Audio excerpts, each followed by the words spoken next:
Okay. What's up? Hi. Good morning.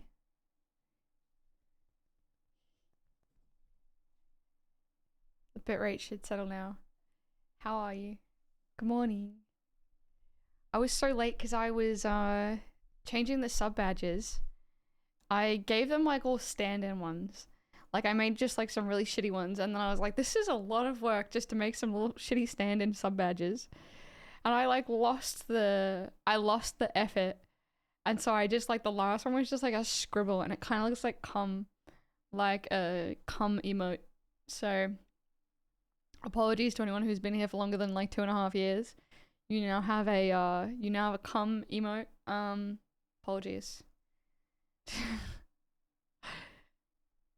I've been assigned a happy face. You do have a happy face. Can't you make more for the further ons? I can, but cause I was like, I'm just gonna make some stand-ins for the bears, cause I was like, fuck the bears. But it was like it's like a lot of effort, because the upload for new sub badges on Twitch is like, so they make it so hard. One, you have to like navigate the settings.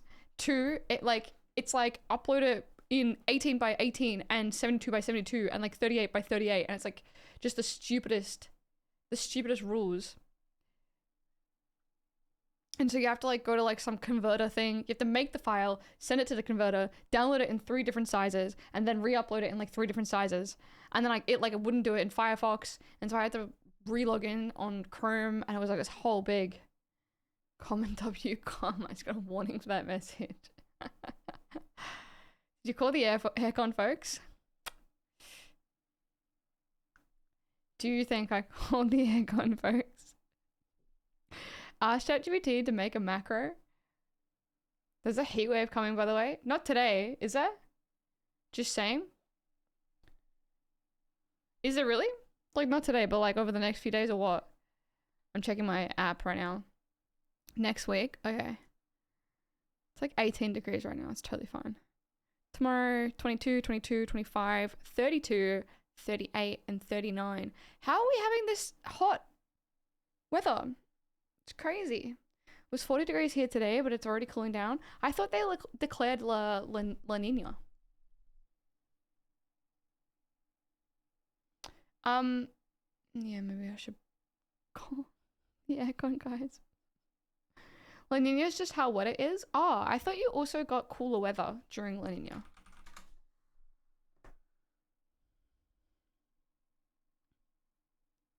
What is La Nina in Australia? Shifting global weather patterns, including a strengthening of moist early winds blowing towards Australia, subsequent increase in cloud development and rain over the longitudes. Does it mean anything for heat though? I guess not.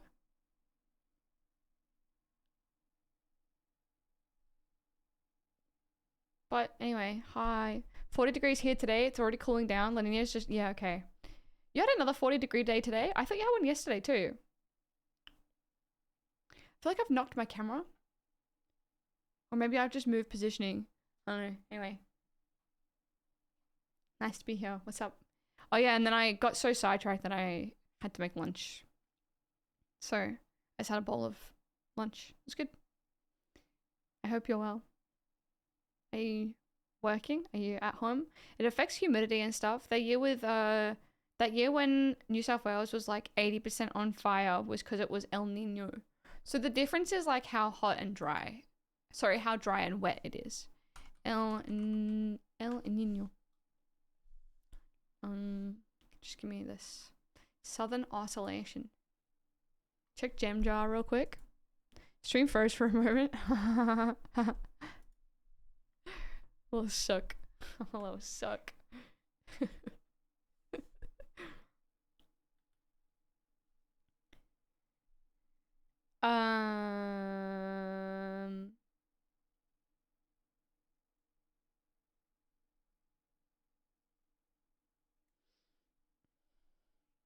Sea surface temperature.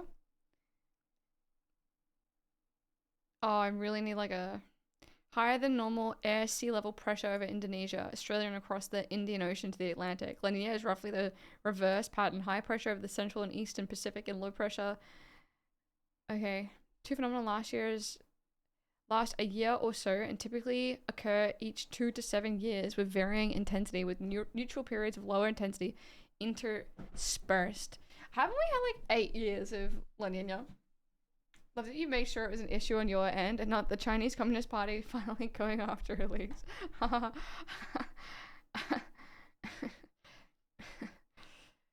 We laugh now. We laugh now, but then you'll be like, why has Elise not been live for 2 months?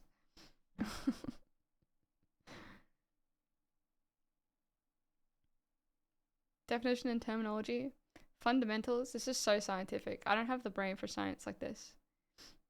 Earth science stream. It's just up your alley. Soup. How did Elise end up in the Russian gulag?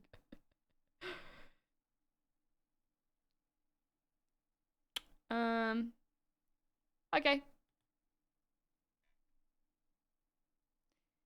Rare summer La Nina could be forming in Pacific, raising risk of wet weather starting start to 2025. I thought they already declared it. Your average La Nina forms in winter, peaks in late spring, then gradually weakens through summer. However, the current edition has not played by the rulebook. For only the second time in 75 years, its onset has arrived in the middle of summer. Pacific showing multiple La Nina signatures. La Nina was forecast by modeling all through 2024. However, after initial development back in autumn, cooling of the Pacific stalled through winter and spring.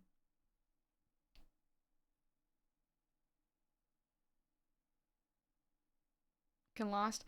The more intense La Nina events can last for years and lead to widespread flooding, as seen recently from 2020 to 2022, when record rain fell across much of New South Wales.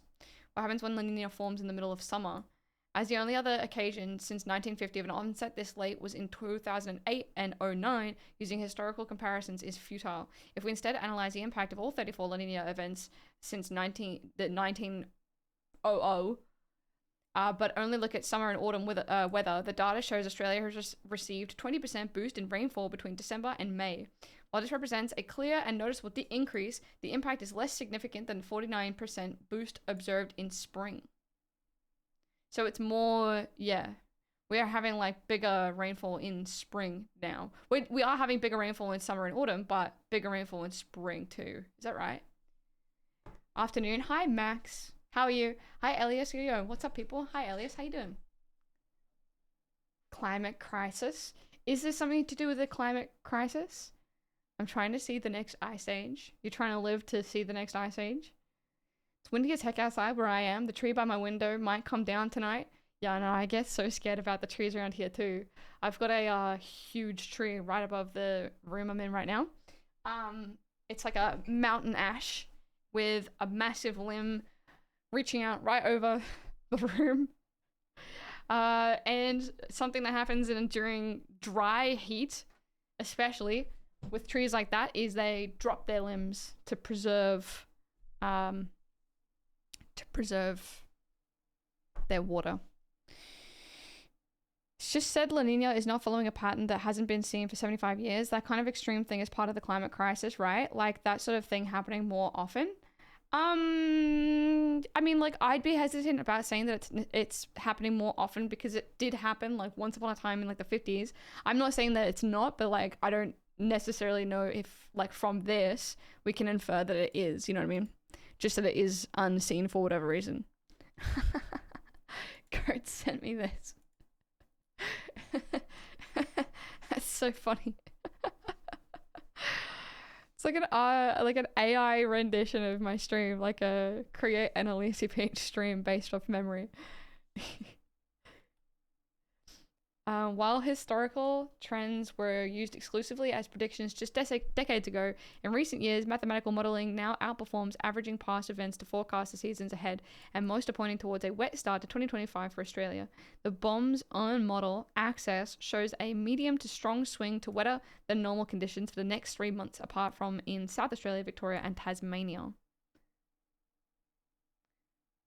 My bitrate was in the gutter.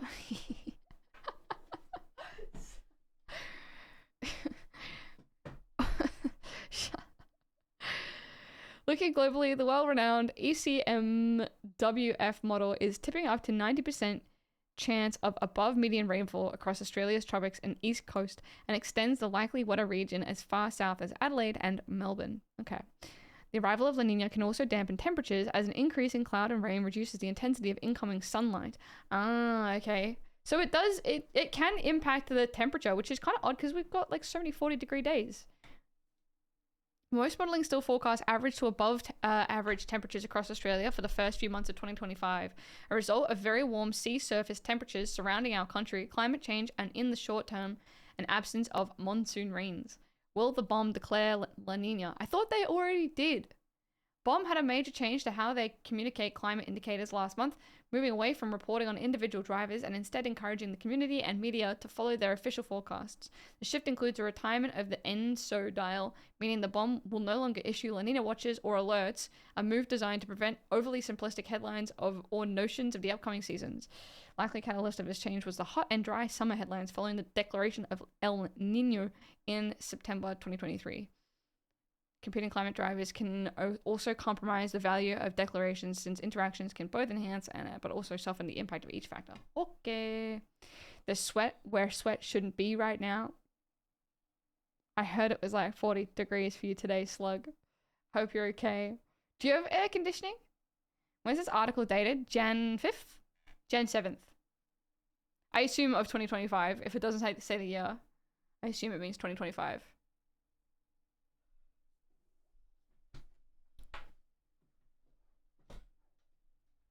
Thought they declared La Nina a while ago. Yeah, I thought so too.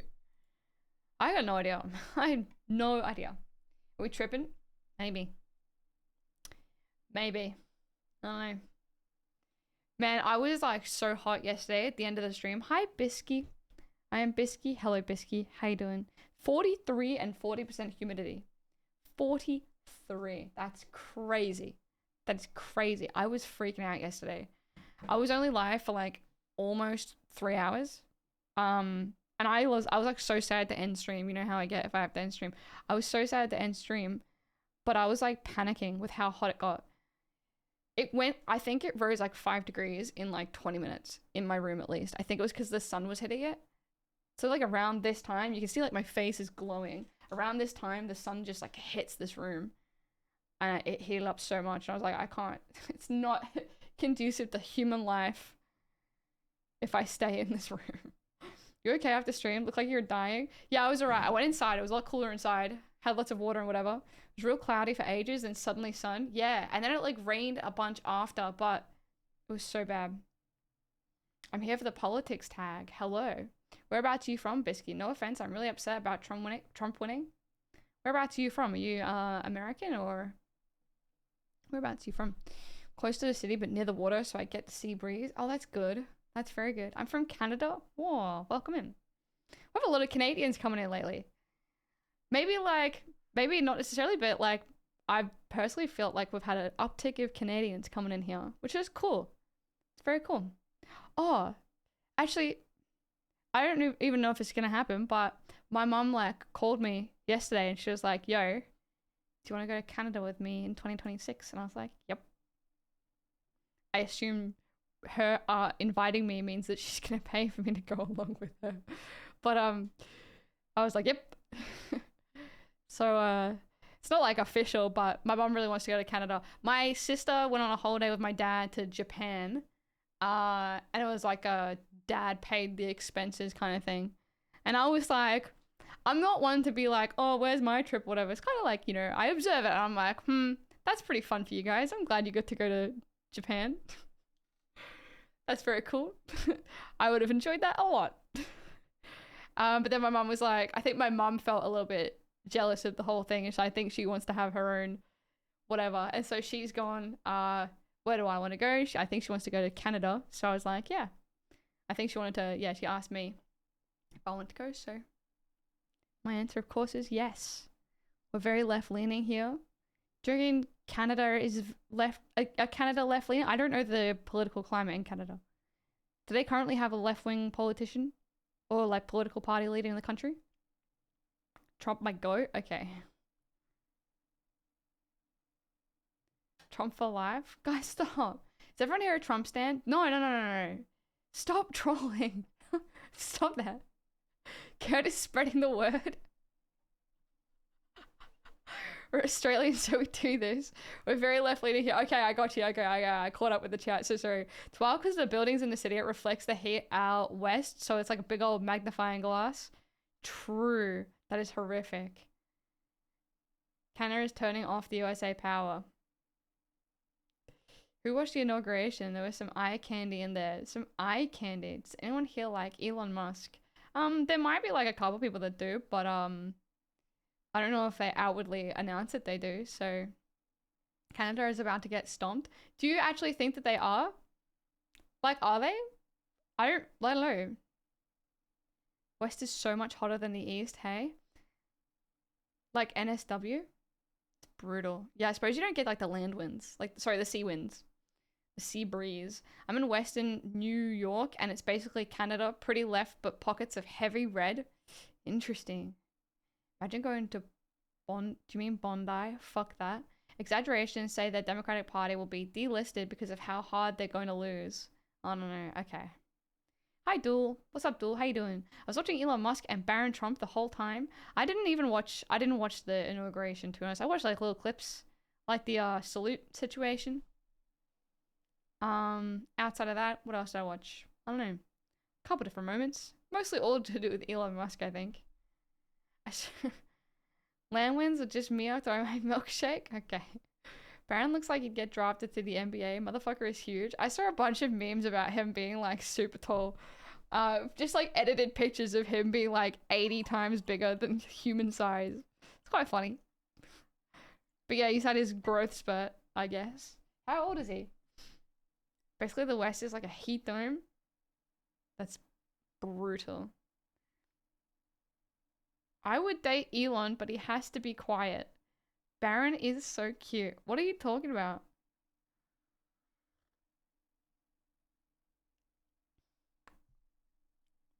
My suitcase? What are you guys talking about? I don't know the memes.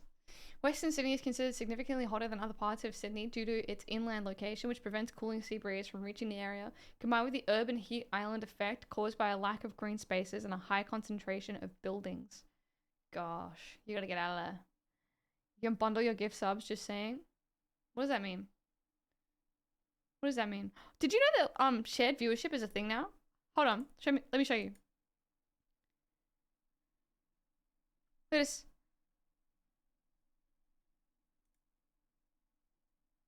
Where is it? Oh, it's gone. Shared viewership is here. Shared chat now unlocks combined view counts and more. Shared viewership. Shared chat now unlocks shared viewership, combined view counts. Combining view counts. That's insane. It came like a month ago. Boost discoverability and bring our communities together like never before. That's crazy. We're all hot for each other. Do you see about PayPal? I've seen people talking about PayPal and like doxing whatever. I don't know the specifics of it though. What is like PayPal, Twitch.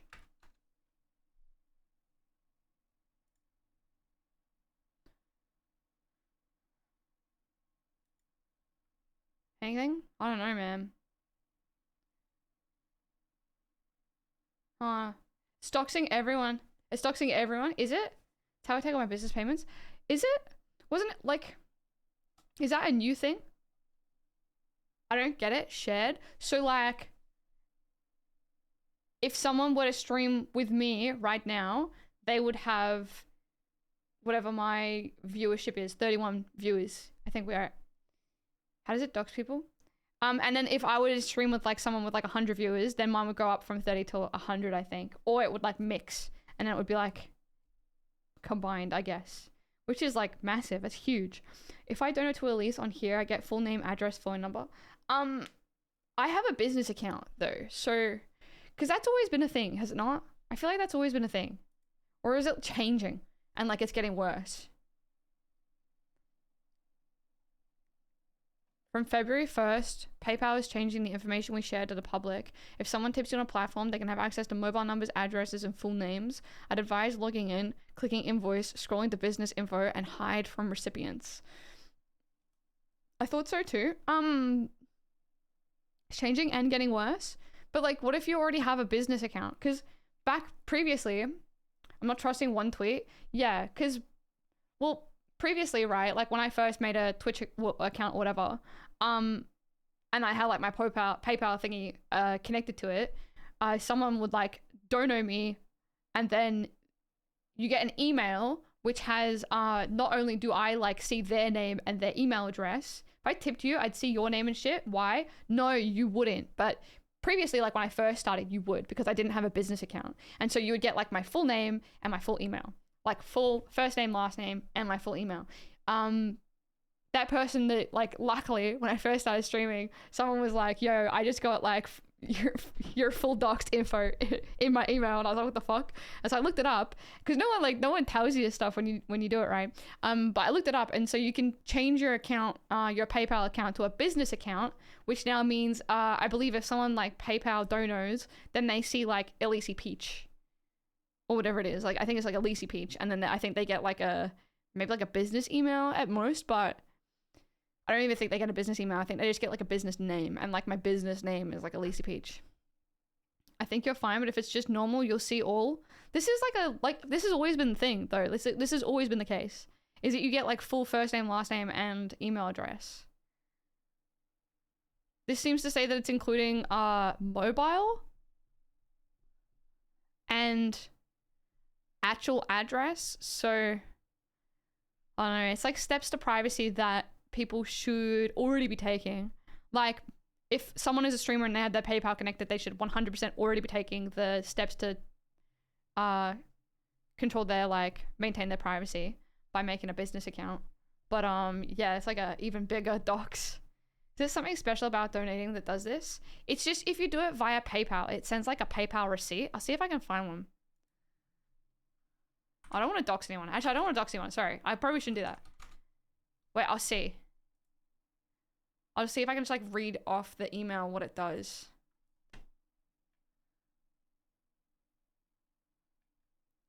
Search email for PayPal.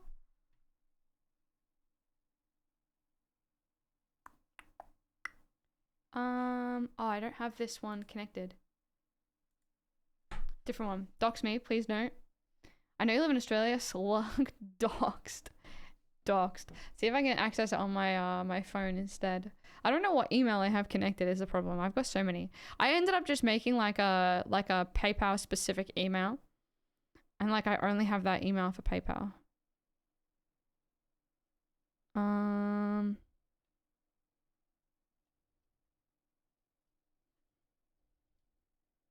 Search an email PayPal.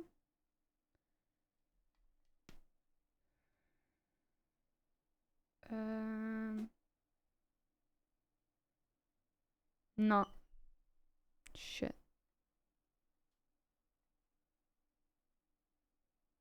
No, don't know. Hello? Is Juan here? No, I don't think so. Hopefully the PC is surviving. Yeah, I think so. I think it's surviving. Same thing happened yesterday, Mitz. Exact same problem where I click go live and then it crashes and it says it's something to do with like my graphics card. And then I must just have to like update my drivers or something. And I restart the computer and then it like sucks at restarting and I'm gonna restart again, and it's probably just a driver thing. We need a Juan emote. What kind of Juan emote do you want? We can make one. Heard if you say Juan's name 3 times in chat, you summon him and he does something funny, but that's just an urban legend. Really setting him up. What if he's just busy at work? He could just be busy at work. Like a fucked up message Juan is sent. I hope it's a driver's issue. Yeah, I think it is. I'm pretty sure it is. I might open my door. It's getting a little bit warm with the sun hitting the room. It's like cool outside, but hot in here.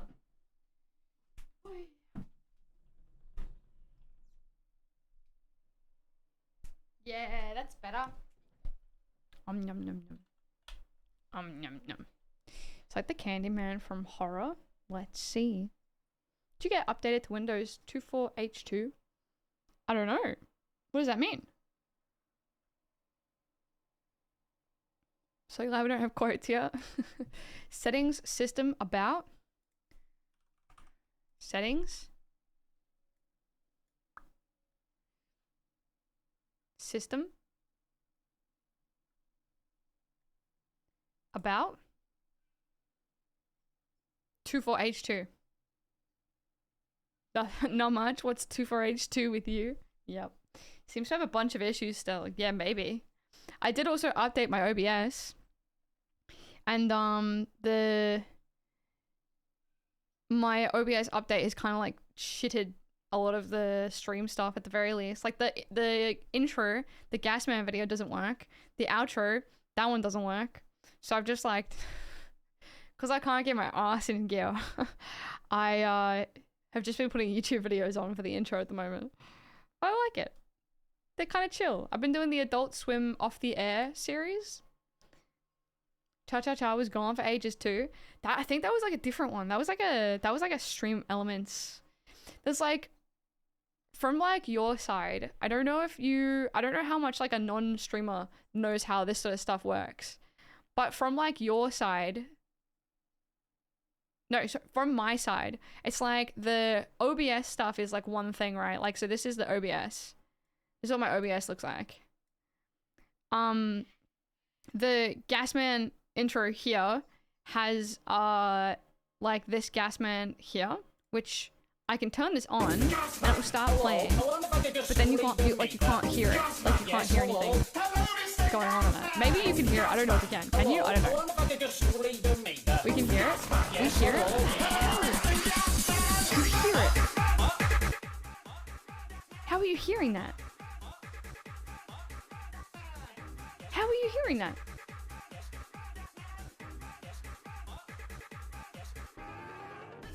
What? Okay, hold on. How are you hearing that? Monitor and output. See, I'm not hearing anything.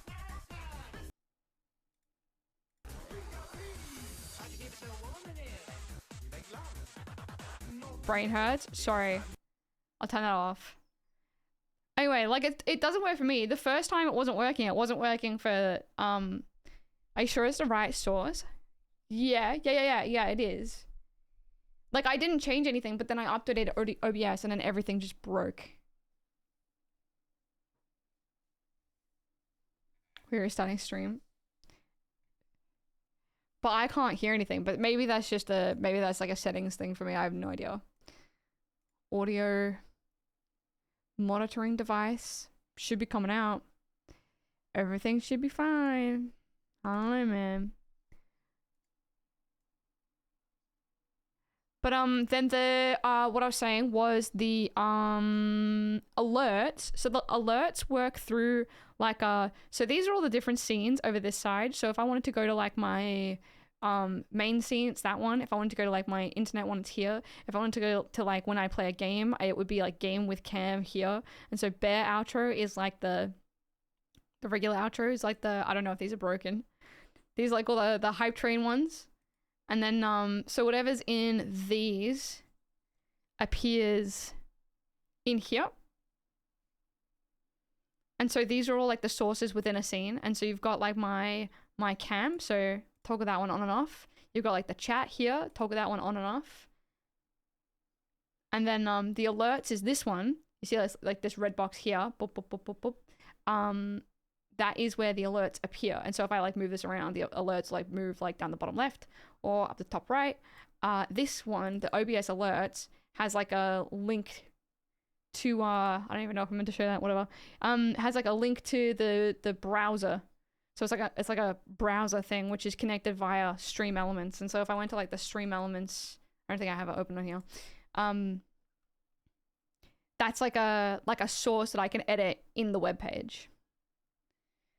Apparently donating money directly from PayPal doxes everyone involved unless you have a business account, but subbing, biddies, giftos, etc. doesn't do anything usual or give any info other than Twitch info. Yeah.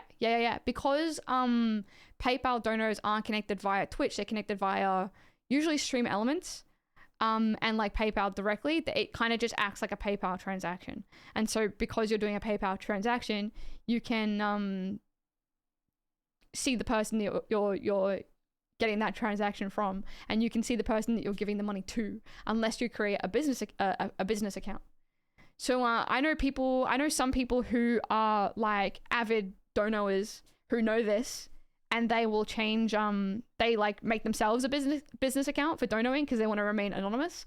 But a lot of the time, if you don't know and you don't know about this or you don't care about this, your like first name, last name, and your email address will be given to the person that you're donating to. I specifically made an email, like you saw me before trying to find like my PayPal donor emails, whatever, to read it off. I personally didn't like that people didn't really know that they were getting doxxed, and so I made like a third email associated with my PayPal that all those PayPal emails go to, so that I don't even like see those, because I didn't like the idea that I was like learning about people's like names or whatever and like their private emails and whatever without them like knowing. And obviously it's like the onus is probably on you if you're gonna like send money, whatever. The onus is probably on the person sending to really look after their own privacy. But I still didn't like it, so I just made like a third email that I never looked at. I don't even know how to find them. Now I have no idea how to find the PayPal donor emails. No idea where they are. Amount of streamers casually giving me tutorials in their streams is making me verbally announce that I'm not going to stream. Do you find it like overwhelming? Hi Burger, what's up? I'll stream one day when I'm bored enough. It's like, it's not that hard really to set up. I mean, it kind of is. The basics is like, because you can input here, right? This is how you input like a new thing. Or you can like click and drag. Like if I click and drag this like Pepsi dog, he'll just like appear in my thing as like an image. And so but like with that, you get all these, I have a Pepsi dog here too. With that, you get all these like messy sources and messy like scenes. I've got like random like video things, and I don't know. I streamed some SnowRunner a couple times. Yeah, you did. It's like an old school game. My name is Francis Lance Jobelstein III. I knew that. Stream one day when I'm not drowning in minimum wage labor. Fair. Fair, absolutely. I set up OBS the other day. The only thing that I haven't figured out is how to separate my audio sources when I put them in my editing software. I don't think you can do that post. I think you can do that with how you save it. I don't really know, but I think you can do it with the way that it gets saved in like settings. But I don't think you can't do it like post. I think you have to go into like audio, or like, what is it? It's like something in here where you can like save it. Cause I have the, with this here, I have the audio track and then the Twitch VOD track. This is how I separate the Spotify music from the VOD. So the audio track is what you hear live, and then the Twitch VOD track is what saves to the VOD. And so I can like toggle whatever audio I want onto these and make sure it doesn't save live to the VOD. That's why that's why I can listen to Spotify without stuff getting muted. Yeah, by sending the audio to separate channels and making sure the channels are saved on record. Yeah, and I think there's something, recording here, something you can do in here with it. I've never like accessed this though. I've never really think about it. It's where I was fiddling around, so at this point it's just a skill issue for me. There's some good walkthroughs. Really good YouTube walkthroughs for all this stuff. Underrated. But yeah, there's some good walkthroughs for like everything you want to know. All of it. All of the answers exist online. Work like 8 days a week. Do you really? For minimum wage? What kind of job do you have, Burger? I saved the tabs from yesterday's stream, by the way, because I really liked where we were at with the conversation. So I want to get back into it. Is the monitoring device set to default? If so, maybe the Windows default device is not correct. The monitoring device is set to the GoXLR, like, correct one. It's like set to what you hear, so I should be hearing it. I have no idea why. I don't know. 6, not 8, like that's not possible. Yeah, no, I thought you were just exaggerating. Still though, 6 is huge. 6 is a lot. Too much. I've been doing some reading. I got 2 copies of the Monash. What is it? The Monash, it's whatever this is. National Interest. the Monash National Interest. This is the one that I'm currently reading, the Simon Holmes Court, The Big Teal. I'm a little bit about it all because he acknowledges that the teal color comes from the fact that they're mixing Green and Liberal Party. So I don't know what that means. I don't know if that's a good thing. Love the new abstract art for the sub badge. Thanks. I'm glad you like it. It's meant to be a stand-in. It's 41 degrees in Sydney. Rip me. Do you have an aircon, Trackles? It's brutal. I think I read a gym forum that you can have 8 days in a week. How? How does that work? Teals suck. They're just conservatives who believe in climate change. That's what I'm trying to figure out, right? Like, I can't find any, like... It's not that I can't find it. It's that I don't know how to navigate figuring it out. And so I was trying to read about the big teal because they are very appealing to, like, the...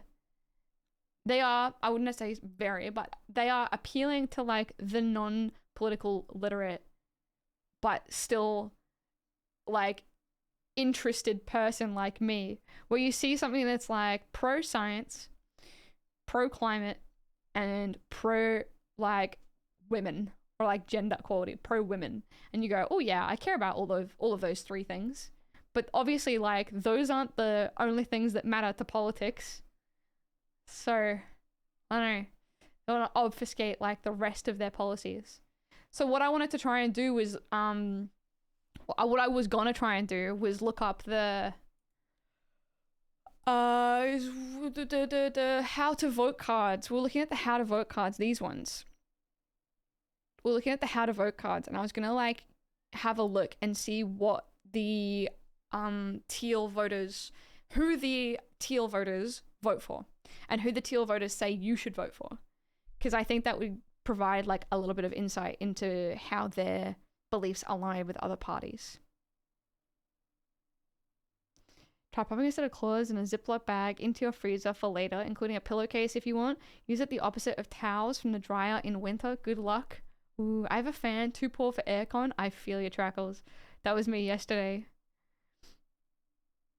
I work 4, but it's night shift, so I don't get off until the next day, so it's cuts into the days. I'm supposed to be off, plus the hours make it might as well be 2 extra days. Right, I get what you you're saying. You're like long hours, so it might as well be 6 days. That's brutal. I think that's a very wise method. I don't understand very, like, much at all about politics, especially Australian politics, so I'm making it, like, my unofficial goal to try and get educated on it all. 1 times 1 equals 2, and there are 8 days in a week. Who's that? Terrence Howard? That's him? Does he say there's 8 days in a week? I know he says 1 times 1 equals 2, though.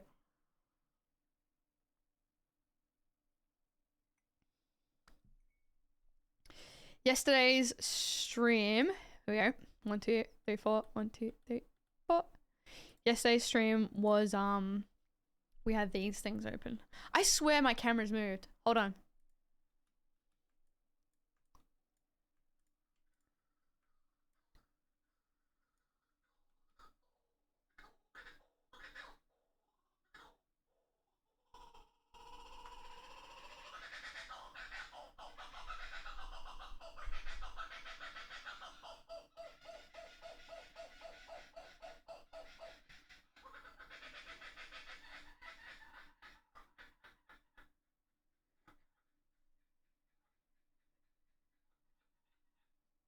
He's, like, right there. I can't see him, but he's, like, right there outside. Now the armchair is off center. Is it? It's facing wrong. Skrillex. Hi, Evan. Hi, present. Hi, Evan. But yeah, it's Kookaburra. Sorry, it's Kookaburra. Hold on, I got some good music. That, hold on, what is it called? Wild Marmalade. How is the music, by the way? Is it, like, soft? Is it okay?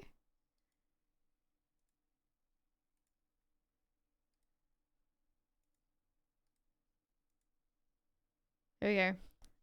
There's some Oz Bush, like, trance for you. Sounds good. Cool. Focused and ready to learn. Nice. Is he using the bird bath? No, the cookers don't seem to. They don't seem to care for the bird bath.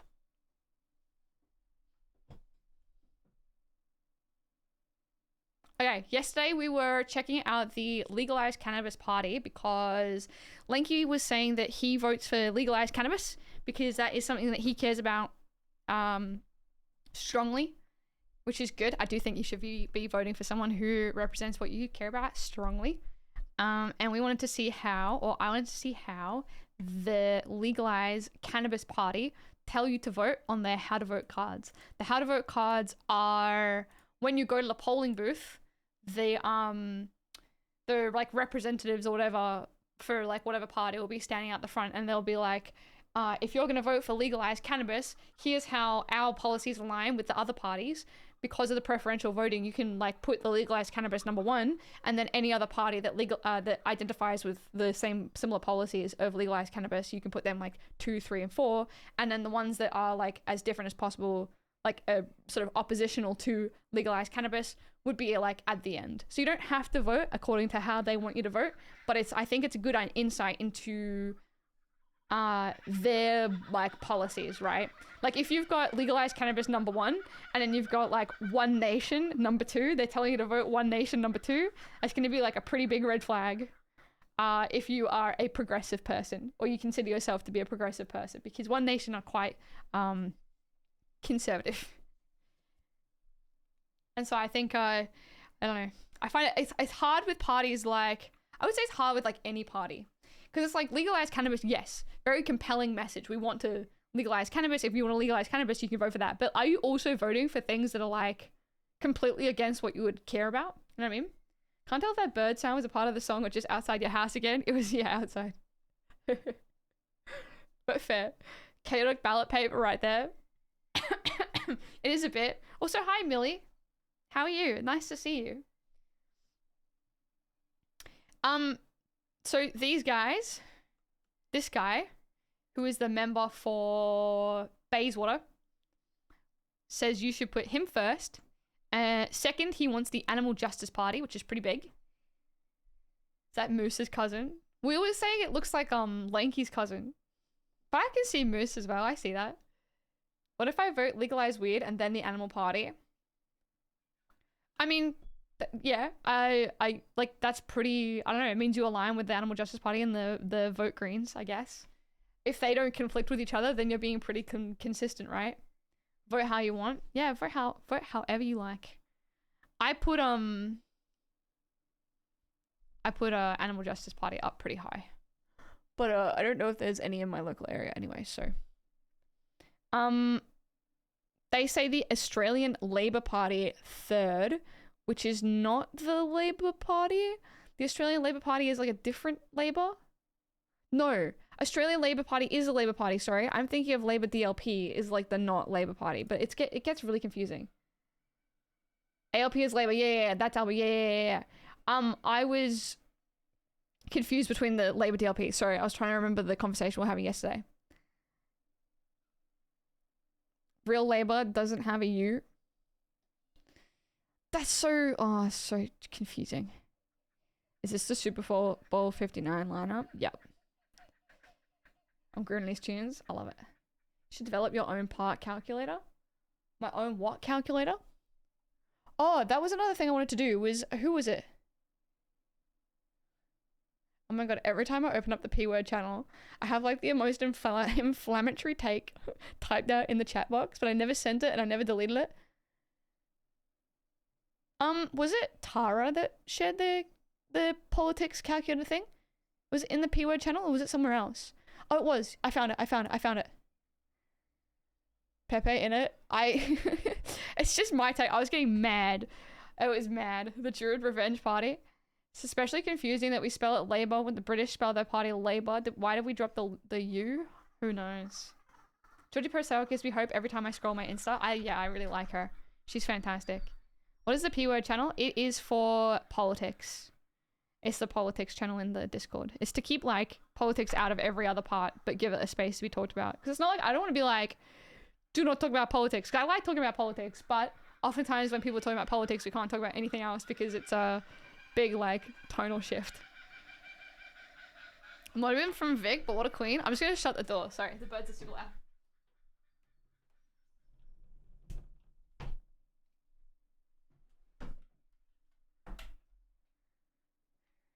Yeah, I agree. I'm not like from, cause she's like West Vic. I'm like East Vic. So I can't like vote for her, but I would if I could. A lot of political ideas came from the US, which is why they didn't create a House of Lords. Why they didn't create a House of Lords? Who has a House of Lords? Can you update me on Pepe? I don't really want to read 10 pages every day. I don't read it all, to be honest. So I don't know if I'm like the best to TLDR the situation, but I don't know. It is like in my opinion, I just feel like he's got like a not broad depth of views from a not broad amount of media. It feels like incredibly closed-minded and isolated experience that has sort of shaped his worldview. I don't want to be like minimalizing his perception of the world either, because he's obviously experienced things that I don't know and I couldn't like relate to, but I don't know, it's incredibly different to my view of the world and I feel like our view of the world, but I don't know. What was the inflammatory take? The one that I wrote out? Oh, it's like out of context it sounds fucked up, so I don't know, but I don't know. I was being accused of don't worry. I can't bother, don't worry. Is stream quiet for anyone else? Is it? Give us the out of context one. No, please. No. Not for me. I'm maxed out. Is it quiet for you? I've got like my voice is like up in the regular whatevers. I'm good. Not quiet for me. Weird. Do you have a volume control for your like Chrome or something? Do you have like a Chrome extension that controls your volume or whatever? Use FFZ audio compressor. It's only at 50%. UK's version of the Senate is the House of Lords. They are unelected aristocrats. Oh. Canada also has an unelected House of Lords. How do you become a Lord of the House? My stream big time buffered when you read my message, so I guess I'll never really know. Oh, what was the... Oh, I didn't read out the inflammatory take. Whoa, Australia has politics? You wouldn't think so. Not really, just a bunch of clowns. You wouldn't think so. Okay, how does your MP vote on the issues that matter to you? We can have a squiz. Let's go with... I don't know. This guy. Actually, should we do it for a teal person? The stream loves a squiz. Should we do it for a teal person? I do it for... Who is the teal? Teal? Monique Ryan? Is Monique Ryan a real? Monique Ryan is the MP that took over Josh Frydenberg's seat in a humiliating takedown. Do it for the most far right winger you can find. Oh, true. Let's start. Yeah, okay, that's fair. Pauline Hanson then. Pauline Hanson. See how she compares to us. How do they vote? Pauline Hanson's One Nation Party senator for Queensland. Never rebels? Explain rebellion. What happens if it does, what do rebellion figures mean? Rebellion figures record the number of rebel votes. What are rebel voters? MP or senator rebels by voting against the party whip. This is known as crossing the floor. Currently in the Australian Federal Parliament, MPs and senators nearly always vote along party lines. Labour Party members are not allowed to rebel. In the Liberal Party, backbenchers are officially allowed to rebel, but this is becoming increasingly uncommon in practice. So if you're a Labour Party member and you vote against the rest of your party, like you cross the line or whatever, they I believe they kick you out, right? Is that right? They kick you out. I think that happened to someone like very recently. I added my postcode into this and it gave me Barnaby Joyce and I might cry. I live trying to forget. Oh shit. Unless it's a conscience vote. Wait, there's for more rules on the different political parties around rebellions, see this 2002 issues brief from the Parliamentary Library, free votes in Australia and some overseas parliaments. It was a free vote. Makes sense. That's why Fatima Payman was ejected. What was it that she voted against? You're allowed to vote freely. In contrast to a rebel vote, a free vote, also known as a conscience vote, occurs when MPs or senators are not obliged to vote with their party. Free votes are rare. For example, between 1950 and 2007, only 32 free votes took place. More recently, in 2012 and 2013, the legislation related to same-sex marriage was decided by a free vote, so you could cross the line. Can't believe I left my foot in a photo. I thought you did it on purpose. I swear everyone does it on purpose. Palestinian recognition of state, I think. Was that right? And she got kicked out for that. That's whack. Conscience votes don't really matter. The Liberals still don't allow frontbenchers to rebel in a conscience vote. Really? Wait, the Liberals don't? This is saying that Labour is like strict on it. And Liberals not. 25th of June 2024, Payman crossed the floor to support a Greens resolution to recognize a Palestinian state. Didn't they end up voting on recognizing the Palestinian state or a Palestinian state? I'm not knowledgeable on this at all. So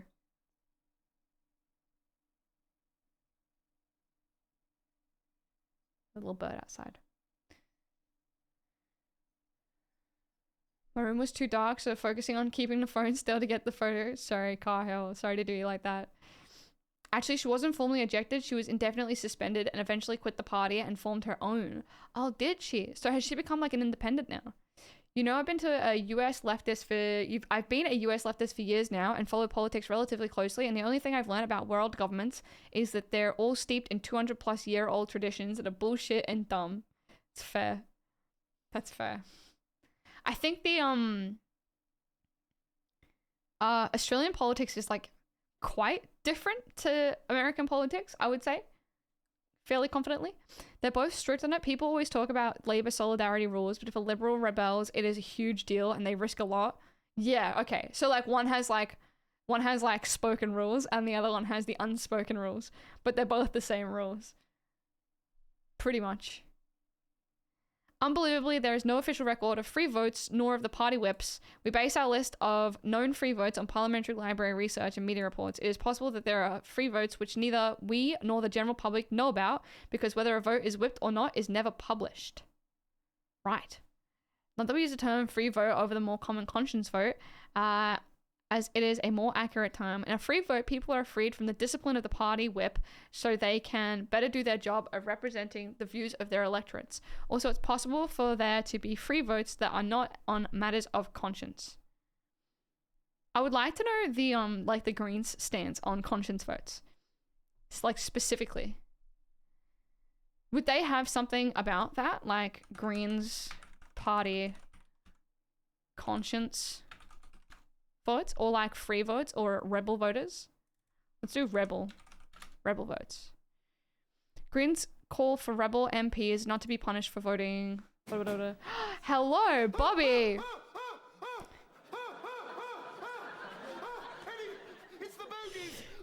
Hi, Bobby. Hi, everyone. How are you? Time Lord, what's up? Muddy, Moth, Elephant, hello. Rag, what's up? Bobby, what's up? How was your stream? Did you have a good time? Welcome in. Hello. I was there, I swear. You were. Bobby Raid. Hello. How are you doing? What were you playing? Was it the classic? Robert the Fifth Raid. Welcome in, everyone. She wasn't? She was. She swears. I hope you had a good time, everyone. Welcome in. We are currently talking about Time Lord. Welcome in. If you don't know me, I'm Elise. I'm Australian.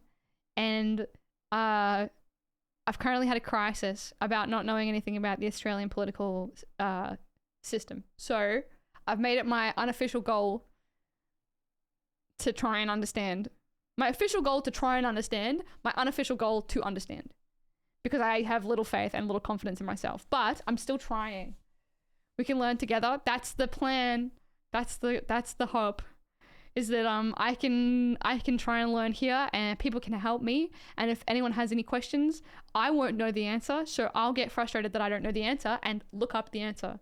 And so we'll figure it all out. We're gonna be graduating the end of the year with a master's in Oz politics and clinical depression, probably. My Summer Car and Getting Over It and Elden Ring. My ADHD was off its tits today. I love that though. Have you finished Getting Over It before? Are you like trying to play it for the first time? Have you finished it before? Or like, do you speedrun it? Or like, what do you do? Hell yeah, we are. Let's spiral. I'm so ready. He's fast. How fast? Have you beat it 50 times? How fast are you? I really hate how much you belittle your intelligence. I mean, did you see your report cards in the gaff? Stunning. You see the first ones though?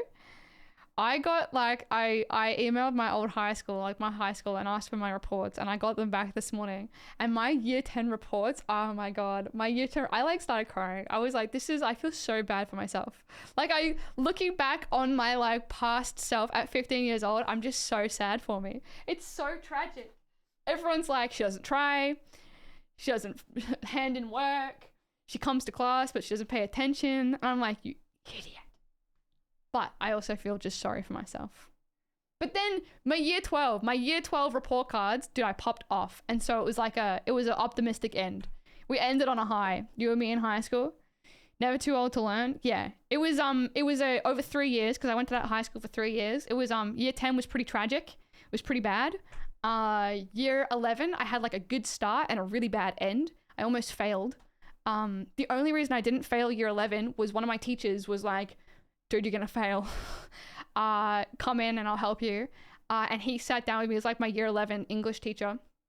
And he like called me into school and he's like, you're gonna fail if you don't hand in these assignments. And I was like, I don't even know what I'm doing. I was like in crisis mode. And so he like sat down with me for a whole day, like 8 hours, and just helped me go through every assignment that I had to hand in to like pass the year. Like that's the only reason I passed. And then year 12, I just like turned around. I don't know why. Something happened and I just turned around and I wanted to learn and I wanted to do good. And I ended up having like a 100% attendance. And like my class like effort was like A+ apparently. It was great. I think all it takes is like one person caring. I think that's all it took for me. But it was a very nice note to end all my reports on, which was very good. I failed grade 10 math, nearly failed grade 10 English, but the teacher felt bad and gave me a 50%. That's good. That's good. All of my teachers pretty much said smart, doesn't live up to potential. Yeah, that's pretty much what mine was as well. That's a good teacher, 100%. Like, absolutely. I don't think I would have graduated high school if it wasn't like for that one teacher. Good teacher can change a person's world, 100%, absolutely. That was the teacher that I mended the Nintendo 64 for. So he did me a favor and now I'll do him one. I've fixed his Nintendo 64, the one that I did on stream if you were there for that. Mine just stay quiet. It broke.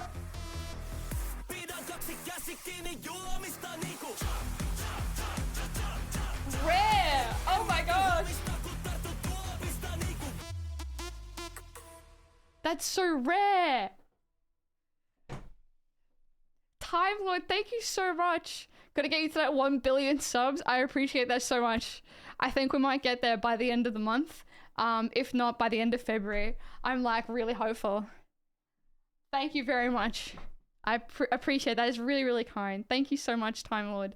That's like super kind. Super, super kind. Here's hoping. Such a pleasure when it shows up. I know it's so rare, right?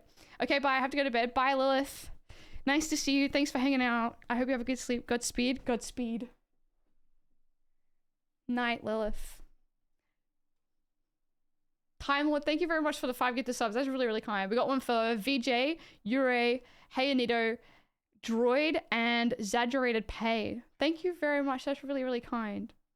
Thank you. See to type a minor troll in Zoe's chat, BRB. No worries. Go for it.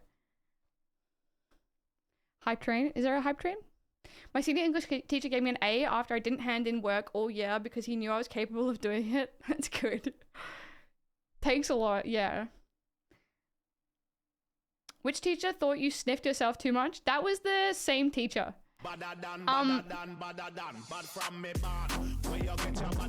Cactus. Cactus, thank you very much for the gift of sub for Meza. Thank you very much. Didn't you used to do the hype train with the hat and the dance and the funny fart songs? I did. Maybe one day I'll bring it back. It was pretty fun. Maybe one day I'll bring the hype train stuff back. I don't know though. I have everything still. Oh, maybe I don't have the costumes. I might have some of the costumes, but maybe one day. It was good fun, but I think I kind of talked about it yesterday. I psyched myself out of anything fun. I psyched myself out of doing anything because I don't know. I just like have a death wish or something. It said I would get a reward and you smiled and they didn't lie. Aww. Wait, you got a reward for what? The teacher was like, you're failing. I'll help you if you stop fucking sniffing yourself. Hold on, I think I have the screenshot somewhere. Let me find it. Where is it? Here. I also encourage Elise not to so vigorously sniff herself in class. Grade NA, effort NA, because I didn't go to class. I went to class, but I didn't do anything. I just sat at the back not doing anything. I still remember, so one time I had Wait. What is this? Bobby, thank you for the 100 biddies. Sniffer. Thanks, Bobby.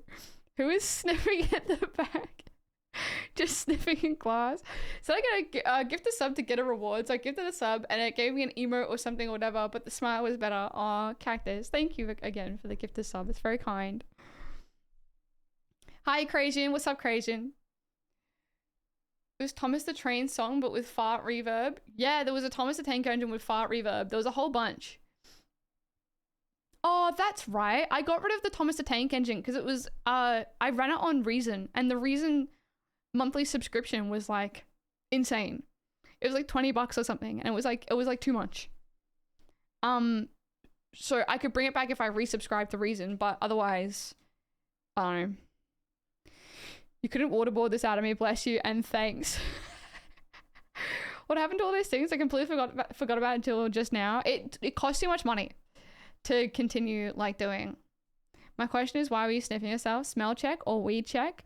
No, I actually wasn't a weed smoker in like year 10, 11, and 12. I took an oath out of the premium hashish because I was scared that it was gonna like ruin my brain. Hi, Kurt. So I just had like a nice perfume on. I just had a nice perfume on and I was just feeling a bit bad. And so I just went like this. I just went like, and like smelled myself. And then the teacher was like, yo, Elise is sniffing yourself. And then like, I didn't think much of it. And like, everyone was like, oh, like she's smelling herself and whatever. And then, for some reason, like he included it in my report. So Healthy Harold had an effect on Elise. What perfume? We never talked about this, but I have a $6,000 perfume collection. Do you really? Do you always smell good? That's a really cool fact. I feel like a smelling good is like the best first impression. Like if you smell good, like that, you're off to a good start. The perfume that I was wearing was the Body Shop White Musk. I stole it from my sister. They have since changed that smell and it's no longer as good as it used to be. But when I was wearing it at the time, it was the good version and it was so good. And that's why I was smelling myself. How are you, Kurt? I got a new perfume recently and I've been sniffing shamelessly. Exactly, we got to. We have to. I got a really nice perfume. Actually, Treadle got me like it's like a $400 perfume for Christmas. And wearing it freaks me out because it's so expensive, but it smells so good. So good. It smells like, I don't know, the forest. It's replica, but instead of being like a regular replica perfume, it's like it comes on like a dark bottle with like silver. Like this. Like one of these ones. Soul of the Forest. I imagine it's like this. I think it's this one, but I don't know. But it smells so good. I'm okay. It's nice to see you, Kurt. Been doing Uber Eats delivery for a few weeks now, and yesterday I had a minor accident, so I don't have a car at the moment. Oh, like you've been delivering, like for work? I hope you're okay, Crazian. That's crazy. I hope you're okay. Serious hobby for me has been for maybe 10 years. I'm on all the forums and stuff. I get samples every month. That's so cool. Niche perfume houses are all about the price. I think the niche house perfumes are all better than fashion houses. I don't even know what that means. Don't make me YOLO you again. Wear the perfume freely. I do. I think that's the best thing about like cosmetic things as gifts is that like I didn't buy this with my money, and so I don't feel compelled to wear it like it's expensive and only wear it every so often. And it's like with that $75 Body Shop face wash that I dumpster dived and was predominantly using only to clean my asshole. I didn't know that it cost $75 until Treadle's cousin's girlfriend was like, damn, your soap's so nice. I really wanted to get some, but it's so expensive. Where'd you get it? And I was like, what? It's $75? I use that to wash my ass. Doesn't change. Nothing's changed since I found out it was that expensive. Says me with my $60 Ariana Grande perfume. Ass wash, the finest for you. It's great. Why do you have a separate body wash for your ass? I dumpster dived it and it was like brand new. And I like when I used it, I was like, oh, this is fine. I already have like a preferred face wash. And I was like, well, I don't really want to use this on my face, but like it's nice, so I just use it to wash my ass. You should be washing your ass, by the way. If you don't wash your ass with soap, begin doing that from now on for the rest of your life. This would be perfect for my ass. It's bougie, right? I wash my anus with body wash. It's pretty good. Thanks for the tip. No worries, Essie. I think the problem isn't the price of goods. The problem is that people aren't giving me enough money. That's fair. True. Just get into the sphincter and everything. So you wash your ass and your face. I don't wash my face with the face wash, like the body wash that I have. It's like Body Shop Drops of Light. It's like this one. Where is it? It's like this one here. It's just got like, I don't know, like it's fine. I just don't prefer it to wash my face with. Like it's kind of like I dumpster dived it, but you can think about like saying like she asked me where I got it and I didn't have the heart to tell her that I dumpster dived it. And so I just told her that I got it as a gift. And so she doesn't know that I dumpster dived it. Only on eBay, discontinued ass wash. Yeah, she was like, I couldn't find it for anywhere under like $70 because they discontinued it. Apparently it's quite popular. Will this be on the end of term test? Would Wolverine's regeneration reverse his circumcision? Yes, I would say so. Yeah, I would say so.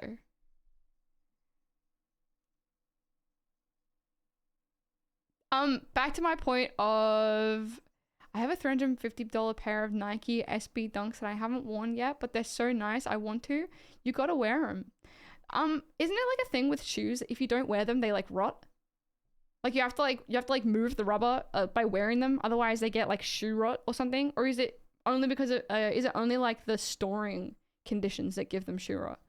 What's a good scent for men? Like woody, oceany? I would say woody.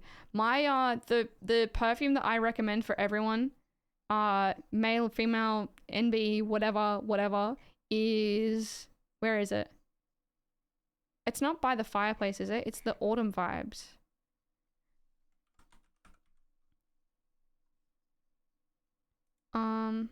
This one. Replica Autumn Vibes.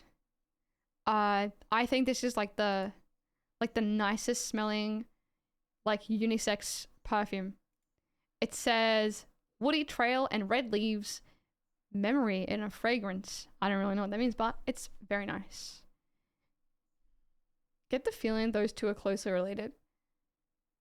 I just heard about shoe rot the other day. I've had so many shoes rot. Love the titles about Australian politics and you're talking about washing your ass. I got sidetracked. We'll get back to politics in a second. I got sidetracked. Oh, this looks so fancy. This is my favorite perfume. Cactus, like, not to be a freak, but if you ever send me anything, can you like spray it with this perfume so I can smell it? Or is that, you don't have to do that because that's like $50 in like one squirt. Don't do that. I'm not paying that much for perfume. One day you might though. I'm gonna send you a sample, bro. How many samples do you have? Do you have like the whole, do you have like a full bottle so you can wear it? Oh my God. I would be like, you don't even know. I'd be so honored. I'll just decant it. Legit, these are so nice to wear. Wear them. If you don't wear them, wear them. So they don't get shoe rut. Hold on. What am I looking for? How to prevent shoe rot.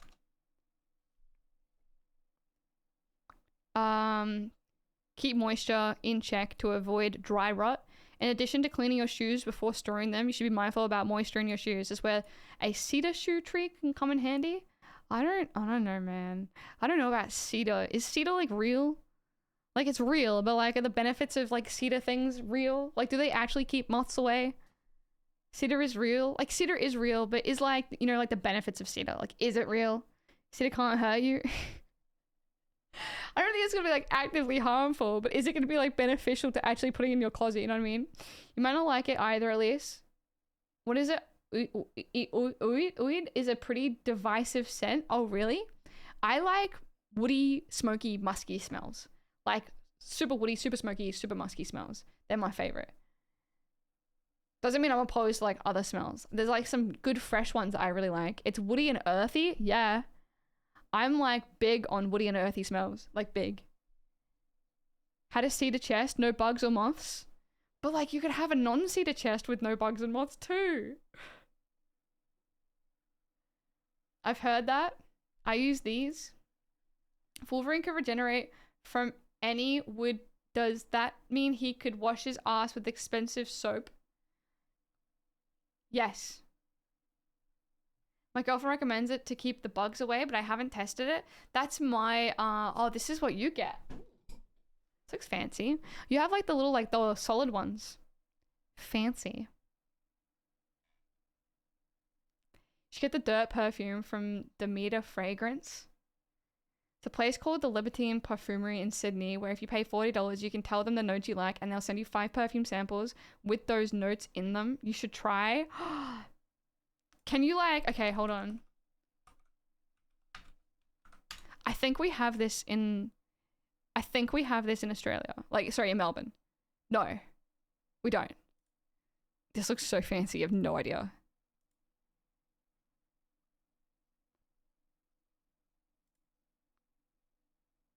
Samples, discovery sets. Put it in my pocket, go about my day. Nice. They are in Melbourne. Yeah, there was 2. Libertine samples. Choose 4 scents plus 2 mystery samples. Please note your sample choices. If your selected sample isn't available, we'll try a similar match for you. In addition to 4 chosen scents, you'll be okay. So you can tell them, do you tell them the sample, like the actual ones that you want, or do you just tell them like what you like? Lets you get very specific scents ranging from dirt and rain to lobster and Play-Doh. I actually kind of hate the idea of that. Lobster, okay. I smell like some nice lobster. You used to be able to say what you want. Now it seems like they've changed it. I'm sure you could just like buy it and like still put in the I like this, whatever. And then they give it to you, right? Surely. It's like a little bit more work though. $60 now too? Yeah. I'm like not opposed to this though. Like that's pretty cool. If you're trying to look for a new scent, it's pretty cool. This is totally random but slightly related. I was watching an episode of this anime called Dr. Stone, and they said if you pour highly concentrated jasmine tea on cooked meat, it makes the smell of shit. fucked up. It's kind of fucked up. Your non-leather shoes can also rot. The rubber on your shoes can rot.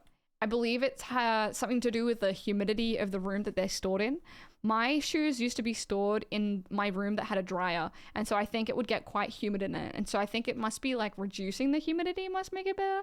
But also, I think you just have to like continue wearing your shoes. Like I think you just have to wear them every so often so they don't get like stiff and rot. Because I used to get like the elastic in my clothes used to go like crunchy too. We just ticked over to 44. That's ridiculous. That's ridiculous. 44. It's a lot of steps. You could just shit on the meat and make the smell of shit. I hate when things get popular. They only send you 1 ml samples though. 1 ml is pretty good for 3 or 4 wearing, so it's not a lot. Yeah, okay. For $60. It's like for rich people. All right. Where were we when we were talking about, we were looking at this website, which is the voteforyou.org.au, which shows how your voting choices align with other politicians, I believe. Apparently it's scatol, the chemical smell of shit. Scatol. Checks out. Pauline jump scare. To illustrate how different Sydney West is to Sydney East, it's just ticked over to 44 for slug while it's 30.4 over here in the East. That's so different. Yeah, that's brutal. So to speak. Okay.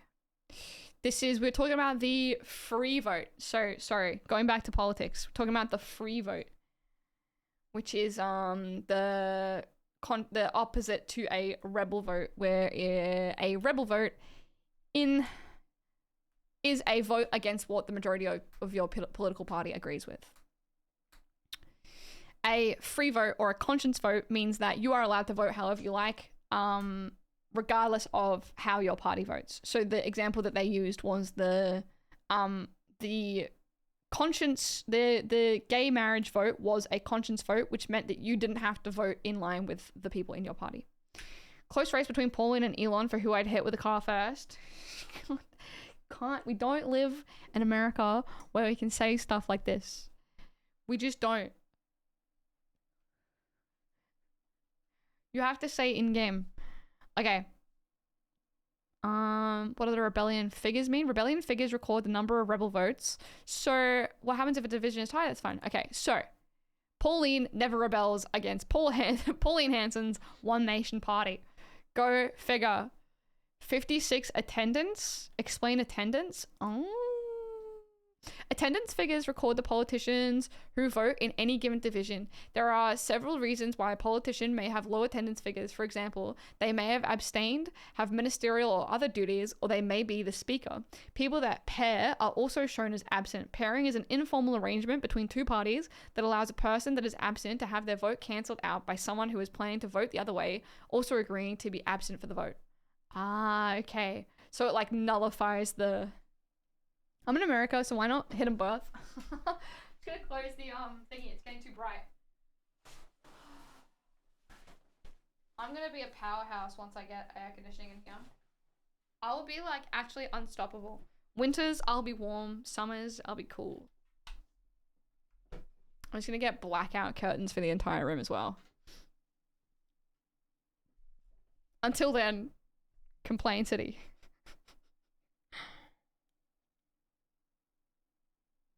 You're cool all year round, Elise. Thanks, Lanky. You too. Okay.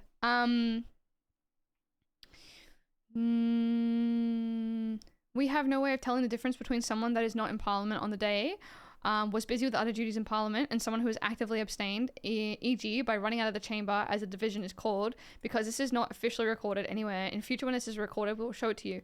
So the running out of chamber, I think I know what this is going to be. This is like... this is, it doesn't link to anything, but I think this is in regards to Tony Abbott trying to run out of the chamber. Run out of chamber, which I don't really like understand what that is. This one, right? And they tried to like shut the doors. Now, and Tony Abbott has promised the coalition will never accept a vote in the parliament from Craig Thomson after the now independent tried to side with the opposition in a division this morning. Joining me now, Sky News political reporter Ashley Gillen. And Ashley, Mr Thomson had always said that he was a Labor man through and through and he would always vote with Labor. What was it that prompted him this morning to vote with the coalition? Because they said they would not accept the vote of Craig Thomson. What does that mean though? Like, how does them leaving the, like, running out mean that they're not going to accept the vote of Craig Thomson? So when Thomson chose to vote with the Liberals, they ran out like idiots? I don't understand. Selena, here at Sky News. Hi, Hayley. We understand How are you, that Hayley? Craig Thomson, now as an independent, has decided that in this new Cactus, honestly, I would appreciate that if you do. I would appreciate that.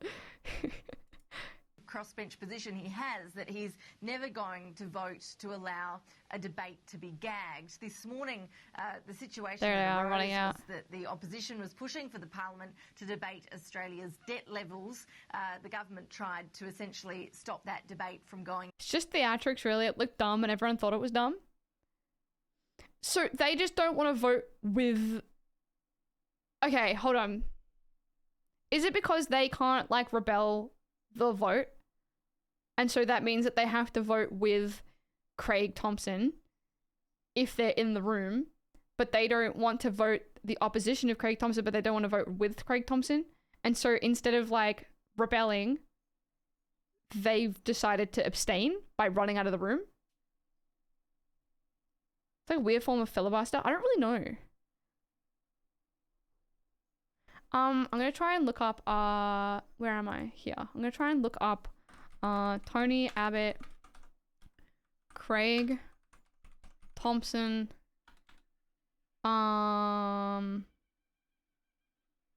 tainted vote. They're abstaining to cancel the effect of his vote.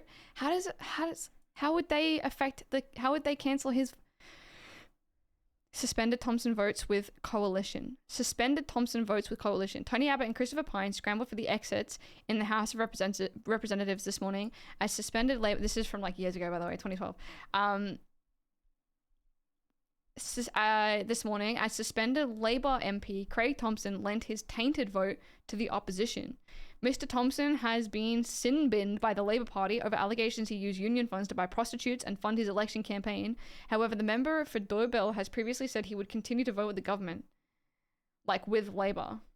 Craig Thomson should have ended up in jail. The piece of shit. Doesn't really make any sense. It's just performance because Thomson was corrupt. Like, they just don't want to vote in line with Thomson. Is that it? Like, they just, yeah. Like, it's not actually... Tainted vote, more like perennium polled. Nice. Use union funds to get prostitutes? I don't know, man. I don't know. Apparently, I don't know shit, so we're figuring this out together. Apparently, that's what he did. That changed this morning when the coalition wanted to bring on a discussion over the proposed increase to the government's debt ceiling, and Labor tried to gag debate. Traditionally, crossbench MPs never back gag motions. So as Mr. Thomson moved to vote for the coalition, both the opposition leader and his manager of business tried to leave the chamber to cancel out his support. Mr. Pyne made it out of the door to negate Mr. Thomson's vote, but Mr. Abbott could not escape in time and his vote was recorded. So... are they just trying to be like, we don't want to vote alongside this fuckwit? The fucking debt ceiling? I was also trying to find a voting related word starting with G for Gooch. Fraud too, beat his wife also. Look how orange Trump looks there. Labor then tried to bring its gag motion again, prompting repeated the farcical scenes. This time, Mr. Pyne found himself trapped in no man's land when he failed to make it out of the door in time. But like a batsman trying to make his ground, he gained the sanctuary of the advisors box. I don't even know what these words mean. A statement issued after the events, Mr. Pyne said he left the chamber to negate the tainted vote of the member for Dobell. Are they still... But like, wasn't he voting for the thing that they wanted? It's not worth understanding? Okay. I'm still want to try. Thompson voted for the thing that the coalition wanted, but the coalition didn't like the fact that Thompson was voting for them, so they tried to run out of the room to negate the fact that he was voting for the thing that they wanted because they didn't like his optics. Is that like why? Is that like the gist of it? Is that, I feel like, is that the grasp? They wanted to make it like he wasn't really there? Yeah. They just didn't, yeah. Dumb shit? Yeah, okay. So it's like literally nothing. Like they just had a bit of fun and decided to run out of the room because they're dipshits. Okay. It would taint the vote optically, which is fair. Yeah. It makes them look, it's like trying to make themselves look better by being like, look, we didn't convince this dipshit to do this thing. We actually negated his vote. So we did the thing that means that he didn't vote for us. Okay, I understand. Okay. I'm on board. So this is what the attendance figures is about. Is like, did they vote or did they abstain, or was their vote nullified by being paired with someone who was also absent? No, I don't know, whatever. Writes down, dipshit. They didn't want his dirty vote. Yep, seems to be. Yeah, okay. Now we were up to Pauline Hanson. Okay, so she's 56 attendance. She never rebels against the Pauline Hanson's One Nation Party. Before Pauline Hanson's One Nation Party Senator for Queensland, Pauline Hanson was Pauline Hanson's One Nation Party representative for Oxley. How do they vote? Voted consistently for Combined Federal Circuit and Family Court of Australia. Can this be like, we go in here and look at all of these things? Joyce Louise. How shit is Tony Abbott? Well, I was trying to look up like the most right-wing person I could think of. And I think just from my like knowledge, it is Pauline Hanson, I would say. Onion Boy, Fraser Anning. How long's he been in politics for? Is he like an OG? Because when I think of Pauline Hanson, I think of like her long-standing career. So, no? Okay. Oh, did you see the Nazis getting... You see the Nazi guys getting arrested? 16 neo-Nazis got arrested in Adelaide. Do you reckon Kerry Stokes will bail them out? It's gone. It's just gone. Elon, all those guys, they just started grabbing them. They were like walking down the street singing Waltzing Matilda. No, what happened? It's like completely gone from the... It's like completely gone. Hold on. Look, DeepSeek's in the top thing. A wake-up call from China threatens Americans' AI vision. Is this the NVIDIA plummet because of this? Or like something to do with that? Anyway, sorry. I'm talking about neo-Nazis. I'm talking about Pauline Hanson.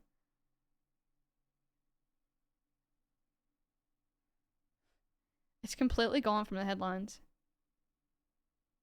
It's completely gone.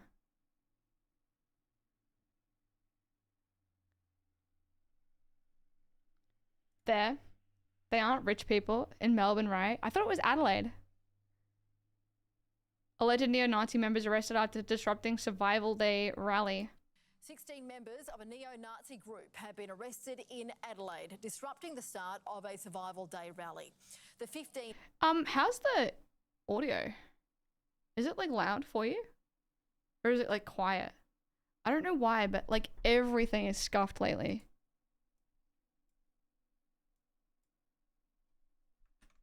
Quiet? Yeah, I don't know why.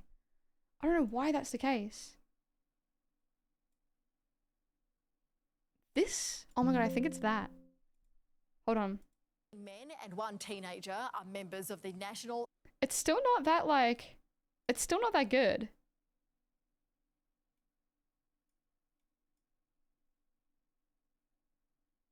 Socialist... Your sound's so scuffed lately? Yeah, I have no idea why. Like, I haven't done anything except for, still quiet? Network, and had travelled from a number of states. That's so weird. I don't know how to fix that. Okay, give me a sec. Mixer, submixes.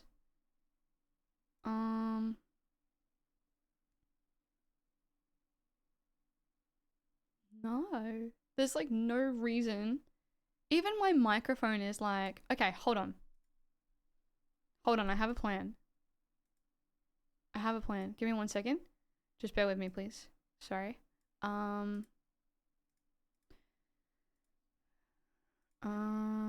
Settings, and then in my settings we go audio. This one's gonna be line in. This one's gonna be broadcast. Apply.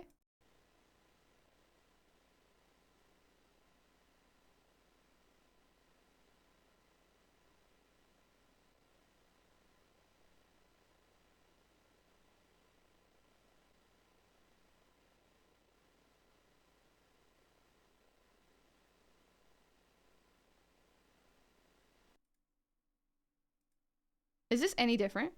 Can't hear anything? Can you hear me talking? Can you hear me talking? Sounds the same? Sounds exactly the same? Frick. I have no idea.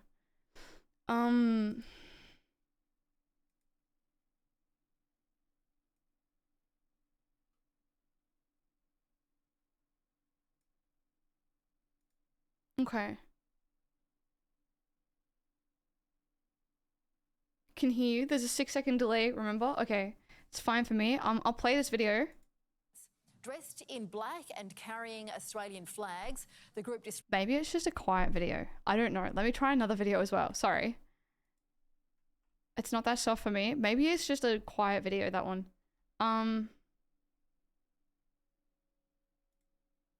moet ik de geloofbuiten zitten, anders kan het niet binnen. Ah ja, men nog dus 1,49 meter. That's like louder, right? This is louder? Yeah, I think it's just a quiet video then. I've got it like turned up absolutely full blast in every setting that I have. Including in here. I think it's just a quiet video. It's like 5% lower than you. I think that I might need to turn my microphone down then in general. Although it's... Oh, I've no idea. I'm gonna have to spend some time like redoing stuff. I don't know what's going on. I might just have to like regress to a different OBS. I think updating OBS is just like completely fucked everything. Whatever, it should be fine. Does this guy park his car in that video or not? Yeah, I think he does. Have you not seen it before? Anyway. Other peaceful protests.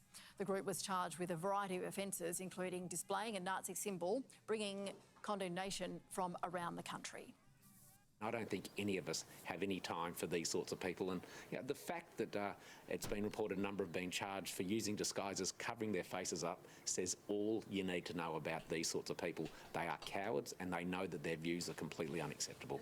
They were horrific scenes yesterday to have people openly identifying as neo-Nazis and fascists, white supremacists marching through our streets, and I congratulate the South Australian Police on the action that they took. The group are due to appear in the Adelaide Magistrates Court tomorrow.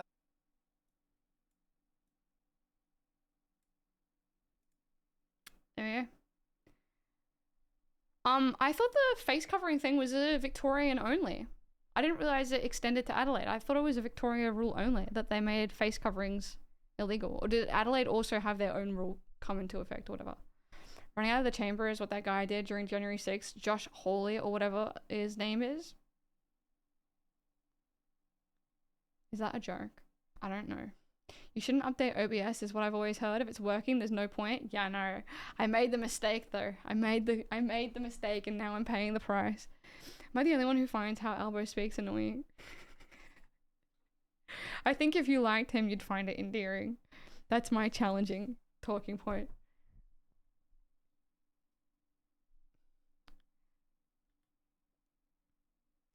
Anyway, that's the get off the fence, Elise. You would though. You would. That was my current news segment. How do they vote? Voted consistently for... So she's voting for a review of our representatives' eligibility, a same-sex marriage plebiscite. If I click on this, is it going to tell me how she... Okay, it does tell me exactly how she votes on this thing.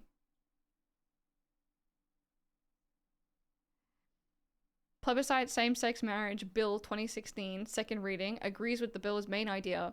Pauline Hanson, yes. Supporters vote yes. But this means that she's voting in favor of having a plebiscite, not actually in favor of what the plebiscite is.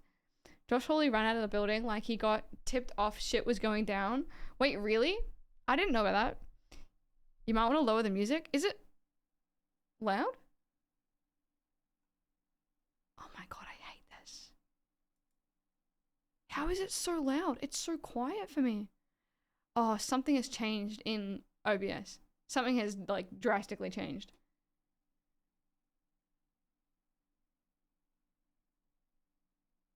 It was nearly your level. It's good now, though. Okay, I got you. I got you. Okay. I want the 3-month sub badge. What's the 3-month one? Oh, the little blue guy with glasses. You like him? Lanky's one is just like the void. The void seer. You don't like your cum badge? Although I usually think the music is a bit quiet. Okay. I have no idea why it's all fucked up, but you know. You only get the cum badge? Yeah, you only get the cum badge. So let's go. I love how the 2+ year veterans got fucking schizo scribbles.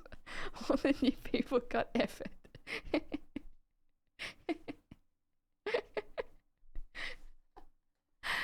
I knew you'd like it.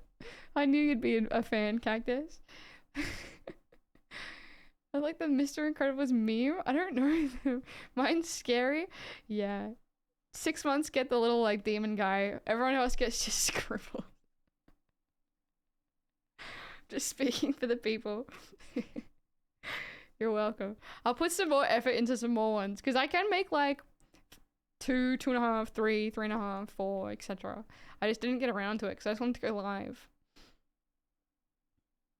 Oh, it's just so much. Okay. Combined. This is voted consistently for.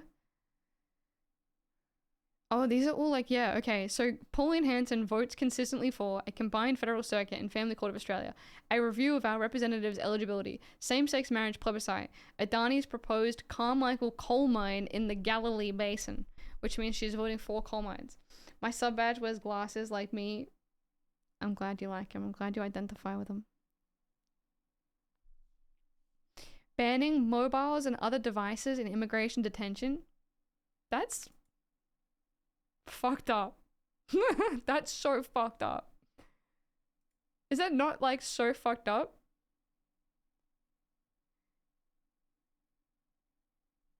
I love the fine characteristics of my sub badge too, Elise. I'm glad. She makes me so irrationally angry. What is the okay? There are less important divisions for banning mobile phones other than immigration, which Pauline Hanson could have attended. Home Affairs Legislation Amendment Miscellaneous Measures Bill 2018 in committee prohibiting items in immigration detention facilities, including mobile phones.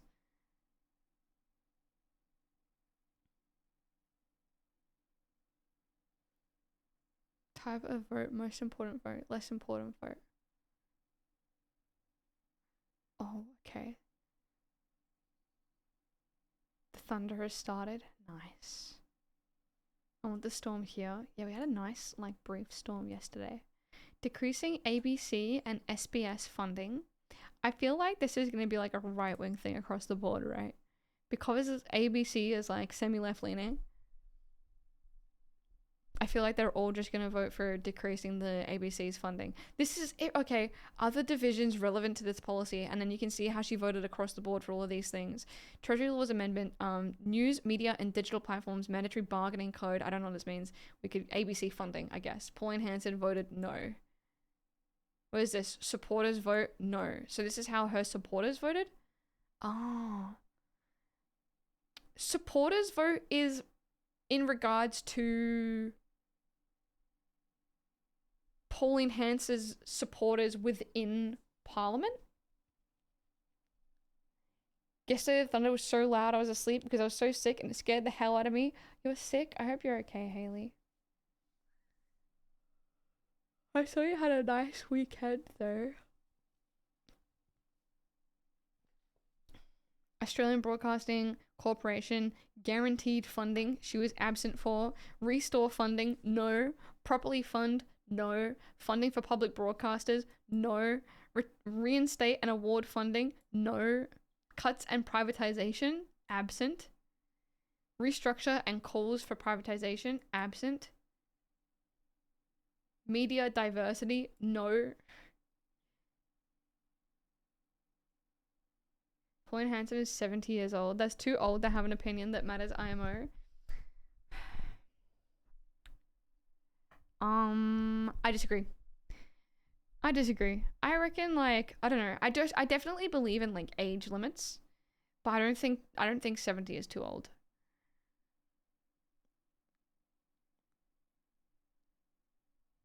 We have to have an age limit. I definitely, like, agree in age limits, but yeah, I don't think 70 is too old. I don't know whereabouts I don't know what number I'd give it, but yeah, maybe like 80. I don't know, maybe 80. But even then, I don't know. My criticism is she is Pauline Hanson.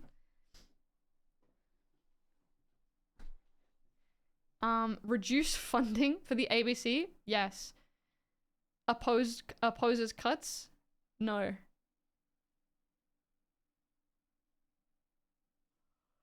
So she hates the ABC. Drug testing welfare recipients. She's in favor of drug testing welfare recipients. 67, I think. Oh, the retirement age? Yeah, I was gonna like tie it to retirement age, but I don't think that's fair either, because then we're saying like we're kind of equating retiring with the like downfall of your mental faculties, which we shouldn't be. Like retiring is like you can now go and enjoy your life, not like you're too brain dead enough to be able to contribute anymore to society, right? Like it's a very negative framing of what retirement should be. Funny thing is, she's been like this for a good 30 years. 67 is not brain dead enough to not be able to vote. Ideologies she grew up with are very far removed from where we're at now. That's like all old people though, right? And I think like that is why young people need to get more into like politics, because it's so old and because like the age of human beings is increasing in Australia. Do we have like a decreasing population or whatever, like a median age Australia? I want to see how it's regional population by age and sex.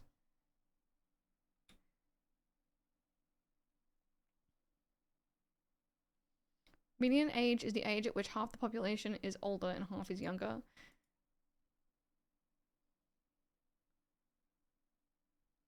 Over time, I'd like to see it though.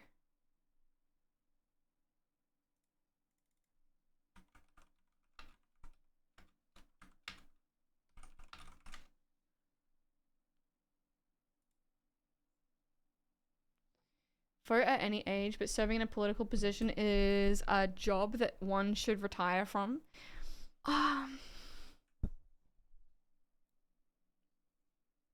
Do you think that it should be retirement age then?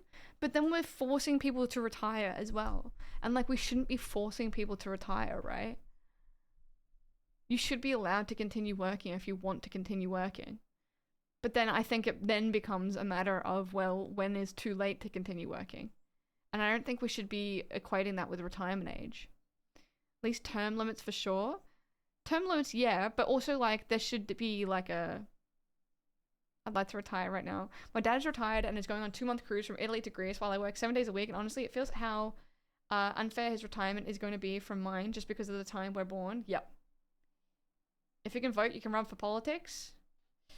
But then like you could have like a 99-year-old. A 99-year-old is allowed to vote. And I don't think a 99-year-old should be running for politics.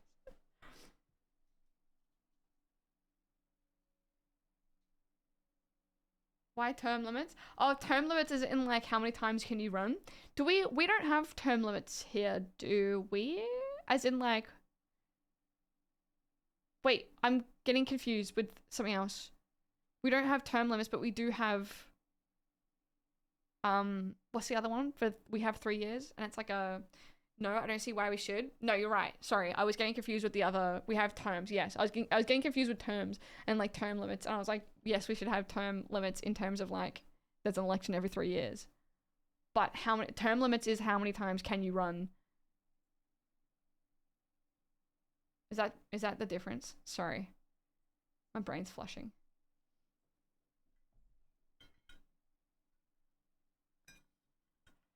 Also, some American politicians that are so elderly and sick they cannot show up to vote. So I think that should be like taken into account when you. It's like a job, right?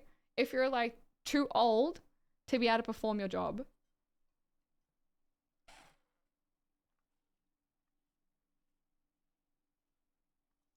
Saying there should be an age limit for voting, and the age limit for voting should also be the same limit you can be in politics. Sorry if it wasn't clear. But then you're like stripping away the rights of the elderly. I don't agree.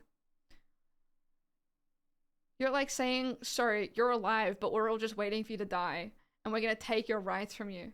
And like, I don't know if that's like very fair and just, and like, I don't know. I know what you're frustrated about, and it's that like the old population are like on the way out and they don't represent like the younger generation, but like they still matter. And like if you strip their ability to be able to vote for the things that they care about, younger people are going to be voting for the things that they want, and older people are going to have their rights taken away too. Like it's just an agreement for an age limit though. I'm in an agreement for an age limit for being in politics, but not for voting. Like, I think everyone until they die should be able to vote in the election. But I do think that there should be an age limit for people within, like, actually working as a politician.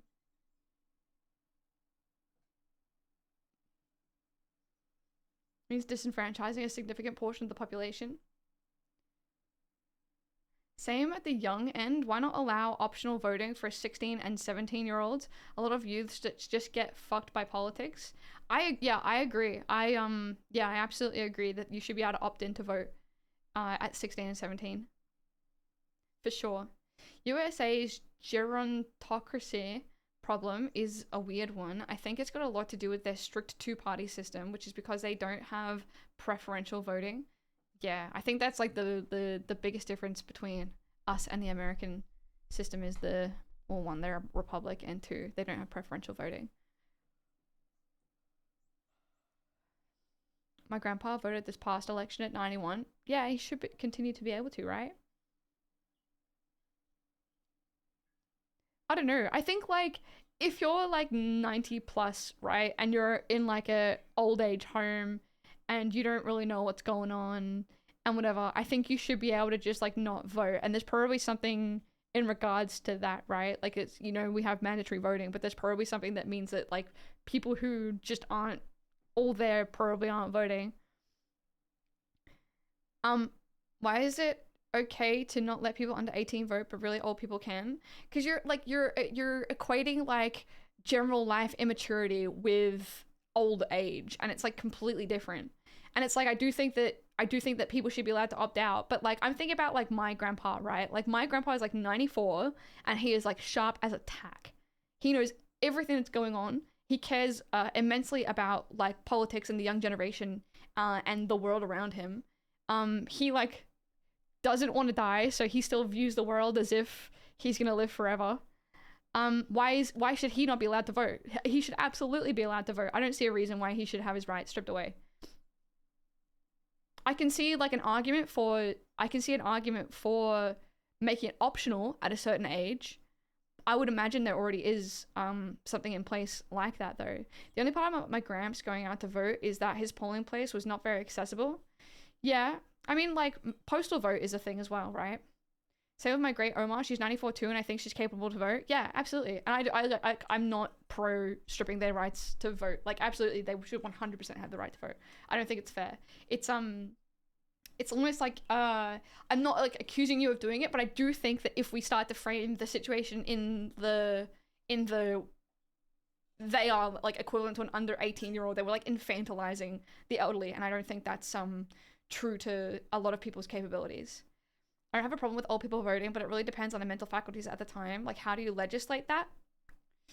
Yeah, I don't know. I guess it's like an opt-in, opt-out, but you can't take away the freedoms of everyone because there's some people that aren't capable of engaging, you know what I mean? Like, you can't be like, well, a lot of old people are getting like a bit demented, therefore all old people are not allowed to vote. Because like, what about the people that aren't? It's just like completely unfair for them. It completely infringes upon their rights.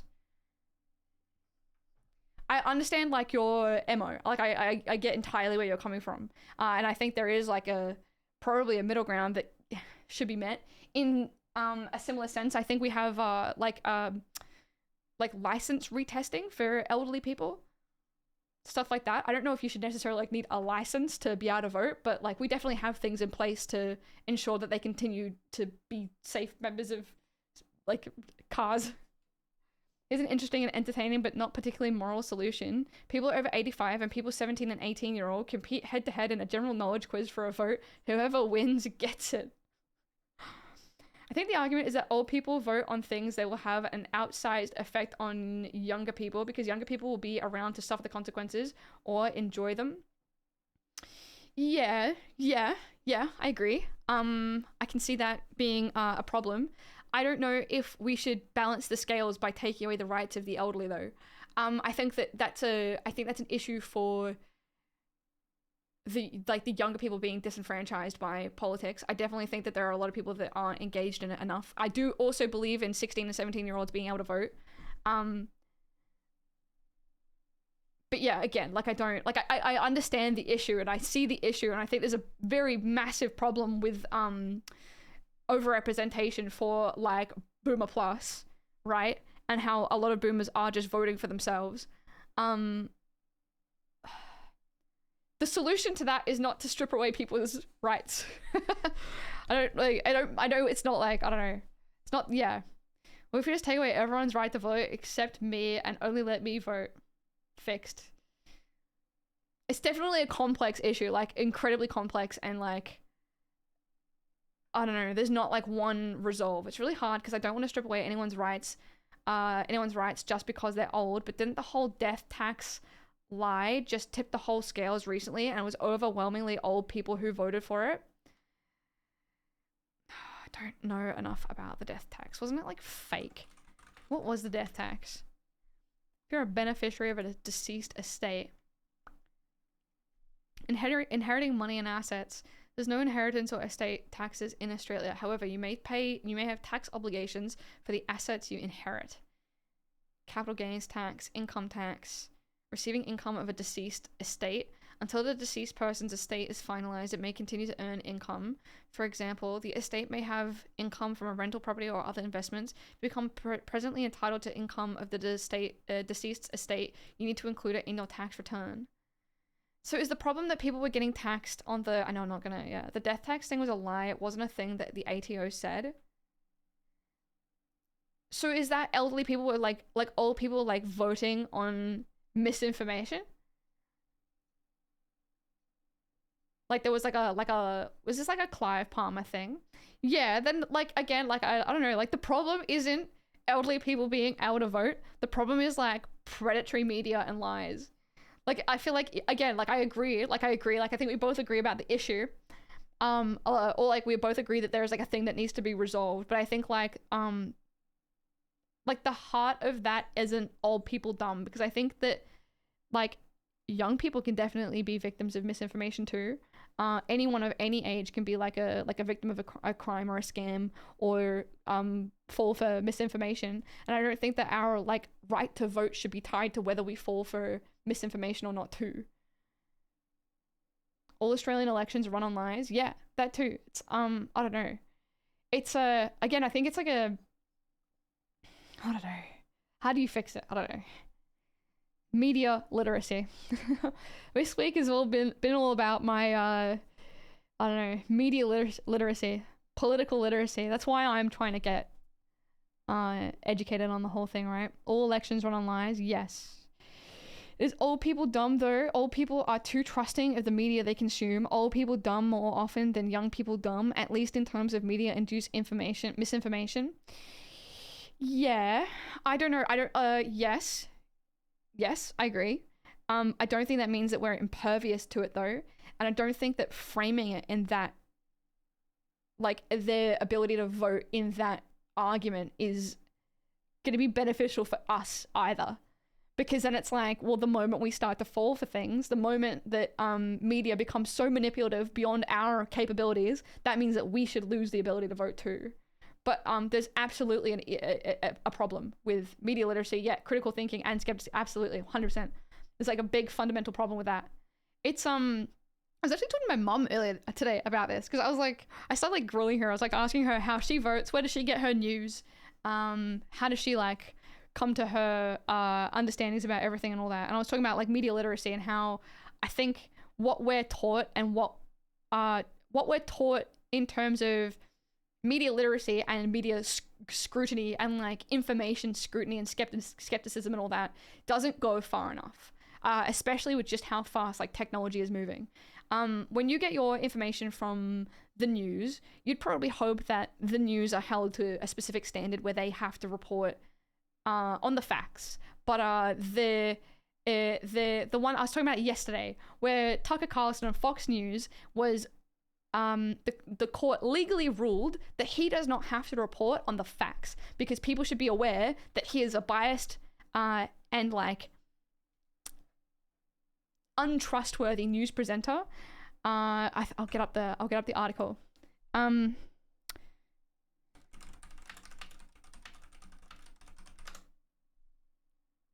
This one.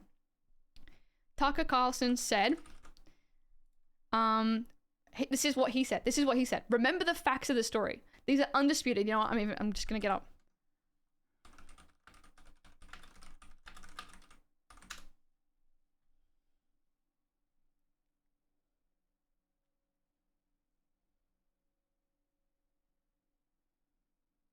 I may not have a... Is this the one? No. Good evening and welcome to Tucker. Okay, never mind. Tucker Carlson said, remember the facts of the story. These are undisputed. This is on Fox News. He said, remember the facts of the story. These are undisputed. 2 women approached Donald Trump and threatened to ruin his career and humiliate his family if he doesn't give them money. Now that sounds like a classic case of extortion. And that is not the facts of the story. He did not report on the facts of the story. Life has become the war of the worlds, radio broadcast, but everywhere and all the time. It's fair. That's fair. So he said he got, I believe, sued for that because he was like not reporting on the facts. He just lied. He prefaced it with, remember the facts of the story. These are undisputed. And then he just says a lie. Even they aren't disputed, they're not even facts. Pictures of former adult film star Stephanie Clifford, known as Stormy Daniels, and McDougal flashed on the screen. Colin paid Daniels $130,000 on behalf of Trump, who denies that either affair occurred. In reality, McDougal never approached Trump. She and her representatives had spoken to ABC News to the National Enquirer because she said she feared word of the affair would leak out during the campaign. Etc., etc. Not to worry, Carlson's lawyers said in written briefs. They cited previous rulings to argue Carlson's words were loose, figurative, and hyperbolic. They took note of the non-journalist's use of the word extort, which proved non-defamatory because it was mere rhetorical hyperbole and vigorous epithet. Where is the judge's ruling? It might have been up here. The judge's ruling last week dismissing a slander lawsuit filed against Carlson was a win for Fox, First Amendment principles, and the media more generally, as Fox News itself maintains. There's like one more sentence. The power just went out. It's too hot. That's so scary. That's horrific. Someone like no reasonable person would believe this. Something like that. It was like audience.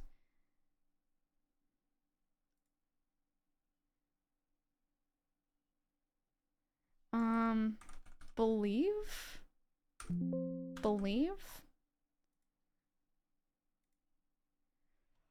I'm just going to skim to find the sentence.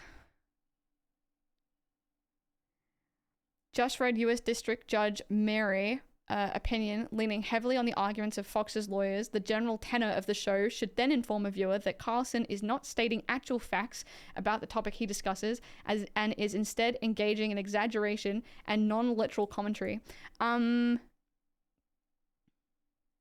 Fox persuasively argues that given Mr. Carlson's reputation, any reasonable viewer arrives with an appropriate amount of skepticism about the statements he makes. So the responsibility to report facts Like, this is like the judge's ruling, is that the responsibility of facts being consumed is up to the viewer, not Fox News. Fox News does not have to report on the facts. They're allowed to say that this is the fact and lie, and the responsibility of consumption about that media is put onto the audience. And it's put onto an audience which has like worse media literacy teaching than us. And like ours was in high school, mine was like, you can't use Wikipedia because anyone can edit it, and like that's the extent of my media literacy education in formal education. Just as a side note, I really like that we can debate stuff like this without anyone getting heated. Yeah, I appreciate it too, Cactus. Going back to my point, was my previous point, was about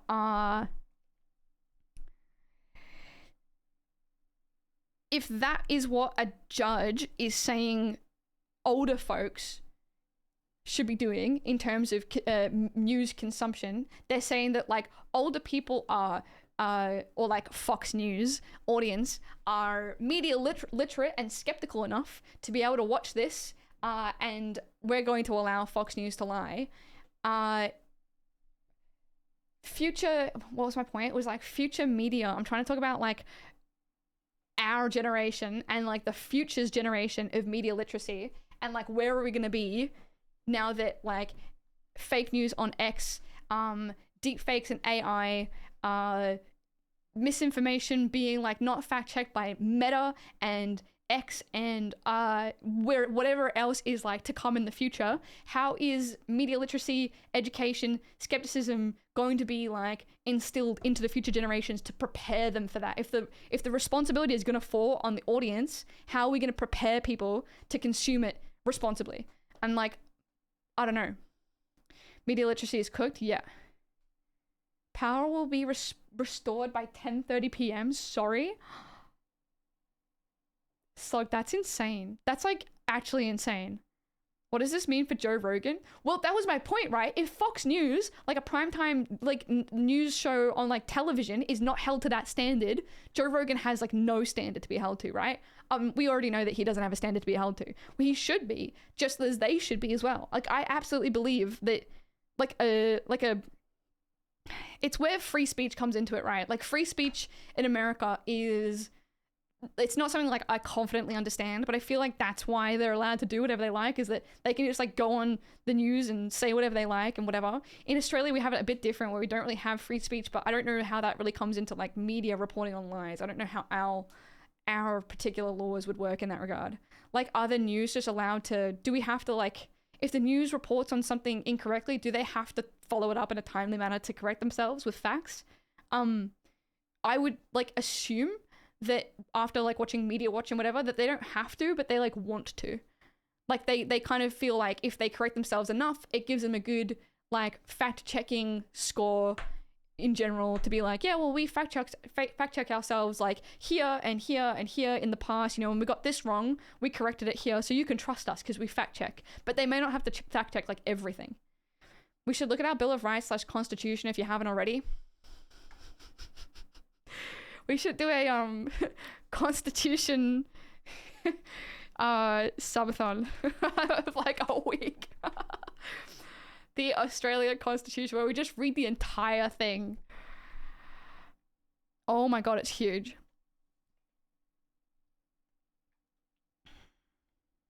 Guys, can we do a aircon fundraiser subathon where I go live for a week straight reading the Australian Constitution to raise money for an aircon for the stream room? Shout out ivermectin. Airconathon. One day we can look into the clusterfuck that is parliamentary privilege. What does that mean? Constitution watch party, let's go. That's gonna be like 2025 goal. Problem is people see the initial news and less people see the correction. Yes, exactly. Absolutely. Which is like a primary problem with misinformation and misreporting, is that they have free reign. Like there should be some sort of penalty for misreporting. There should be like some sort of standard that they have to abide by to correct the things that they've wronged, but it shouldn't be like the same parking ticket fine for everybody across the board, which is just like a a rich person's like ticket to parking wherever they like, you know what I mean? Parliamentary privilege, from my understanding, is that you can't be faced with the consequences for lying in Parliament. That's a thing? Even doing everything right is it's still wrong? Yeah. Should be like cumulative fines. I don't know. How's that? Cumulative fines. What do you think? I don't know. But then I don't know. It disincentivizes like timely journalism, which is something you don't want to do, right? Imagine if this is the moment future historians trace to the beginning of a revolution. Is us reading the Constitution.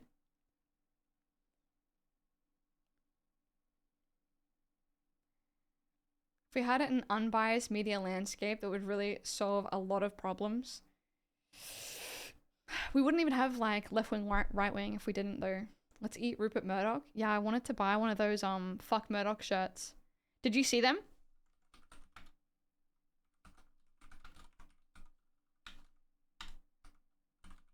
I think it's like Lonely Kids Club. This one. They're the ones that made the fuck Murdoch shirt. Heard they took the US Constitution off the White House website, but I have yet to check myself.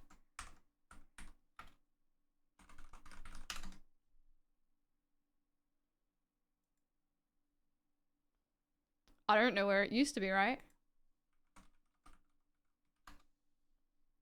Restoring freedom of speech, ending federal censorship. I guess this is all just like within the Constitution. I have no idea.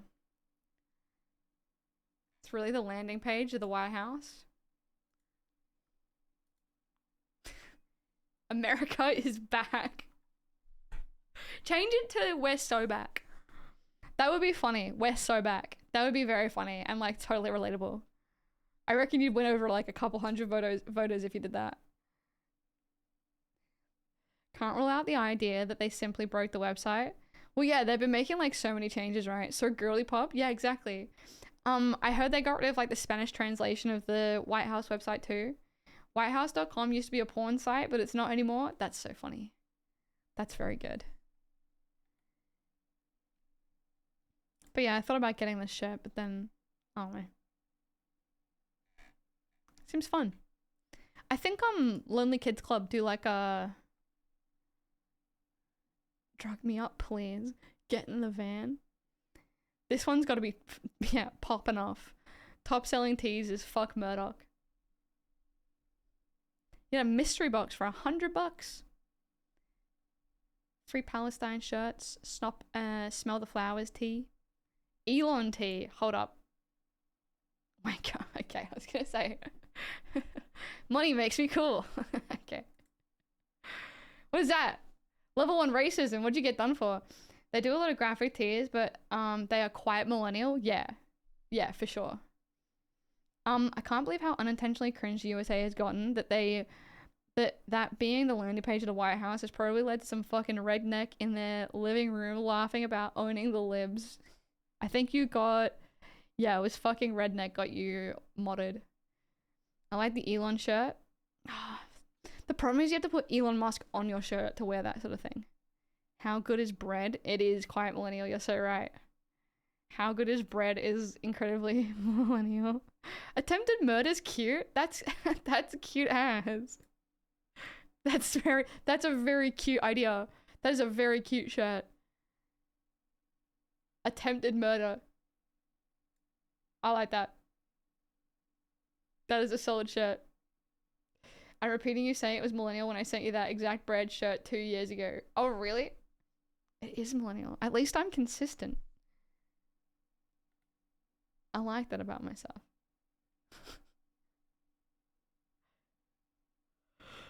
They got a purple pingers line.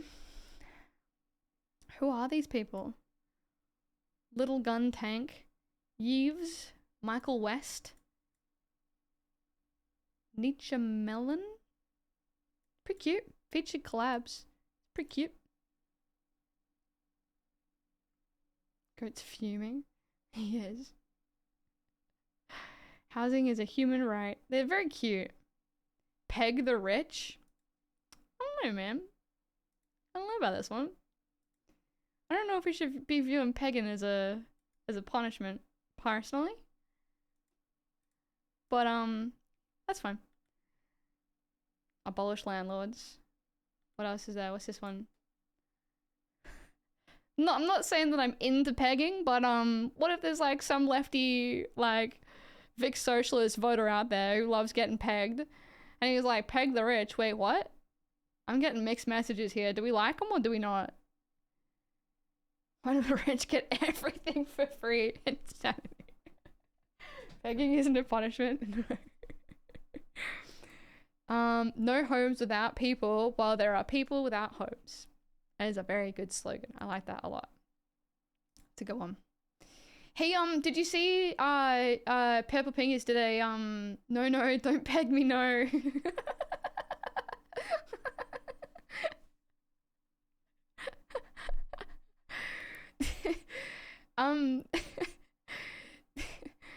More incentive to lie about my income to girls. I'm gonna clip this and send it to Purple Fingers, just to let him get some feedback on his merchandise and the mixed messages that it's sending to the people. He did a thing with, oh, I can't bother getting into it. There's a new Purple Fingers thing out and it's good, and I watched it and you should too. Housing is a human right. That's cute. Burn the boomers. Burn the boomers' investment properties. Peg the rich. I'm gonna get rich just so I can wear this shirt. It's funny if I were wearing the shirt myself and then tried to convince people I was rich.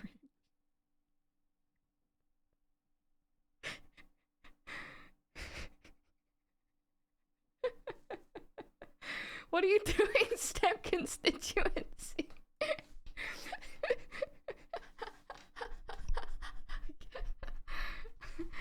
Anyone remember this? One Nation in Crisis after strip club stings bring down candidate. A salacious strip club video has brought down one of Pauline Hanson's most trusted Senate candidates, Steve Dixon, and delivered a big hit to One Nation's election hopes in the process.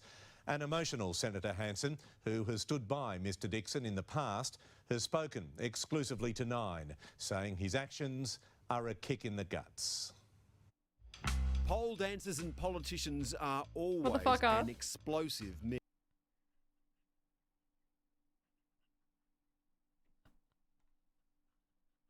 I hate it here. I hate it here.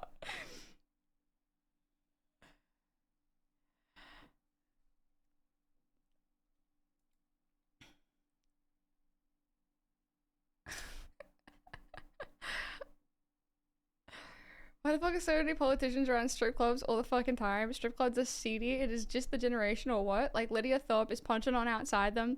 The men are in there. I don't know, man.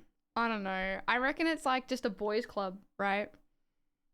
And by boys club, I mean like, I think there's just something that happens that indoctrinates you into the, sorry, that's really loud. Sorry. Music loud. Yeah, sorry. I reckon there's just something in politics that like indoctrinates you into the attitude. It's like cops. I think cops is like more solidified and like monolithic in their culture. Like absolutely. Just by the very nature of like cops having to be like the same. But I don't know. It's gotta be something to do with it, I would say. Okay. Maybe we try and read through this sometime. That'd be pretty fun.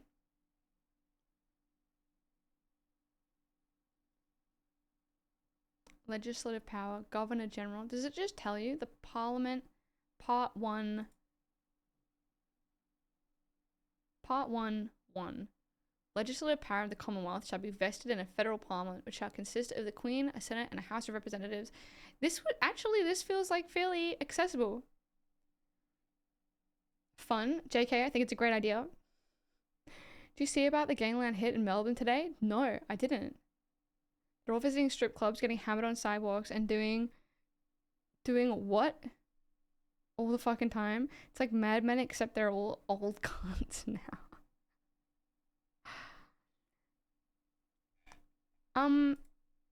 Yeah, might give this a go sometime. I'm gonna go equals speed. I've never heard that in my life. Is that like a... I've never heard of GOE? No, neither. GOE? Yeah. I've never heard of GOE before. Neither. Maybe it's like a New South Wales thing. I said GUI.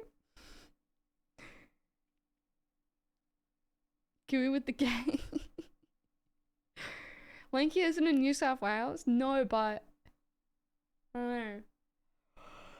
Oh, that was what it was called when I was coming up a long time ago. GOE. Lanky's a rectangle. It's an Oz-wide thing. Yeah, never heard of it. It's happened 10:30 this morning. Is this gonna have strippers in it as well? Will please not send me videos of strippers on my Twitch account, please? Melbourne's underworld most wanted man Sam Abdul Rahim shot dead. I don't know the history behind this, so I don't know if it's like, you know, as a headline I get it, but also like I don't know anything behind. I've never heard of this man in my life. I'd be willing to get into it, but I am also trying to get into this shit that I've been trying to get into for hours that I keep getting distracted from. This is a Christian stream. I will report you. Can't be that old. I'm nearly in my 30s, and that's what my sister called it. And she's like 4 years older. No, I don't think it's that much older, right? But I haven't heard of it. Goat hasn't heard of it. Haley hasn't heard of it. This is a Jehovah's Witness stream. Increasing government support for the dairy industry. Imprisoning immigration detention workers who record or reveal information from their work. Increasing investment in the coal industry. Increasing the initial tax rate for working holiday makers up to 15%. Increasing transparency of the China-Australia relationship. I mean, who disagrees with that?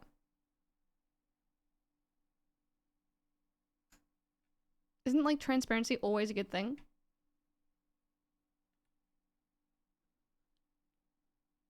Except for like maybe defense. I'm actually just a very confused Amish. No, I am Amish. There's only enough room for one of us around here. We can have more than one Amish person. We're incredibly inclusive. Maintaining or increasing defense spending. Mandatory minimum sentences for certain offenses. I imagine that would specify what offenses. I gatekept Amish. Mandatory sentences suck. What about for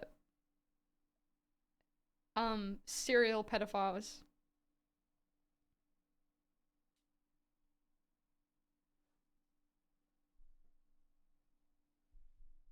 Or do you still disagree? I'm testing your moral consistency. They don't suck, but they suck for things that shouldn't even be a crime, like carrying $10 of weed. Creates incentives for pedophiles to be child murderers. As in, like, it incentivizes killing the children because then it increases the likelihood that they won't get caught?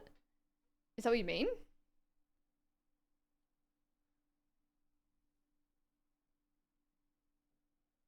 There was a case in Queensland where the judge literally said that. Really? What's the thinking? Mandatory minimum sentences restricts what sentence the judge can impose. On, like, the other end, though? What a come back to. Hi, Amy. I would suggest that either of those crimes should be mandatory, be in jail for life. There's definitely, like, an amount that... Like, I'm being just, like, I don't know, I'm being, like, hypothetical towards Shidu. I do believe that there's, like, a projection when we think of, like, a certain crime. And when I say, like, serial pedophilia or, like, whatever, we're, like, projecting the worst possible scenario for, like, those two words that I've said. So a long sentence can still be imposed for serious crimes. Yeah, but like if the minimum sentence is like a year, does that really like change what the judge can do? Proportionality is a principle in justice. Mandatory sentences are a populist policy that has little grounding in reality. Yeah, that's fair. I struggle to see how you could even apply like a broad sort of statement like that, like mandatory minimum sentences to like, I don't know, complex situations, like complex crimes. I don't really know how you would I don't know.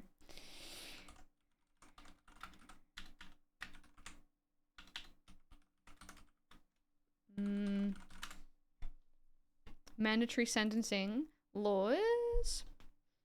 Mandatory sentencing, noticing the incarceration rates of Aboriginal and Torres Strait Islander people. That is, okay. Should Commonwealth, state and territory governments review provisions that impose mandatory or presumptive sentences, and which provisions should be prioritized for review? Systems do have a way to decide what sentences are appropriate. It's not freeballing. Are you then like across the board against mandatory minimum sentences? Let me turn it around. What is good about mandatory minimum sentences? But by the way, I'm like not decided on any like either way. I'm just like, I like picking at the questions to see what you have to say. So I'm not necessarily on the other side, but if I were to say what is good about mandatory minimum sentences, I would say that they give you a baseline of the punishment that someone may face if they were to commit a crime that they're thinking about doing. So we know that you are guaranteed to go away for so and so and so and so time if you commit this crime, like, I don't know, child pedophilia. And you know that there is going to be like a mandatory minimum amount of time that you will spend in prison. So you don't have the idea that, well, maybe I could get free on this or maybe I could get out on that or whatever. What do you think about that idea? Is that, I don't know, means people can't get off on a rape sentence because of affluenza, shit like that? Do we have mandatory minimum sentences here? That's sort of what I'm trying to figure out. Yeah. It's just, I don't know. This is the mandatory minimum sentences here. In Australia, the typical approach to legislating criminal offences is to provide a maximum penalty that may be imposed upon conviction based on the Parliament's assessment of the relative severity of the offence. This approach gives the courts a broad discretion to impose a sentence up to and including the maximum based on a range of factors. These factors include the impact of the offence on the victim, the circumstances of the offending, and the accused. In sentencing an offender, the court must consider whether a particular case meets the threshold for imposing a term of incarceration, taking up into account and balancing the purposes and principles of sentencing. I guess it means that you can't if there is a mandatory minimum sentencing, it does mean that the judge can't rule for something like rehabilitation, like, I don't know, like some sort of criminal rehabilitation, psychotherapy, whatever, I guess. Like, you can't do like an alternative to the mandatory minimum sentencing.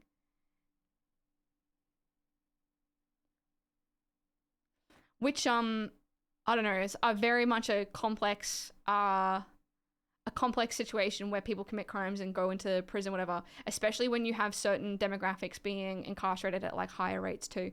So they couldn't lessen your sentence based on the circumstances. Yeah. So yeah, because there's a mandatory minimum, like the minimum amount of time must be served, they can't come in and use discretion to lower those circumstances. And yeah, it's like when someone has like affluenza, or like they're particularly wealthy or they come from a certain part of society, then it can be an issue where they might be getting off on something that someone else might be spending more time in prison for, which is completely unfair. But the alternative is that then they can't use their discretion to provide different forms of like punishment and rehabilitation, whatever. Whole justice system is fucking wrong anyway. I don't think it really rehabilitates anyone, and people come out just as likely to commit crimes again. It's all fucked up. Nuance, yeah, good word. Yeah and no. Like, yes and no, absolutely. Like, absolutely, I think that there's like we need like a big rehaul of prison systems in general, especially in for Aboriginal populations who the Aboriginal and Torres Strait Islander people face imprisonment at like far greater, what is it, like they're overrepresented in prisons by like 17%, no, not 17%. I used to have these numbers like in the back of my brain, but they're like far overrepresented in prisons as well. And so it would, like, state to state, it wouldn't take, 17% is what my brain recalls. Yeah, it's like 17%. Okay. But yeah, then it doesn't take into the nuance, like, circumstantial differences and everything in regards to, like, crimes committed and all that. In Australia, it's something like 50% of people who come out of jail return to jail within 2 years. It's real bad. Recidivism is definitely, like, an issue, yeah, but it's also, like, when you have mandatory sentencing for things, I'm arguing the other side as well, but again, I'm, like, when I am talking about these things, I'm not trying to come at them from, like, a certain point of view. I'm just, like, working through the ideas that come into my head on, like, the pro, on the con, and then, like, eventually maybe I'll come to a position that I agree with.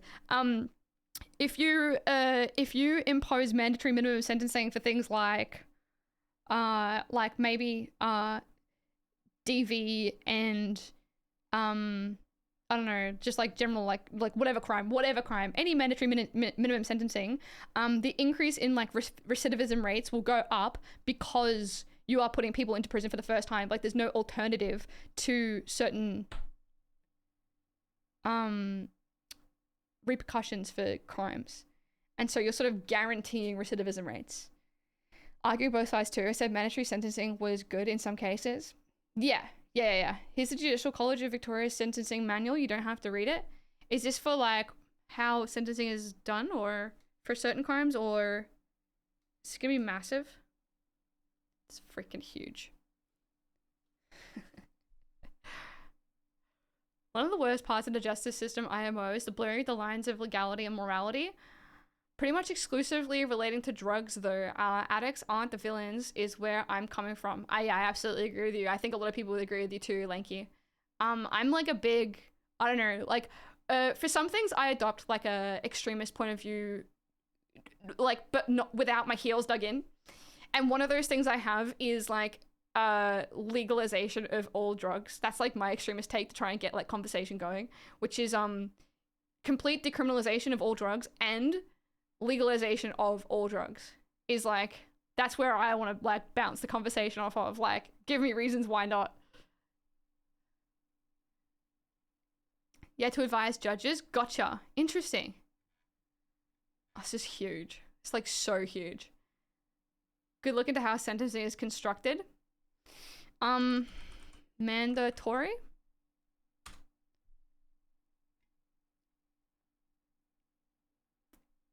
Parliament can limit judicial discretion in sentencing.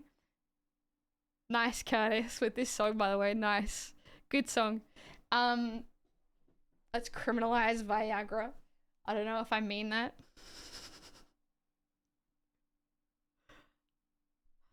Parliament can limit judicial discretion in sentencing, and it has done so in many ways. For example, by setting mandatory penalties for some offences, requiring a custodial term and minimum non-parole period for certain offending or against certain persons, and mandating that preconditions be satisfied before a court can make a youth justice centre order or youth residential centre order.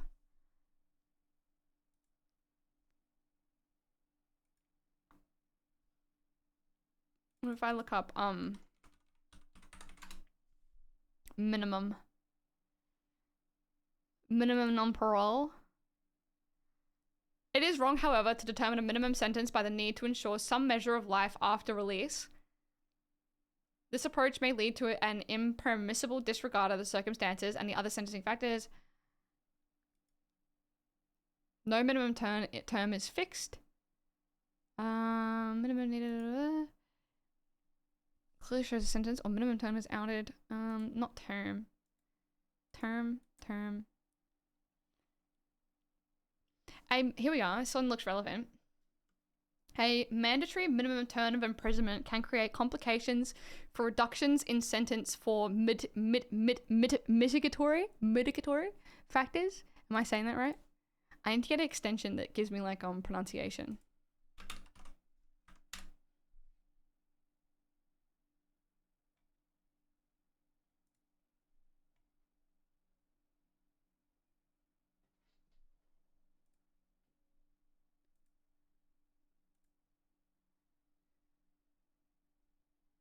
mitigatory or mitigatory.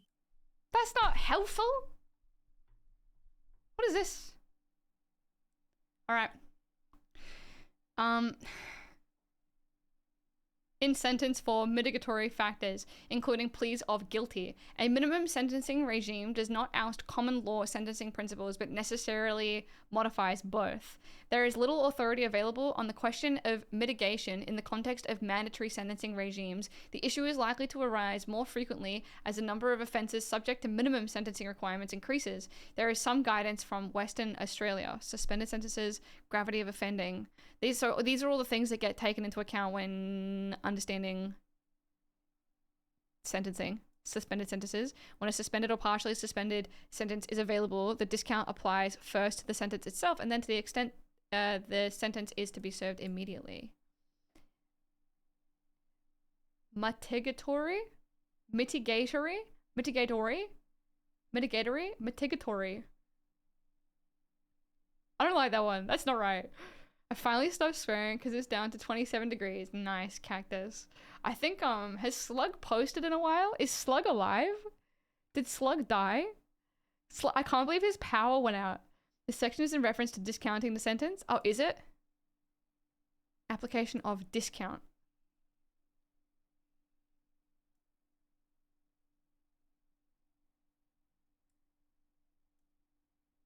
Yeah, okay.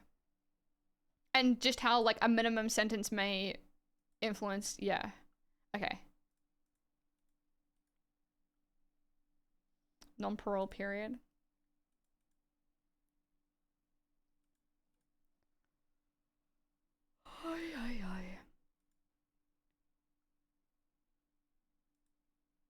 Mandatory minimum sentences.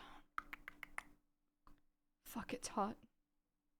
As a rule of thumb, put the emphasis on the semi-penultimate third last syllable. Semi-penultimate, semi-last syllable. Mitigatory.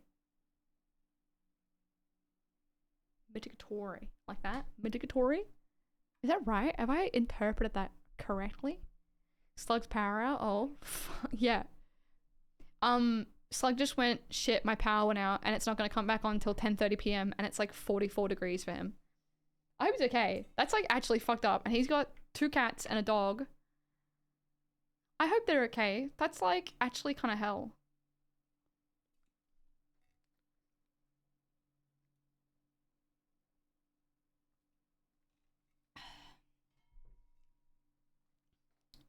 I imagine we'll hear from him about it. Okay, in addition to the requirements that courts impose a sentence of imprisonment for Category 1 and Category 2 offences, Parliament has specified that, for some offences, and subject to certain requirements and exclusions, a court must impose a sentence of imprisonment with a non-parole period of at least a certain length. These minimum non-parole periods, provisions can be divided into 5 groups. Act also sets mandatory minimum sentences of imprisonment for certain breaches of supervision orders. So there is mandatory minimum sentences or minimum non-parole periods for these sorts of crimes. Is that right? Do you need us here for your law study? I'm just trying to understand if we actually do have mandatory minimum sentences. When I bought my fridge, I learned that all fridges are manufactured for different climates and Australia gets the most robust ones. Hell yeah, we do. Here to mark my entry into stream. Hi, Tile. How you doing? Nice to see you. We need to all start prepping for that shit to happen, sadly. I feel like we do. I don't know. Yeah, I don't know. I'm just trying to figure it out.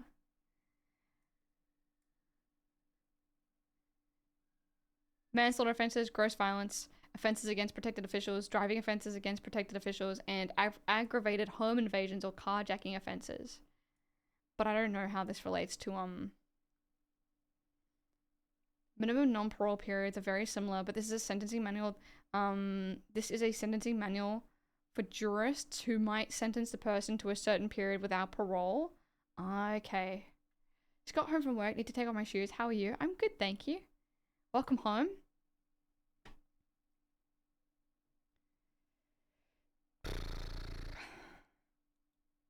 Whilst mandatory sentencing laws are found in most Australian jurisdictions in various forms, the ALRC focuses on the impacts of mandatory sentencing for offences that stakeholders have identified as having a disproportionate impact on Aboriginal and Torres Strait Islander adult offenders. Yeah, there we are. I think that's sort of what I was talking about earlier, just in regards to overrepresentation.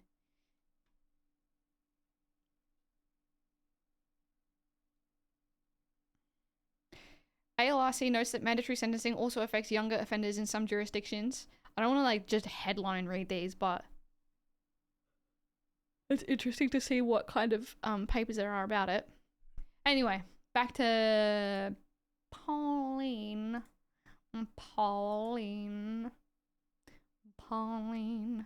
Pauline. Pauline. Pauline.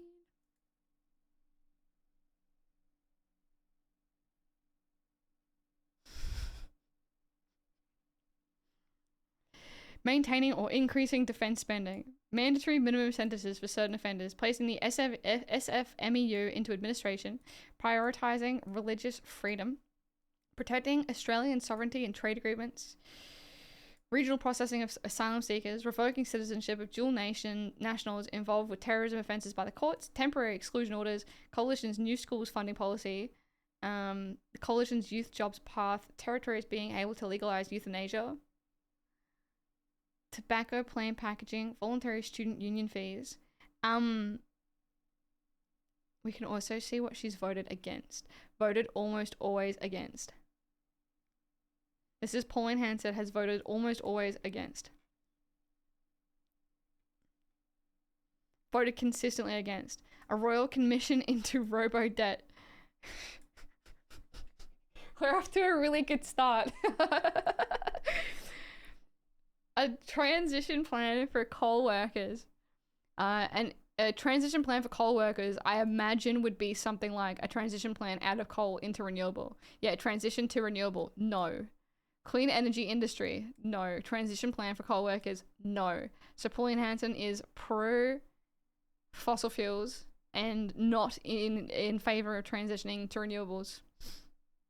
Robodebt is probably the most evil thing the Libs have done recently, and nobody got any sort of punishment for it. Holy shit, Elise, we really need to watch The Big Short.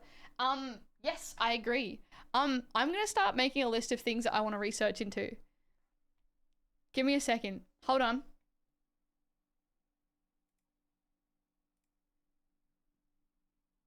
I'm gonna do it here.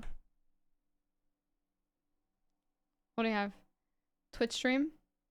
Add sub tab. Here. I'm gonna call it politics. Add sub tab. What I wanna know. No, to be researched. There we go. Let's go. Robodebt. That's on there. Things I want to learn about in 2025. Robodebt. Labor have continued automated debt recovery. That's good to know. As in, like, that's not good that that's happening, but that's good to know that Labor have continued it. I have a stack of law school books laying around. Did you do law in school, like high school or uni? Or Indu card is another good one, please. Obscenely corrupt. How dense do you have to be to see how bad all this is, Pauline, you dumb cunt?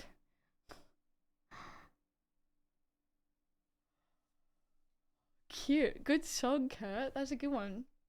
I feel like there's other things that I want to know as well. So, Robodebt. What else did I have? Oh, I just had, like, generally, I wanted to learn about the Gough Whitlam and the Whitlam government. What else did I have? I wanted to go further into researching about the Afghan files and also just the David McBride stuff. The Whitlams. Tilby's here, isn't he? During lockdown, online at Deakin. Oh, nice. Yeah, that's cool. Indu card was a completely corrupt and fucked up thing too. It was a card given to predominantly Indigenous Australians on Centrelink, where instead of being given money, they were given an Indu card. Oh, I've heard it as like a... I feel like there's another name that I heard of it. Only be used at certain stores and can't buy anything online. It costed 10k per person to put on the Indu card, and they received multiple studies showing it didn't work, but continued to put people under financial stress anyway. Yeah.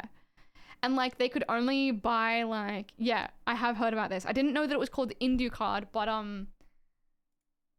cashless welfare, I believe. Yeah, the cashless welfare, I think, is how I've heard it. Let's add that in, and then what is it? Indu card / cashless welfare. People were trading stuff they couldn't get on card. It's so fucked up. Alright, what else do I have? There was generally, I just wanted to read the, I don't think I'll do that on stream though, but I'm reading through the Monash thingers. I've got the national interest Monash things. I've got the Simon Holds a Court one, the big teal. I've also got, the other one I got wasn't really called Indu card. It was run by Indu, a finance company, which is a whole other issue in terms of welfare. Right, okay. That is, yeah. But yeah, I did know it as cashless welfare, I believe. Haven't told you the worst part. There's dodgy connections between the head of Indu, who became a high up person in the LNP. Did you watch a movie? How do you know about this? You just read about it? The other one I have is Our National Shame, Violence Against Women and Children, I believe is what it's called.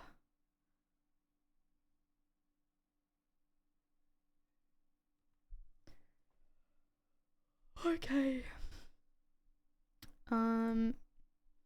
Pauline Hanson has voted against a royal commission into robo-debt, a transition plan for coal workers, an independent inquiry into Attorney General Christian Porter.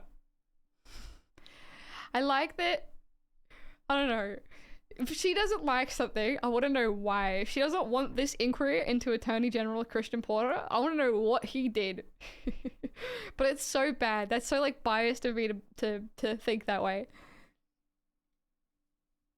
Rapist? Fucking hell.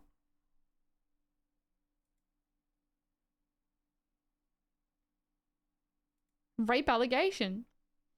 In late 2021, Australian media reported an alleged rape of a 16-year-old girl in 1988. It was alleged that the male offender was now, as of 2021, a federal cabinet minister. She had written a long statement for her solicitor in 2019 and had contacted several politicians and police. She died by suicide in 2020, and her statement was sent anonymously in February 2021 to the Prime Minister and several other members of Parliament. On the 2nd of March 2021, the police announced there was insufficient admissible evidence to secure a prosecution.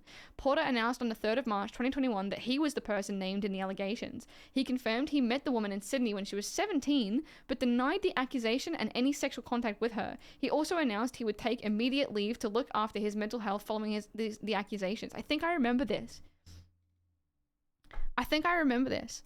On March 15, 2021, Porter launched a defamation claim against the ABC and reporter Louise Milligan for publishing the allegation. He claimed, his claim argued that although the original allegation did not name him, he was readily identifiable. Didn't he identify him himself? And that the article was intended to harm him. Didn't he come out and say that it was him? Porter withdrew. Didn't they just say that up here? He was the person named in the allegations.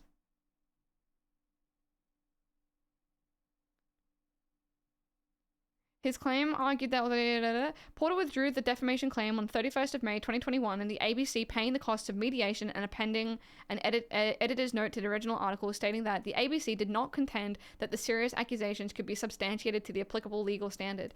No findings were made and no damages were awarded to Porter. On the 10th of June 2021, a friend of the alleged victim, film producer Joe Dyer, was awarded costs estimated to be $550,000 after she brought separate litigation to prevent one of Porter's defamation lawyers from representing him, owing to having conflicting interests and access to confidential information about the victim and Porter. I don't really know what that last bit means. The original dossier detailing the rape allegations against Porter was made publicly available by the Federal Court of Australia in 2021. In September 2021, Porter revealed that federal parliament is in an interest declaration that the defamation case was funded in part by an anonymous donor, though he did not indicate the value of the donation nor his overall legal fees. A donation was made through a blind trust called the Legal Services Trust, and Porter claimed, as a potential beneficiary, I have no access to information about the conduct and funding of the trust. I bet you I could, I'll take one guess. I'm gonna take one guess. Can I guess? I'm not gonna guess, but I think you can know who I guessed. Widely believed that Gina funded it. Oh, I wasn't gonna say Gina, but I was gonna say another billionaire of Australia. I'm just making it's a fun little joke. Gina! Okay. What's going on? Retry? Yeah, give it another go. Porter's receipt of this donation was criticised by the opposition, saying that he should not have accepted an anonymous donation and that it is in the public interest to know who made this donation. Porter also received criticism from Malcolm Turnbull, who described the situation as if Porter had said, my legal fees were paid for by a guy in a mask who dropped off a chaff bag full of cash. The declaration also stated that his barrister, Sue Chrysanthu, discounted her typical fees to represent him in the case. Porter tendered his resignation from the front bench on 19th of September 2021. On the 20th of October 2021, the coalition government blocked a bid from the Australian Labor Party opposition to have Porter investigated by the House Privileges Committee over whether he had breached parliamentary rules over his financial disclosures, despite Speaker Tony Smith having ruled that there was a prima facie case, I don't know, for further scrutiny. The move from the government attracted significant criticism in the media. In November 2021, the parliamentary committee announced that they would ask Porter to declare the ultimate source of funds. Did he? Did he declare it? It's such a weird cliffhanger to end in 2021. Anyway.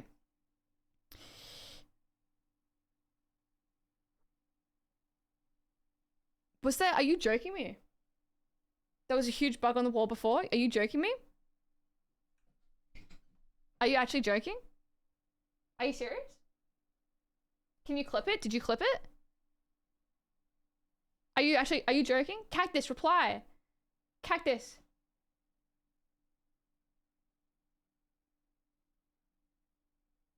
Why is he not replying? I think he's lying. Why? Why are you lying? I'm gonna have to get up and look for the bug. I feel like Cactus is like sitting there pissing himself laughing, but now I have to go and look. There's a bug on my wall. I wasn't looking sus. I have to get up and look around the room now. He's freaked me the fuck out. My door's closed. There shouldn't be a bug in here.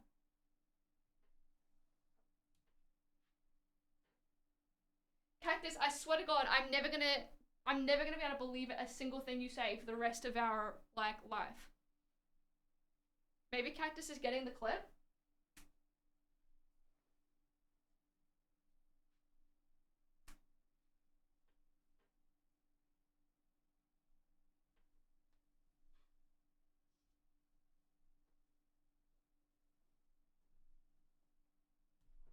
Where did he go?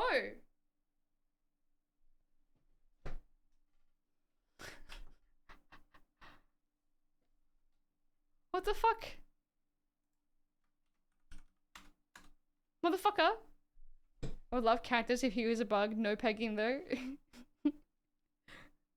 He's not rich enough. He can't afford it. He hasn't earned it. Earn some money and you earn the peg. I don't make the rules. Purple Pingers does apparently. Okay, anyway, Pauline Hanson voted against an independent inquiry into Attorney General Christian Porter. Can the middle class and lower class be pegged too? I don't know actually. Just wondering. I don't know. I think you might have to ask Purple Pingers. I just went for a wee and I heard all of that from the bathroom. There's no bug. You motherfucker. That's your...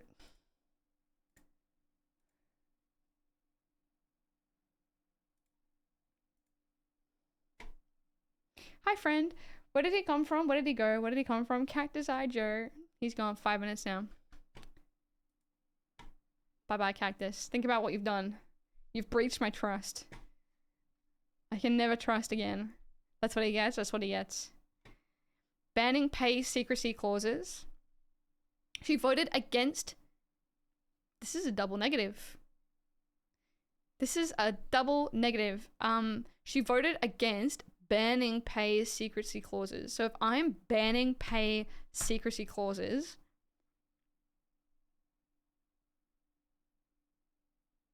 Why do I go into like a breakdown? I go into like a mental breakdown when I try and do a double negative. It's like you're introducing like math into vocabulary, you know what I mean? She voted in favor of pay secrecy clauses. Ah, okay. She wants pay secrecy clauses to be allowed. Like for the general public? Okay, hold up. Fair Work Legislation Amendment. Second reading, agree with bill. Why is she against, what is it about someone that just makes it like against every single thing good? Like every single thing ethical. It's not even like we disagree on like one thing. You know what I mean? It's not even like she's just like a bit racist and like we agree on everything, but she's just like a bit racist. It's like she has the worst opinion on every single thing possible. Cause like, why the fuck should she give a shit about this? Like this is just a good thing and a fair thing. She has lead brain. It's almost like she's employed to be a fuckhead. Yeah. It's like she's like a like a government plant just to keep us all angry about her and distracted from like the actual other things that are going on in the world. Asbestos exposure. The racist women in Queensland think she's got some guts and speaks her mind. But this is not like it's like every single thing she's just a shithead on. Okay. Building community climate change resilience. She voted against building dedicated quarantine facilities. She voted against changing the day of Australia Day. She voted against closing the gap between Indigenous and non-Indigenous Australians. The wording of that makes it sound like so... I know she's like... I feel like she's like passively racist, but this sounds like proactively racist. You know what I mean? And maybe I'm just trying to be like less pessimistic about her. But I feel like, I don't know, like proactive racism is so much different to like passive racism, you know what I mean? Like the wording is like so proactive. Wooey wooey racism alarm. Have you seen the racist watchdog on Twitter? And like it just retweets anything racist and it goes bark bark bark bark bark bark bark bark. I love it. I love it. Pauline Hanson learns about submarines.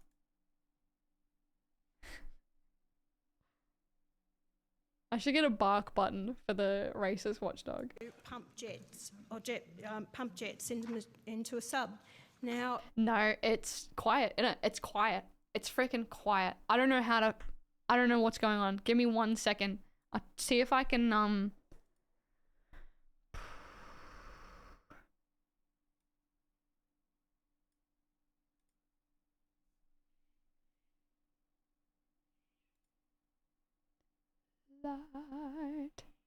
Is this what raises my... If I turn this up, does that turn the volume up of the stream? It does, doesn't it? Yeah, okay. But that's just my microphone. I don't know if that's gonna do it for the, I don't know if that's gonna do it for like the... I don't know if that's gonna do it for the rest of everything. This song's so beautiful. Your threshold is high? I don't know what any of this does. I don't know, like this? I don't know why this has all changed. Like, oh god, I don't want to start messing with this stuff. Threshold is in like, I have to be loud enough to say something to break the threshold of the microphone. Is that what you mean? Like if I turn this down, then you can hear me farting? Threshold is the point it starts boosting? Yeah? Okay. I don't want to fuck with this too much, but I don't understand why you can't hear anything. Like, I can't hear anything either. It has nothing to do with this one. is it true that pump jet submarines can Is that louder? That can't be. only stay underwater for 20 minutes? I feel like that is louder. Okay, hold on. I'm just going to increase my microphone a little bit more and just see if that, like... No, Senator. I do not. Pump jets. It's still quiet. It's been so long since I've had to use my alt that I forgot the password, but I can explain a compressor to you if you'd like. Maybe just back the music off. Sometimes random videos are just quiet. I just don't know why everything's gone quiet all of a sudden.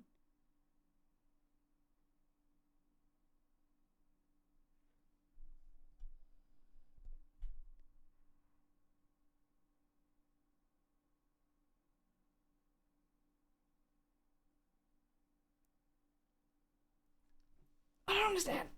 Welcome back, Cactus. Can you really believe like a whole childhood that Threshold was the bum hole?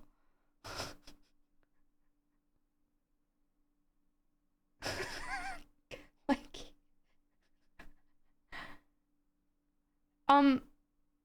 Turning up my microphone is gonna make it worse for you to be able to hear the video, because then you're gonna have to turn the video down so you can't hear me. But then, like, even if you have it all turned up maximum, it's still really quiet. And like I have it all turned up as far as I can turn it up. I don't understand what's going on. It wasn't like this before my OBS refresh. I swear it was my OBS. Like, this is up. That's the one. And that's up as far as it can go.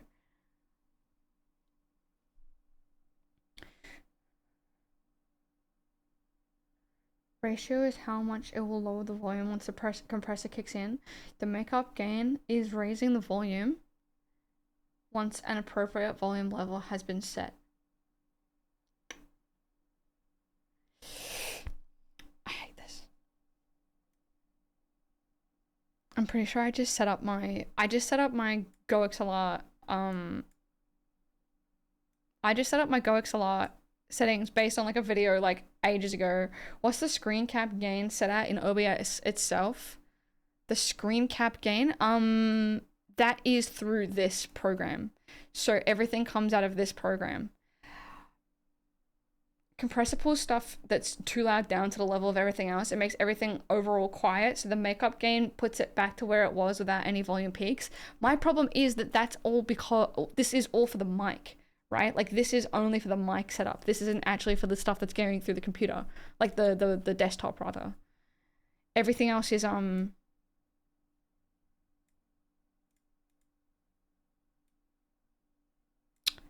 sorry, that was really loud.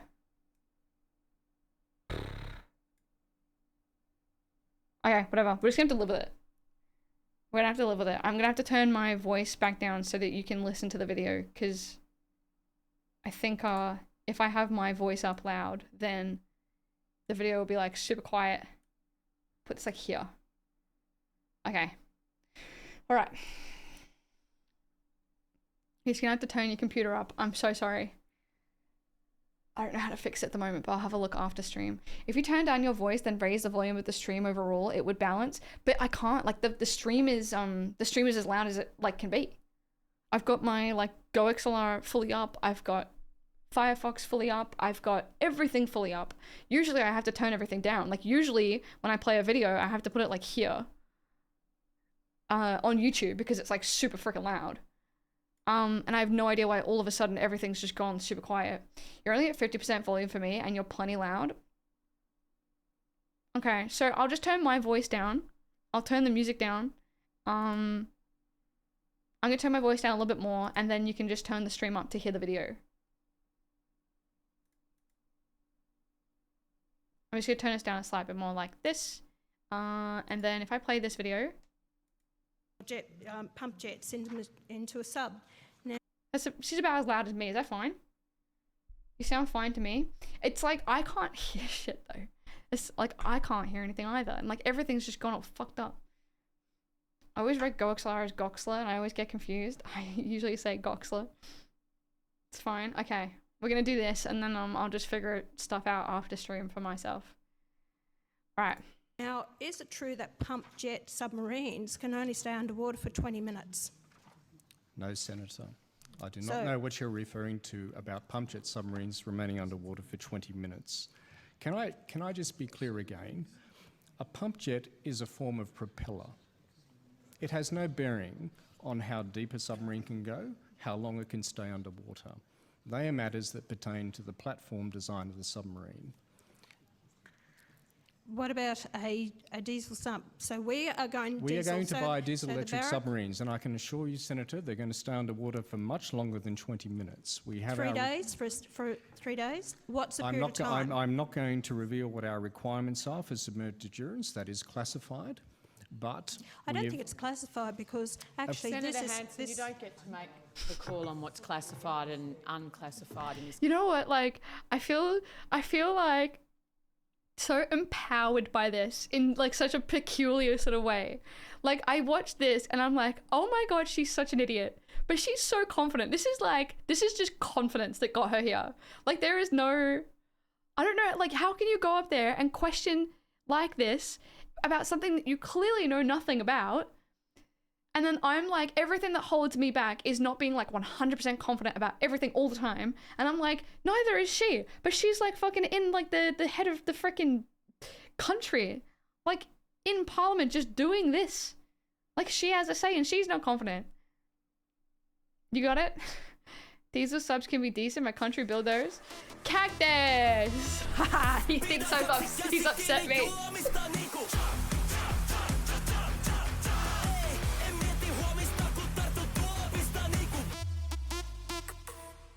Bug penance.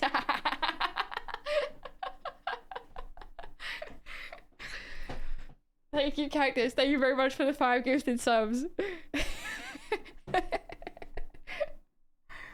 We got a gifted sub for Vemo Worm, Rish, Metro, Zach, and Nick. Thank you very much. Thank you, Cactus. I lost sight of the bug on my wall. Did you really have a bug on your wall? I can't believe you did that to me. I was so freaked out and then you just left and I thought you were just sitting there laughing as well. Thank you very much for the 5 gifted subs, Cactus. That's very, very kind. You don't have to do that as penance. Thank you, Cactus. That's very kind. It was CIA spy bug. True. It's my fault. I'm sorry. We've all got bugs. It's okay. I watched yesterday, a funny thing happened on the way to the forum. It's like an old comedy semi-musical from like the 60s or something. And in the movie, they used real fruits and vegetables that would rot over the course of filming. And so there were flies everywhere in the movie. So much so that the end credits had just like animated flies on it. I haven't seen that in so long. I watched it yesterday. Super old. It was good though. It's aged really well. Like the comedy's pretty timeless. Honestly, flies are the worst bug. But there's like scenes in it where it's just infested with flies. Honestly thought the response would be something like, shut up, Cactus. So I went to pee and for some reason you took me seriously. It's one time and you never have before. Because usually when I say like, oh my god, there's so many bugs in here, that's when you're like, I'm gonna fuck with her and tell her there's a bug there. But then like this one time, I hadn't mentioned anything about bugs. And then you were like, there's a bug there. Like I was distracted. And then you still decided to go like, there's a bug there. And I was like, oh, I didn't prompt this one. Is there actually a bug there? And anyway. She reminds me of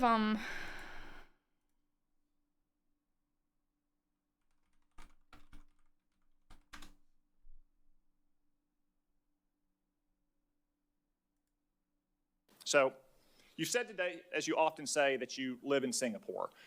Of what nation are you a citizen? Singapore. Are you a citizen of any other nation? No, Senator. Have you ever applied for Chinese citizenship? Senator, I served my nation in Singapore. No, I did not. Do you have a Singaporean passport? Yes, and I served my military for two and a half years in Singapore. Do you have any other passports from any other nation? No, Senator.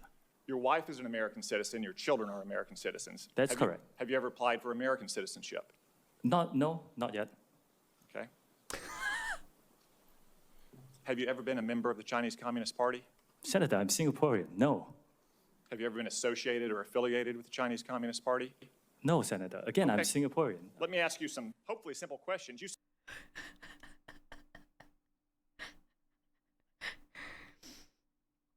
It's so bad. It's so hard to watch. It reminded me of that. Yeah, it immediately reminded me of that. Mr. Cotton sounds like an underwear monopoly. True. I think it's Tim Cotton or Tom Cotton or something. That's very funny. Okay. Wait, I forgot. I am Chinese. You got me. Exactly.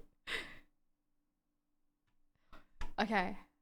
What are we up to? We're talking about Pauline Hanson being the worst of everything. Voted against decreasing the gender pay gap. What is up? Okay. What is up with Pauline Hanson?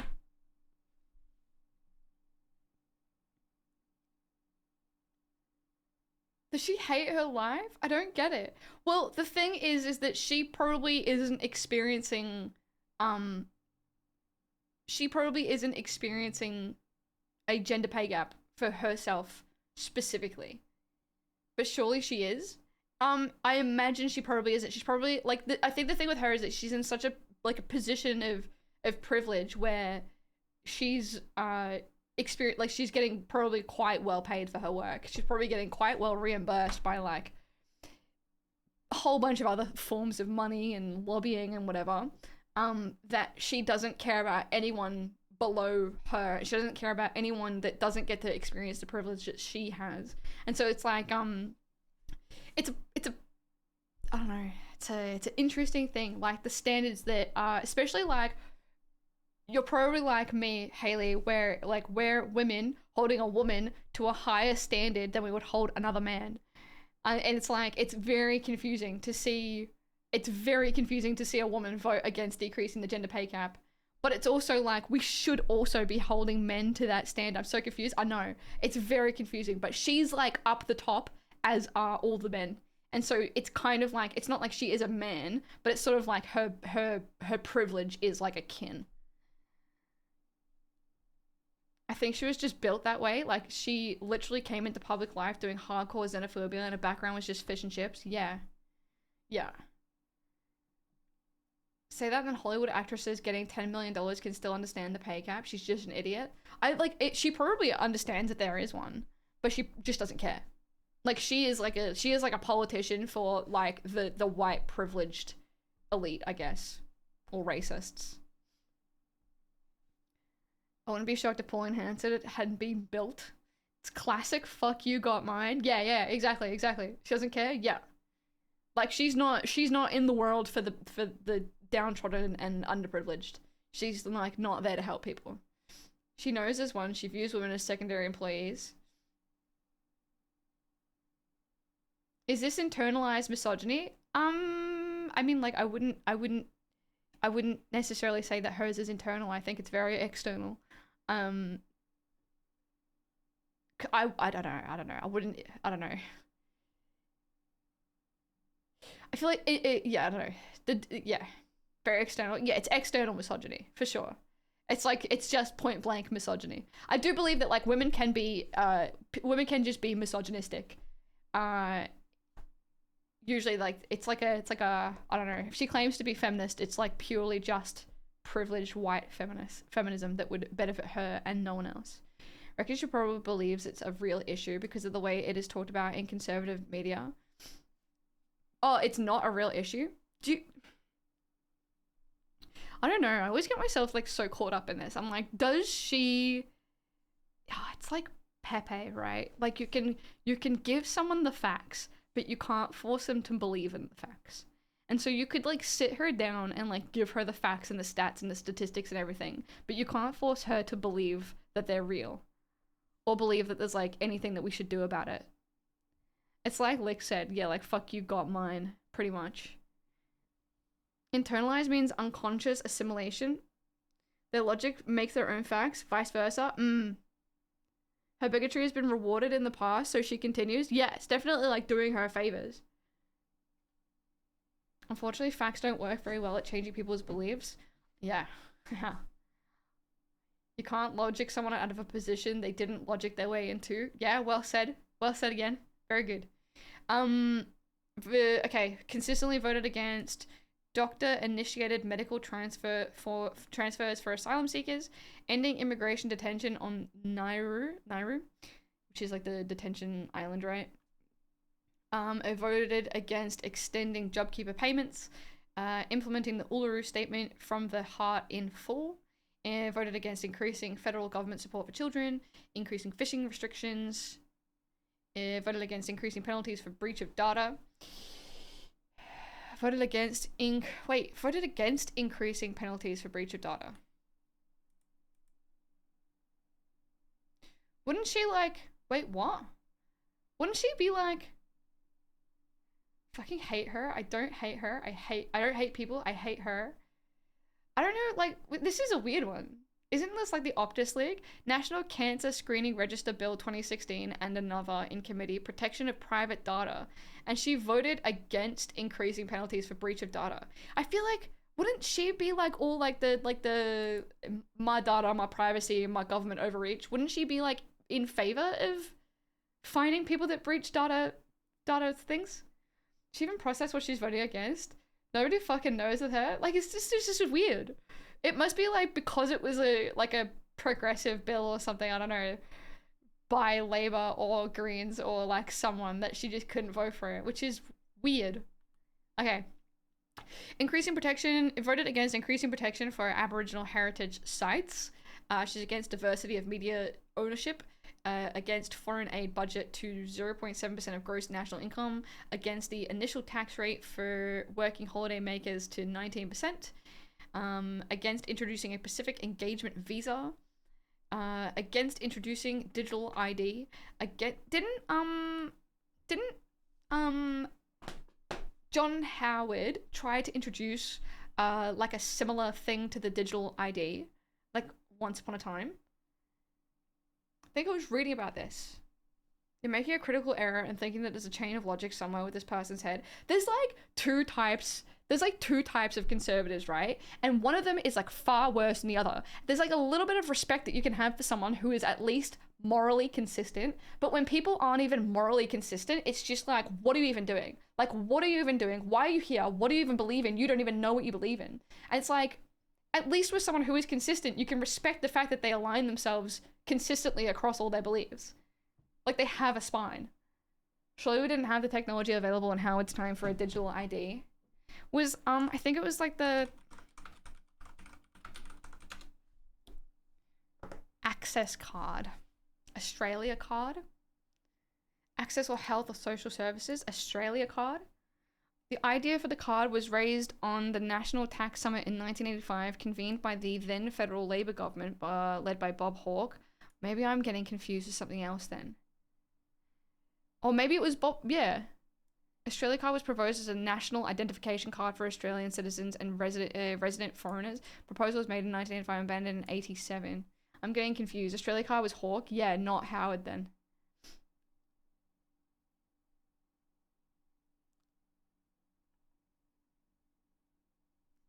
I think my headphone's broken. Again. I had to super glue my headphone because it broke yesterday. No, it's not broken. That's a national ID card, not a digital card. No, yeah, but like a... Tech has been around a long time. Still like a card that has like... I don't know.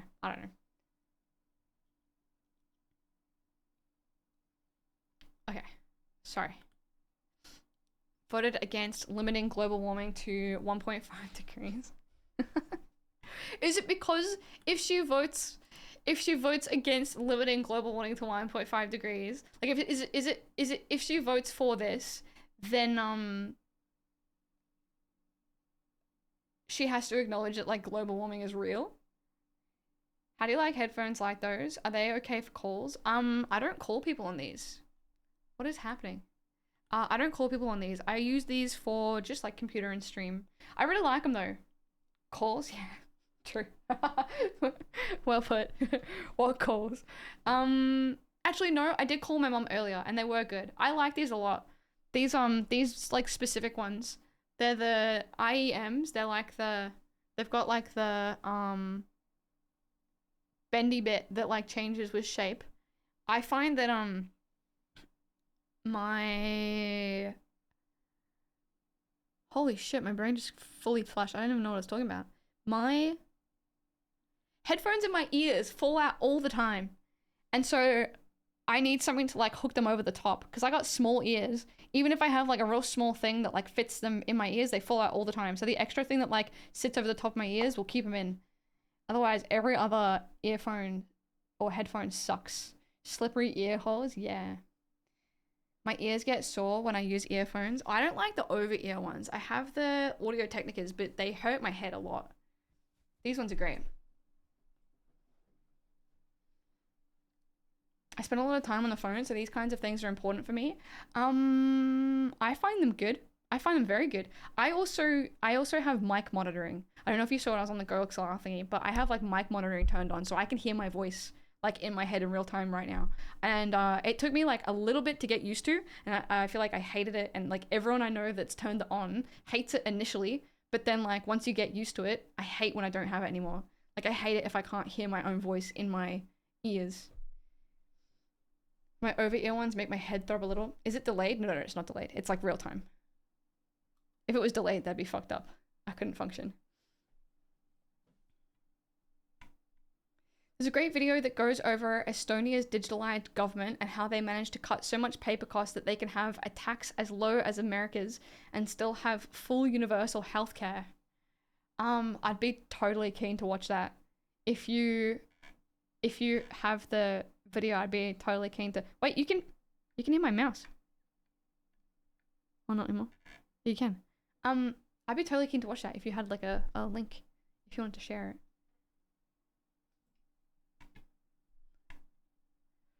Making sound. Oh my god, I hate her so much. Taxes low as America's? Are we talking about the country that has both state and federal taxes? Oh, thank you. I won't watch it right now, but I will watch it in the future. I add it to my watch list. Estonia, the digital state. I don't know why we're not digital. I'm sure there's an answer to that. Okay. She voted against making sanitary items GST free. Oh, what a freak. Like, is this freak behavior? Okay. Voted against the cashless debit card program voluntary and making the cashless debit card program voluntary and not mandatory. Voted against more scrutiny of the Australian Defence Force. Voted against paid parental leave equality for stay-at-home mums and dads. Voted against pill testing. Voted against procedural fairness. Voted against protecting the Great Barrier Reef. Voted against reducing air pollution. Voted against requiring every native title claimant to sign land use agreements. I don't know this. Voted against strengthening gun controls. Voted against the federal government calling for a ceasefire in Gaza. Voted against the Murray-Darling Basin Plan. Voted against transgender children and young people having access to gender-affirming healthcare. Voted against transgender rights. Voted against treating the COVID vaccine rollout as a matter of urgency.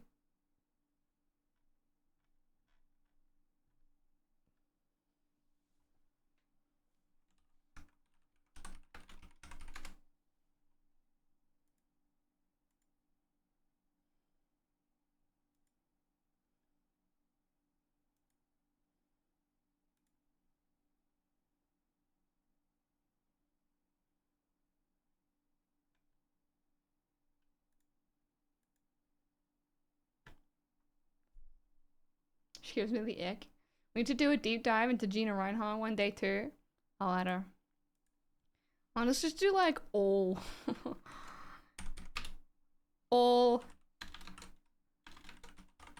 Australian billionaires. Gina Reinhardt. Who else do we have? Kerry Stokes. The Packers.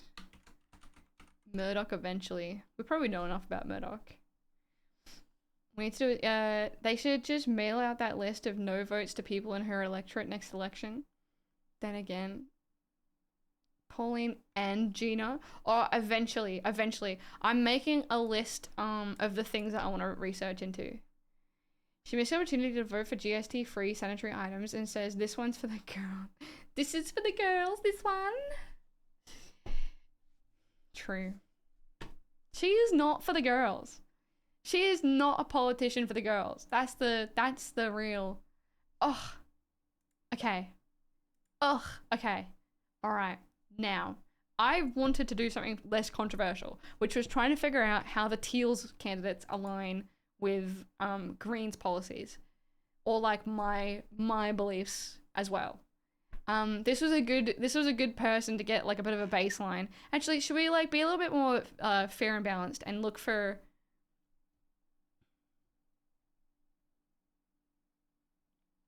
Nah, that's boring. Okay, never mind. Aggressively against the girls, she is. Okay, so the Teal candidate that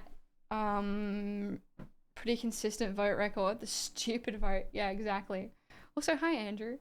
Can you explain what Teals are for me? I think I kind of get it, but at the same time, I fear I don't. Teals in general? Teals candidates. I think the Teals independents, simply known as Teals, are also called community independents of various centrist, independent, or minor party politicians in Australian politics who have grouped themselves together collectively for ease of discussion by the media in Australia. They have been characterised as strongly advocating for increased action to mitigate climate change by reducing greenhouse gas emissions, along with improved political integrity and accountability. They also generally share socially liberal outlooks, including on issues such as LGBT rights, and have harnessed grassroots campaigns to achieve strong wins toward them.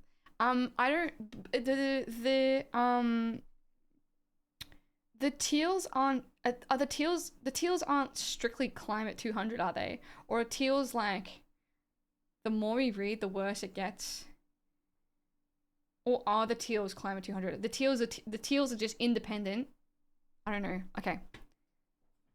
The eponymous colour teal, which has been interpreted by some journalists as a blend of the blue of the Liberal Party and the green signifying green politics, was a dominant feature of campaign branding used by high-profile independent candidates Zali Steggall, Allegra Spender, Monique Ryan, Kate Cheney, Zoe Daniel, and Sophie Scamps. However, not all candidates use the colour. The most significant impact of candidates usually described in this grouping came from the 2022 Australian federal election, with 7 seats won in the House of Representatives seats and 1 winning a Senate seat. The fact that these candidates all won seats that were previously held by the Liberal Party has led to significant attacks from the right wing of the political spectrum and from pro-Liberal Party Australian news media. The members accept the Teal moniker, but reject attack lines that suggest the group function as a political party and that their policy platforms are not truly independent. Climate 200 is just a funding organisation that likes Teal independence. Not exactly. Okay. So, okay. I was wondering what happened first, like Teals or independents, but it seems that like Teals just decide, like independents just decide to be Teals, to be like, well, we are independents, just so you can differentiate us from those other parties. And a lot of Teals are Climate 200 funded parties. They left-leaning or right-leaning? How can you be pro-LNP and also pro-green? That was why. So I started reading this one, The Big Teal by Simon Holmes à Court. He is the guy that founded the Climate 200 initiative, which was a political initiative to give $50,000 to any person that wanted to run as a local MP, so long as they are pro-climate, pro-science, and pro-women. And when I was reading this book, he's the guy that founded the initiative. When I was reading this, he said that it was like a crossover between Liberal and Greens, and I was like, huh. It's kind of like Liberal, but they care about the climate, and so I wanted to research more and see what their like liberal, more like liberal leaning votes were, and why I should vote for Greens and not Teal, or why should I vote for Teal and not Greens. So they're right leaning but like the climate? I think so, but that's sort of what I'm trying to like ascertain. Yeah, socially left, economically right, I guess. That's what I'm like trying to figure out today. That's sort of like my goal of this whole rabbit hole. Centrism. They sit together in the House / Senate anyway, so they kind of like are an unofficial party together, I guess. Let's make a party. I really like some of the Teals and voted for some, but their group in general seems like rich white inner suburbs, NIMBY women. My local member, hold on, let me get you a picture. of my local, I looked up my local teal. This isn't doxy because I think it's, you know, you could already ascertain this information, so it's fine. Looked up my local teal party get together, and it like flashbanged me. You know what I mean? A little bit of a flashbang going on. But yeah, you can sort of, yeah. You know, Melbourne fucking doxed. Join the party Climate 201. Crossbenchers often form informal agreements to achieve their agenda, especially if it's fully mutual. Yeah.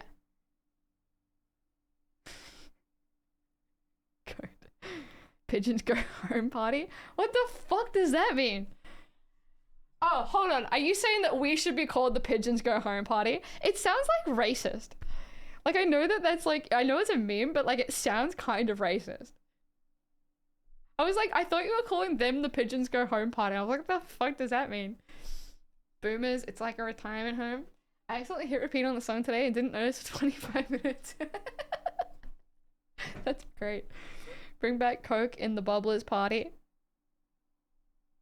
These guys. Yeah, it occurred to me. Pigeons Go Home Party makes you sound like you created a new slur called pigeons and you want them to fuck off. Maybe we call them, I don't know, maybe we call them, I don't know. Old white boomers are the pigeons.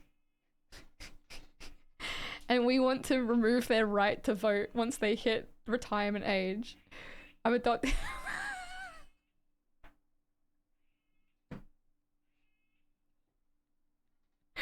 This is our primary objective. Turns out the upper class white person has the most time to be politically engaged. I know. Go figures.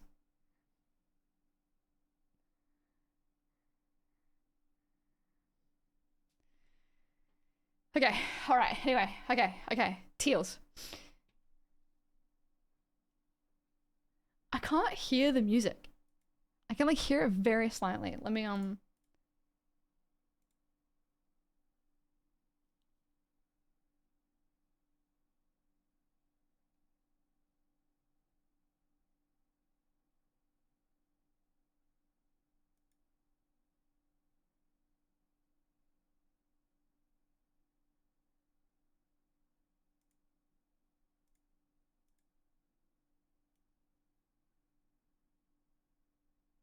I'm so sorry. Did that change it for you? I'm so sorry. Did that change it for you? I'm so sorry. Oh, I don't know how it freaking works. Alright, I'm over it. Don't worry, I don't care about the music. It's fine. I'm over it, fine. Fun fact, the word for removing someone's right to vote is called disenfranchising someone. Isn't that removing their, like, want to vote? Or is that also the word for removing their right to vote? Can you even legally do that? Can they legally do that? Can you legally remove someone's right to vote? Remove someone from the roll. Someone has passed away, someone is incapable. You can apply to remove a person from the role if they are incapable or understanding the nature or significance of enrolling and voting. This may be due to a medical condition or an injury. A medical practitioner, for example, a doctor or a psychologist, must complete the medical certificate section on an objection form. We write to that person to give them a chance to contest the decision before removing them from the poll. Someone is in prison for more than 5 years. Someone has incorrect or inaccurate details, living overseas, moving interstate. There you go. Voter ID in America is considered disenfranchising in a way. The franchise is the right? Oh. I think the fun fact is because it also means something else. Right. To disenfranchise is to remove the right entirely. Interesting. Disenfranchising can also just include rights or privileges. It isn't just vote specific. Voter ID, this happened in the US elections. In Australia, people are in prison, are disenfranchised. They regain the right to vote when they can be released. You can remove anyone's right. It's so confusing that there's like a double.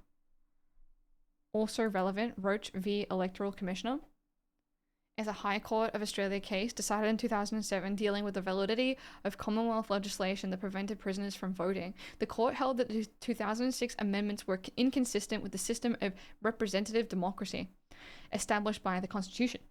Voting in elections lies at the heart of the system of representative government, and disenfranchisement of a group of adult citizens without a substantial reason would not be consistent with it. The 3-year criterion in the 2004 amendments was held to be valid as it sufficiently distinguished between serious lawlessness and less serious but still reprehensible conduct.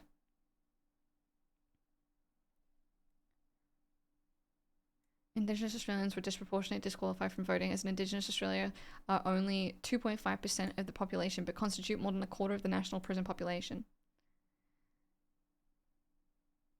This is what Toby did to me. Let's get Elise revoked as a joke. One of my favourite episodes of Peep Show is where Jeremy finds out that he can section people, and so he tries to get super hands sectioned. The entire idea to me is just too funny. And they do it so well. It's just the door. Someone tried to get me fucking sectioned. Just sectioning everyone. It's such a good episode. It's too funny. It just tickles me. Just perfectly. I don't know how to ask this in a politically correct way. At what point and how do they determine whether someone is mentally capable of voting? I suppose it'll be like how they would... This is just me guessing, but I assume it would be in the same way that you decide that someone is allowed to live on their own, or do they need like help? Possibly like certain diagnoses of certain things might get you removed, I suppose. It'd be like a case-by-case basis. A lot of countries, voting is treated as a privilege. In Australia, voting is treated as fulfillment of the Constitution and therefore much harder to take away. Is that what this is? I like struggle to interpret this so much, but that is how do they decide in the case-by-case basis? Good question. Hi, Niles. What's up, Niles? How you doing? Good question. I would be interested. Because there's definitely like things that make you question the validity of those sorts of tests. Especially when you look like Britney Spears, who was put into a conservatorship. Is there a test or something? It would probably depend on like the person's condition, I suppose. How's your learning going? Good, Tara. It's going well. We're having a good time. We finished going through Pauline Hanson's national... Oh, it was you that shared it. We're using this website. The one that you shared. We're going through this. We're going through Pauline Hanson's How Does She Vote? And laughing at her for being like just a horrific human being. And now we're sort of trying to talk about the teals and distinguish between teals and greens and whatever. How does she vote? Terribly. Yes. Yes. So we're all voting one nation this election? No. I think it would be somewhere at this point that they physically/mentally can choose a candidate. In the US, people can vote on behalf of others, but I don't know if we have that here. Oh, people can vote on behalf of others. Surely we don't... Yeah, no, we wouldn't have that, right? I think we're being too liberal with the word human. I think we do. Really? Suffering day 4. I don't want to wear my skin anymore. It feels tight. True. That's day 4 is big though, Niles. Like day 4 is massive. I've never experienced I have never been a smoker, so I don't know what it's like to quit smoking. But that's 4 days is huge. 4 days got to be massive. It sucks. When's the bell curve of relief? Does anyone have a bell curve of relief for Niles? Is it 5 days? First week is the hardest. You're halfway. Yeah. First week you'd say is the hardest. Pulling Hanson out, pulling pants down in. True. Please be 5, please. Every time I quit, it was around 5 days. I stopped getting non-stop cravings after 2 weeks. It was cruisy after that. We can't vote for someone, but we can fill out the postal vote for them. Can you? Don't you have to have a witness?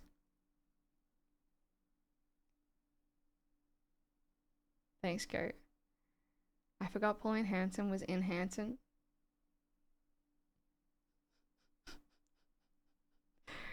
Tell me that Elise knew who Pauline Hanson is. Yeah, I do. Yeah, I do. I do. I couldn't have told you about like the intricacies of what she votes for, but yes, I do know. Don't stress, God. I dreamt about smoking for months. Shit's fucked. You can do it. Some good words. You've got this, Niles. You've got this. 4 days is massive though. Like, that's huge. Can do a declaration vote on someone, on behalf of someone, but I can't remember the circumstances. Okay. Interesting.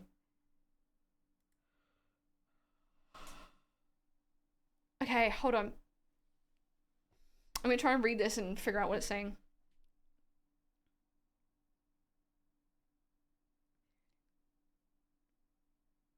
The court held that in 2006 that the 2006 amendments were inconsistent with the system of representative democracy established by the Constitution. So the amendment was inconsistent with the democratic Constitution. Voting in elections lies at the heart of the system of representative government. Voting in elections lies at the heart of the system of representative government, and disenfranchisement of a group of adult citizens without a substantial reason would not be consistent with it. Did this mean that prisoners can't be disenfranchised, or is it after 5? Like, why did 5 years then come into it in this one? How does 5 years come into it?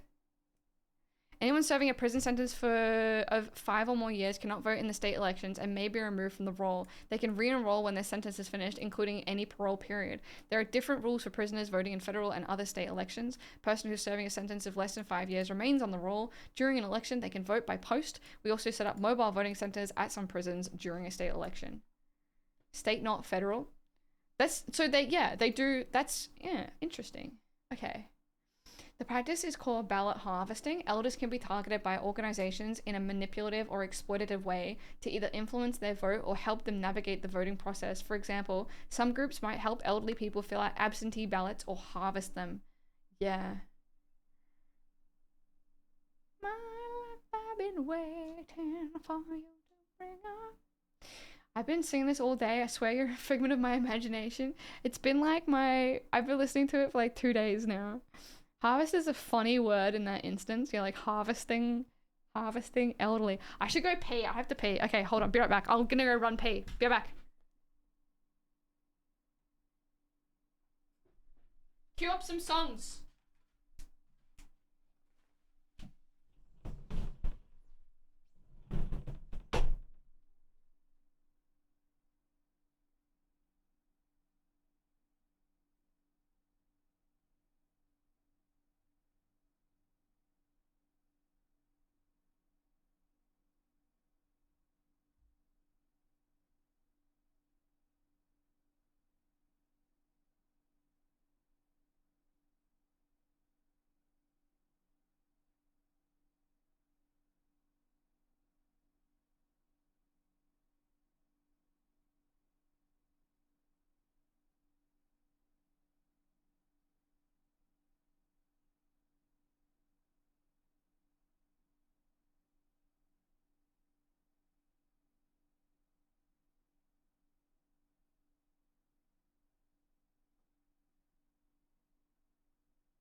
Hello.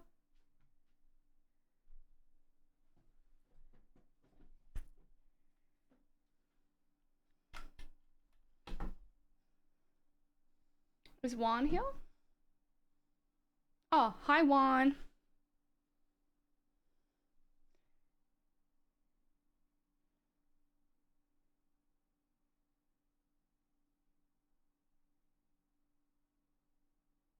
Why does song request have a cooldown feature? I don't know actually. I might be able to change that.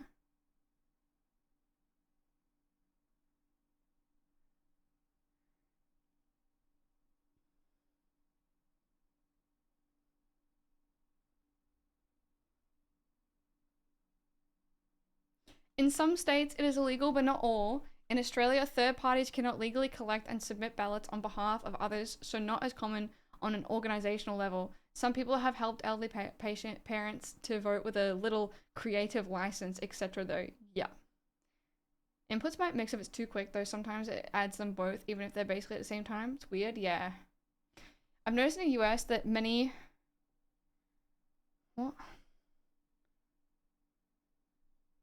I've noticed in the US that many politicians consider preventing citizens from voting is a legitimate strategy and wear it like a badge of honor. I think we're lucky to have compulsory voting here. It gives politicians less options to screw over citizens. Absolutely agree. 100%.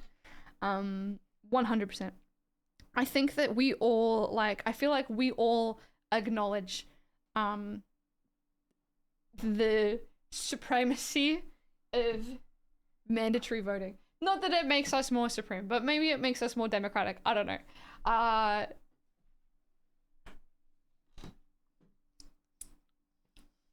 Here's an article about voters being disenfranchised by Virginia on America. US Supreme Court rules Virginia can continue removing voters from rolls. This is fucked up.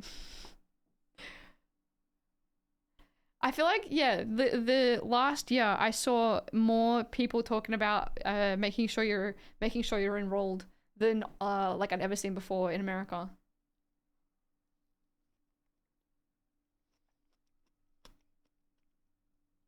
I would imagine that it's to not allow them to vote. So they rock up and then they rock up to vote thinking that they were previously enrolled because they'd previously enrolled.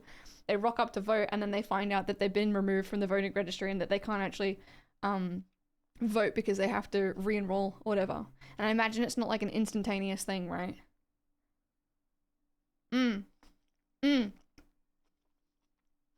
What Dave said.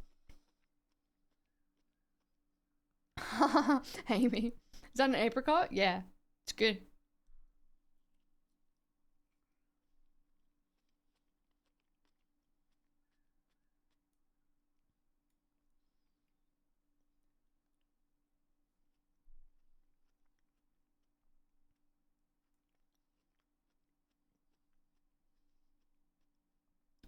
Why would you remove yourself from the... If you had, like, what is the reason for...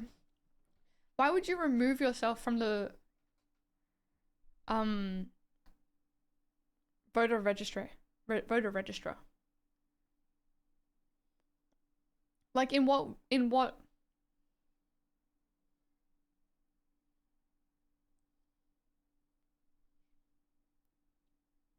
Trump won with only 77 million / 300 million votes. That's why non-compulsory voting is fucked. Out of 300 million votes? Yeah. Yep. Agreed. Isn't it region-based? But, like, why? Because I imagine now that I've, like, registered to vote, like, I'm now on the electoral roll or whatever, I imagine that I won't be removed from that for, like, the rest of my life. So as long as I keep up to date with my address. Maybe because you think the government having your name written down somewhere makes you less free. Sounds like something an American would believe. If you were moving location, but then wouldn't you just get it changed? Or I guess maybe you'd have to remove it from, like, one state and then, like, introduce it into the next state, I suppose. Mum just said her coworker told her today I like Trump, so I just shook my head and made an alarm sound. Say if you're moving from state A to state B, I think you'd have to unregister in the US. Yeah, okay. Maybe to be able to, like, re-register. Gotcha. That makes sense.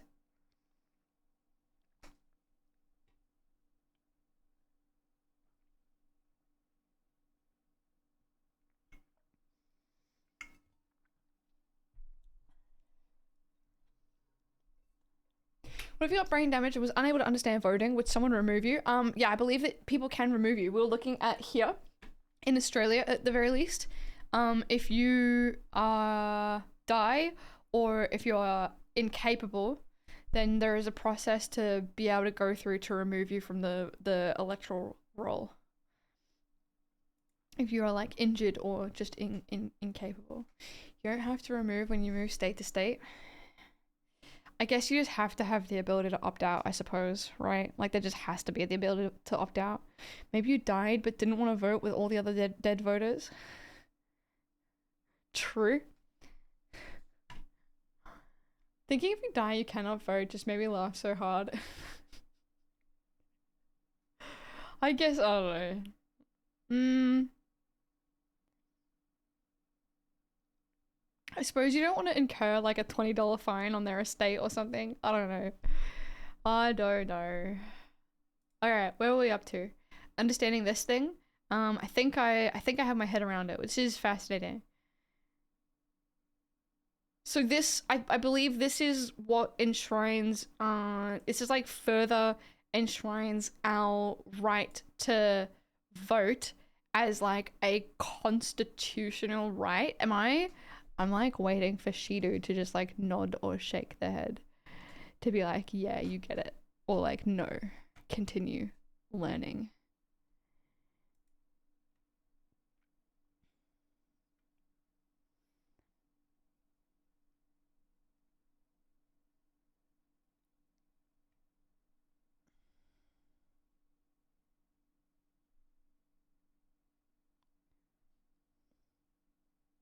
People could be enrolled to vote in 2000. Other words, Roach has won the case and prisoners were allowed to vote in elections, but only if they had a sentence below a certain amount of time. Even though Roach won the case, she was still not able to vote due to the length of her sentence. Okay. Fascinating. They ain't not an Elias? No, that's okay. I think I understand that one. I'm gonna close it and go back to what we're doing. So I was gonna look up initial going over what a teal is, and then I wanted to go and look up and see how teals would vote on something. So I'm gonna look up Monique Ryan in this thingy. I think it's Monique Ryan.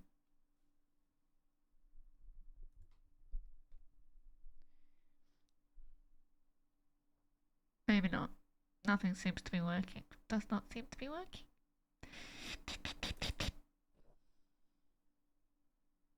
Website's broken. Hello. Mr. Obama. Does anyone like the script in here?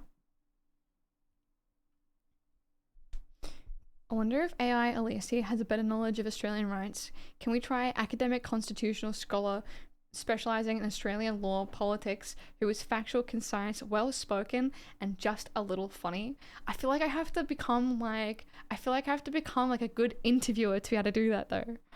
I don't even know the right questions to ask.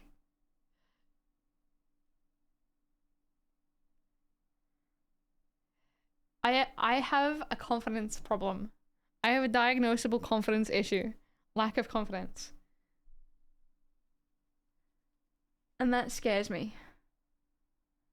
Wonder if AI like, does the government plan to keep this kind of voting where people are feeling obliged to vote and end being a small part of the solution and just slaving away over e-commerce for the sake of money for a government that promises life?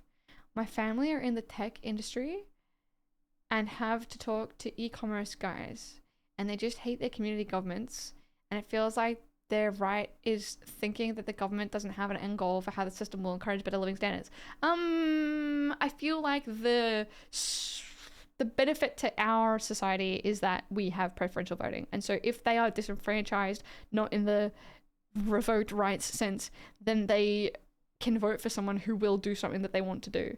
And if there is no one, they can run for themselves. Gotta get to work because my life sucks. I might be back later. Have a good stream, friendlies. Thanks, Cactus. I hope work goes okay. Hope to see you later. Pauline Hanson used to be a Liberal senator, I think. Oh, really? Oh, I would like to see how the okay, I might look up Also, I might look up, I'm going to keep myself a little note over here. I want to look up Albo. I want to look up Bant. I want to look up, I want to look up Albo. I want to look up Bant. I want to look up Dutton. Who else would be like running for prime ministership? Who else is like a candidate for being a prime minister? Not that like Bant is going to be, but like I guess the head of the party. I guess all the independents like heads of the party, right? Just those, yeah. They're like the main three. Okay. Cool. First of all, I want to look up Monique Ryan because I feel like she's like the head Teal, even though they're all independents. But I think she was like the one that was backed by Simon Holmes-A-Court, like mostly, right? I feel disenfranchised most days by the policies of mental health services. Yes, fair enough. Absolutely. I know that the Greens are quite like pro mental health, but we can also look into that a little bit. But I absolutely agree with you. Like absolutely 100% agree with you, Plant. 10 times easier to get elected as an independent in Australia versus the US. US has like 2, Bernie Sanders, and I forget the other. The preferential system greatly benefits independents. 100%. 100%. I would like take to the streets if our preferential voting system was ever put to question. It would become my entire personality. And like my entire thing forever would 100% be focused on maintaining preferential voting if it were ever to come into question. Not voting won't solve that issue though. Yeah, not voting won't solve the issue. Is that what you mean? Yeah. Ex-prisoners, sorry. Oh, sorry, I forgot to read your thing. Sorry, Andrew. Ron DeSantis even sent letters to ex-prisoners in his state informing them they were allowed to vote again, and then sent the police out to the homes of those who decided to register and arrested them for PR. You're joking. You are joking. That really happened? You're joking. How did they...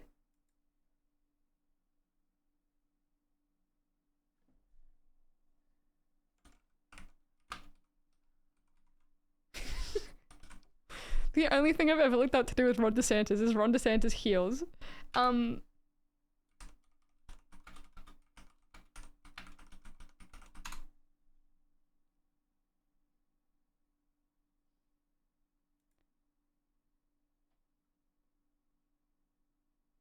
What is the appeal?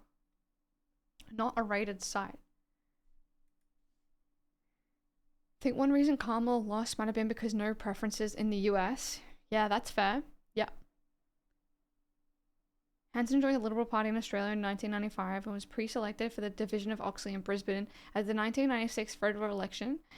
She was disendorsed shortly after the election after making contentious comments about Aboriginal Australians, but remained listed as a Liberal on the ballot paper. Hanson won the election and took her seat as an independent. That's cheeky. So she was never elected as a Liberal Party member. That feels cheeky. I feel like that should like nullify the vote, or like I guess I don't know. What do you do in that situation? That doesn't feel. I don't know. I forgot about his heels. 2 races for the Libs. Yeah, that's wild. That is wild.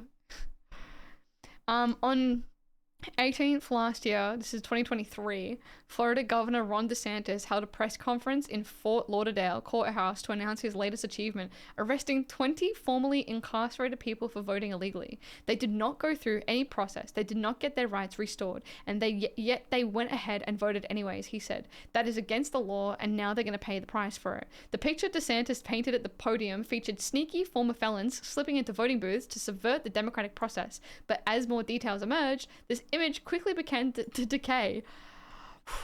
The residents were charged with voting in some of the state's bluest and most diverse counties. Each held convictions for murder or sexual offenses, disqualifying them for the rights restoration provided by Amendment 4, the 2018 amendment that restored voting rights to some formerly incarcerated people. Most of the accused, such as a 50-year-old Hillsborough County resident Nathan Hart were reportedly solicited to register to vote by an election worker in 2020. All told law enforcement that they genuinely believed they were allowed to vote. DeSantis spokesman Brian Griffin has said that the state wouldn't go after voters who are just confused about their eligibility status under Amendment 4, but documents reveal a different story. In fact, according to a review of records by the appeal, those charged with crimes only discovered they'd made a mistake when law enforcement appeared at their doors.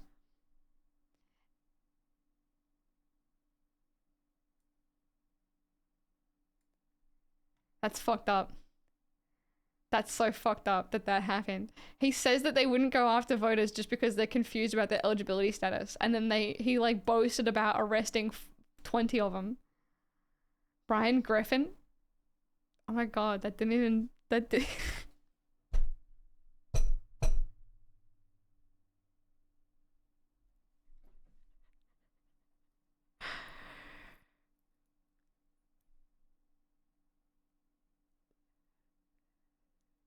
Banger. Only blues who are confused get arrested though. Yeah. Yeah. Okay. Monique Ryan. Monique Ryan. She votes consistently for. So Monique Ryan is a teal, a Climate 200 teal of, I believe, the Kooyong area. She won her seat over Josh Frydenberg, who got kicked out. And I believe he was then kicked out of being the treasurer of the current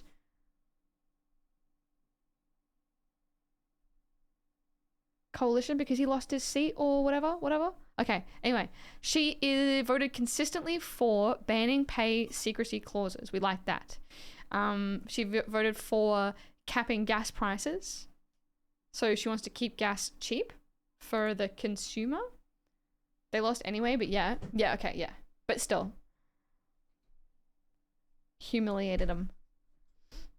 It was a 2022 election, you're right. Treasury Law Amendment Energy Price Relief Plan Bill 2022 consideration in detail. Agree with the bill. Treasury Law's Energy Price Relief Plan. Second reading. Agree with bill's main idea. So it's for energy, I believe.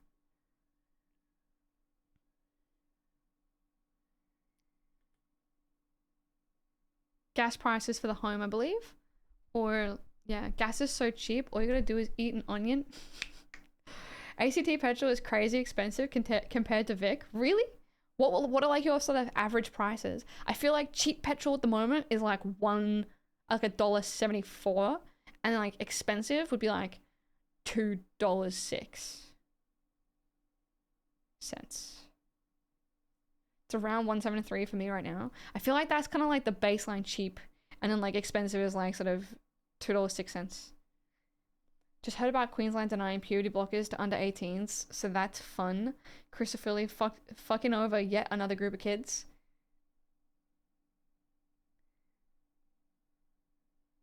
I saw that too. I didn't hear about that. I don't really like, yeah.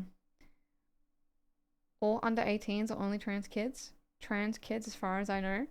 We could look into that if you want. Article just came out. So, okay, we can look into it in a second, but I don't know anything about it is my problem, but we could go into it. It's just a tangent. I want to try and figure this one out. When it drops to 160, it's a must fill. Yeah, fair enough. Okay, voted for ending government investment in fossil fuels. Voted for ending immigration detention on Nauru. 4, federal action on public housing. 4, having a referendum on the question of creating an Indigenous voice to Parliament. 4, increasing housing affordability. 4, increasing legal protections for LGBT people. 4, increasing protection of Australia's fresh water. 4, increasing support for rural and regional Australia. 4, increasing transparency of big businesses by making information public. 4, introducing digital ID. 4, limiting global warming to 1.5 degrees. 4, market-led approaches to protecting biodiversity for net zero emissions by 2035. 4, protecting threatened forest and bushland habitats for Paris Climate Agreement. For the territories being able to legalize euthanasia. For transgender rights. For vehicle efficiency standards. Limiting global warming, what? This is all pretty good so far. Looking pretty good so far. Yeah, this is all looking pretty great. Is they are pro, like, They're pretty good. Digital ID is, I don't really know much about it. That's the only thing I'm like, I don't really, like, I don't know. Like, I don't know how, like, I don't know, you know what I mean? Like, that's one thing where I'm like, if I had to, like, vote one way or the other, I'd be like, well, I have to look into this, like, a whole lot. Everything else feels like a bit of a no-brainer. I'll take digital ID for all that. That's the thing, though, is that you don't in a preferential voting system, you don't have to. You could go and find a candidate that is pro all that and, like, against digital ID. There could be someone out there for you. That's the beauty of the Australian democracy that we have. Okay. Now, voted almost always for build to rent. I don't know what that is. Build to rent. Responsible buy now, pay later, and other measures, build consideration, detail,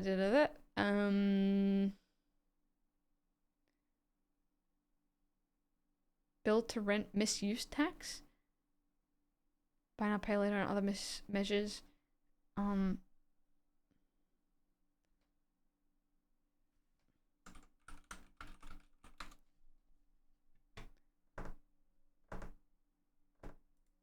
Is build to rent a good idea? Reddit. What are your thoughts on a build to rent communities popping up? I wonder what stopped Kooyong from voting Labour if this is who they voted for over Frydenberg. I could see the hype. I could see hype being a big thing. I don't know about, like, other people, but I could definitely see myself voting for someone that would, like, humiliate Frydenberg over maybe someone that might be, like, a little bit better in certain situations, maybe. They legislated some tax breaks for developers. Identity. Built to rent misuse, as in people's building properties just to lease them. I like the idea of taxing that. Single politicians in your area want to meet. Maybe I find a Hot Greens member. Go Animal Justice Party. Over Greens. This is a random Redditor. I'm not a big fan of single family housing as build to rent, mainly because it prices out families and individuals from actually buying homes by artificial inflating market prices and value for single family homes.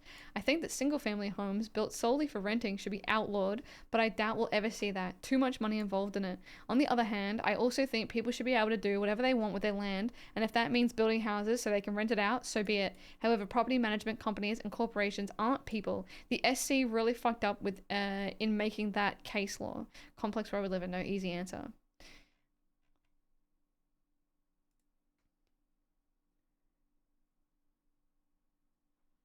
Build to rent misuse. Sorry, my tabs are ridiculous. Yeah, we've done this one. I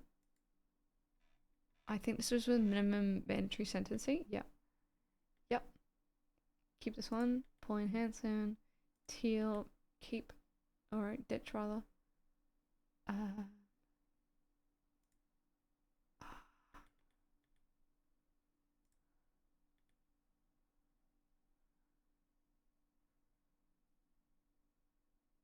Yeah, okay. I'll biff these two because we can just look them up. Okay. Alright, I think I'm good.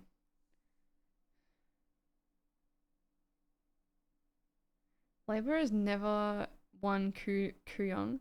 Been a Lib stronghold since Federation 901. That makes sense. It's quite a rich area. It's like a rich and white area, so I'm not surprised. What was I doing?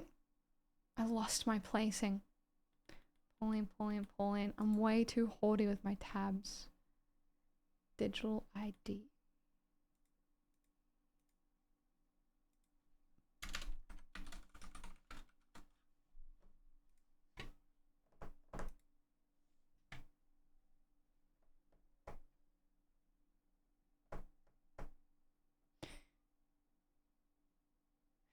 Kooyong is an affluent in the Melbourne electorate covering suburbs east and south of Yarra, directly east from Melbourne CBD. Past winning parties.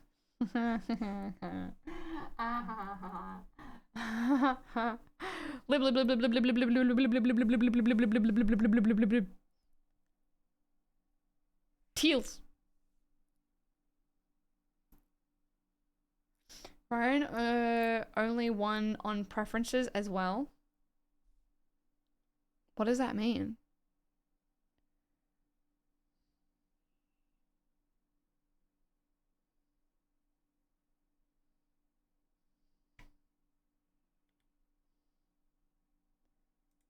Okay.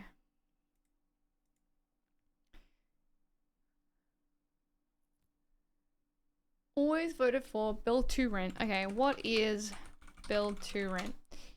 Which is, it is just like a Australian Housing and Urban Research Institute. What is build to rent? Build to rent is an established practice in the UK and USA, but has yet to be fully taken up in Australia. This AHURI brief explains the concept of build to rent and considers a number of issues relating to the sector. With unaffordable housing being a growing issue of concern for Australians, a potential solution to increasing the supply of rental housing is the build to rent development route. Build to rent is the process whereby developers and their financiers build multi-unit buildings and instead of selling the units, retain them to rent to tenant households. Rents may be set at market rent or, for affordable and social housing, at an appropriate discount or market rents. Build to rent is an established practice in both the UK with over 149,000 build to rent units completed or under development in 2020, and USA where it's called multifamily housing and is starting to be taken up more fully in Australia. As announced in 2023 federal budget, the Australian government is encouraging investing in build to rent, in particular through the reduction of withholding tax penalties for international investors who use managed investment trusts for investing in build to rent. This puts build to rent investments on the same taxation rate as other property investment options such as retail, hotels, and corporate buildings. It's small, but is expected to grow. How much you want to bet almost none of them are under affordable plans?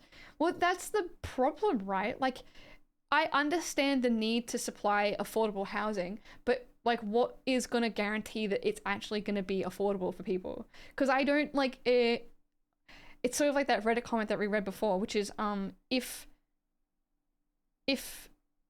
I obviously don't agree with, humans owning capital investment in like something that should be a right and like a given, like such a needed thing. I obviously don't believe in that, but if there's like a middle ground of providing like a policy that will provide immediate like current relief, like I'm talking like a current, like in the next couple of years, like immediate current affordable relief to people who need affordable housing, then I can be like pro that, you know what I mean?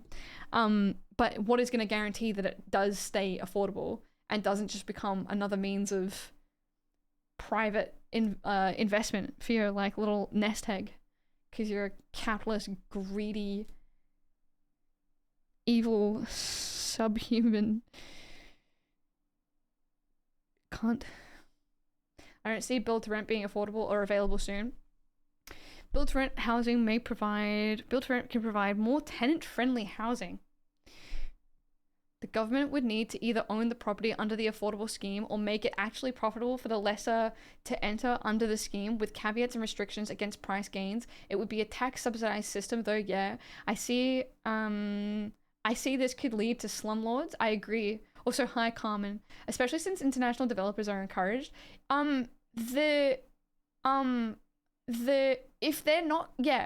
If we're not coupling something like this with rental increase caps as well, like what's to stop it just from going like,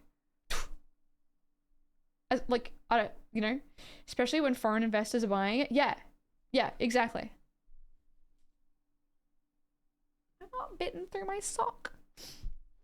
How are you, Carmen? Nice to see you. I hope you had a nice day today. I live in public housing. I feel so incredibly privileged to save my life. If it were like a government thing, but yeah, if it's getting like hawked off to private investors and especially international investors. What do you say about cock? What? What did I say about cock? Hawked? Did I say hawked? Hawked off to public investors. Thanks, Haley.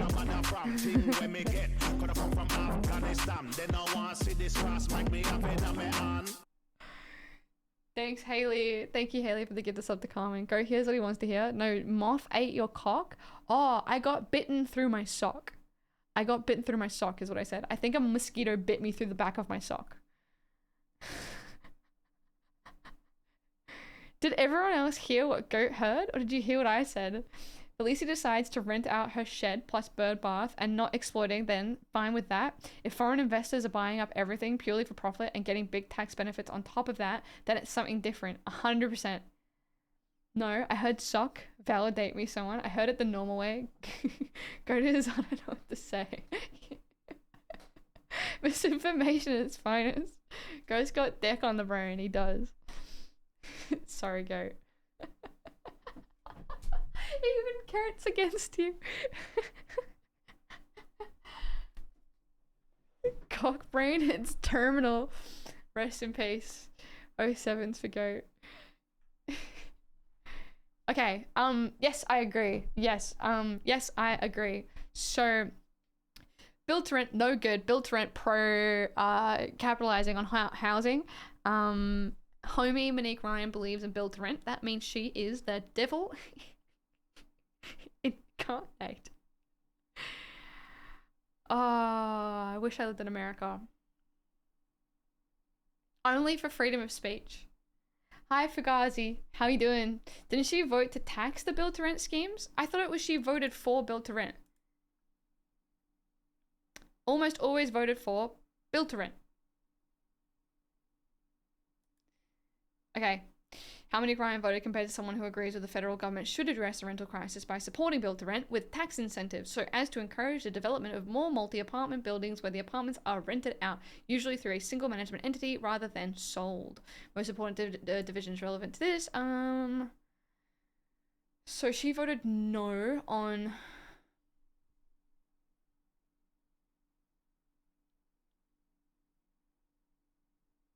Oh man. I'm dumb. Don't know where I got that. Oh, no. That's okay. I'm not even 100% sure. Don't even worry. Shit. I'm like so trying not to middle mouse click these because I'm not going to be able to. I'm not going to be able to.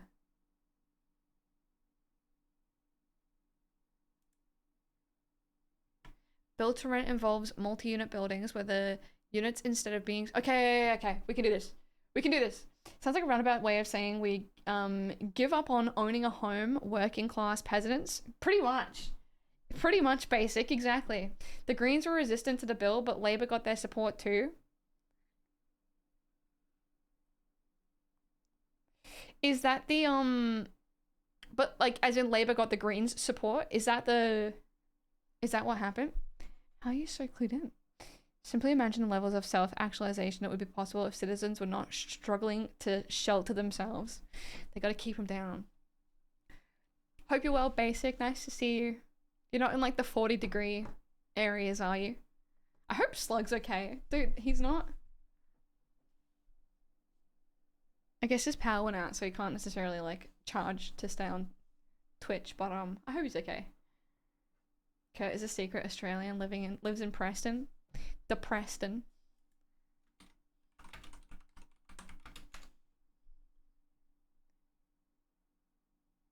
Okay, I'll take it. No, we thankfully have aircon. Nice. That's the one. I'll take it. Look, I don't care. I can't be bothered faffing around.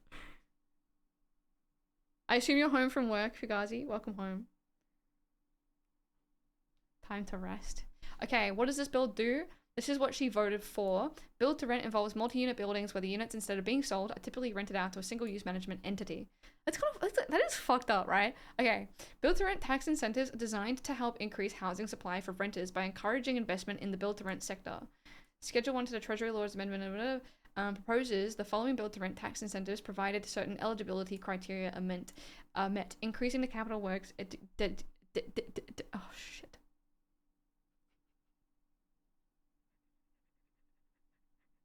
Something like breaks in my brain. Okay. Increasing the capital work. Sorry, I'm embarrassed. Increasing the capital works deduction rate from 2.5% to 4% per year for eligible new build-to-rent developments. Reducing the final withholding tax rate on eligible fund payments and capital gains from management investment trust investments for eligible build-to-rent. But integrity of the proposed tax concessions by allowing the Commissioner of Taxation to recover any tax concessions that are improperly claimed by a taxpayer. Okay, she is pro build to rent. She is pro build to rent, which is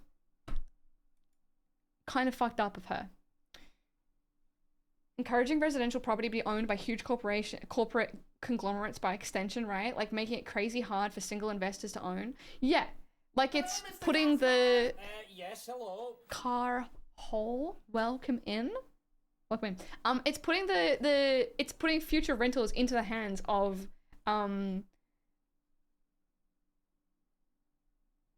like organizational investors or big group investors, like mass investors, and it's like it's like making housing 2 steps further away. Like owning a home is now 2 steps further away in a sense, because it's like not only do you not own a home, but you don't own an investment home. But now it's going to make it so much harder to own an investment home because like massive corporations are going to start owning investment homes instead. And it's like they've upped the ante by like 100 times. We're in a housing crisis, 100%. And Monique Ryan is not your friend. If you are in a housing crisis, she's not your friend. She doesn't care about you and your housing crisis. The alternative is no homes. Is that what they would say? Like, it's not that, but no, it's not. Are you devil's advocating? Or are you serious? Is that the only alternative? It's not. Can't we reduce, like the capital gains tax and negative gearing, and implement taxes on empty homes that incentivize people who have empty houses to rent those houses out to people who need a place to live.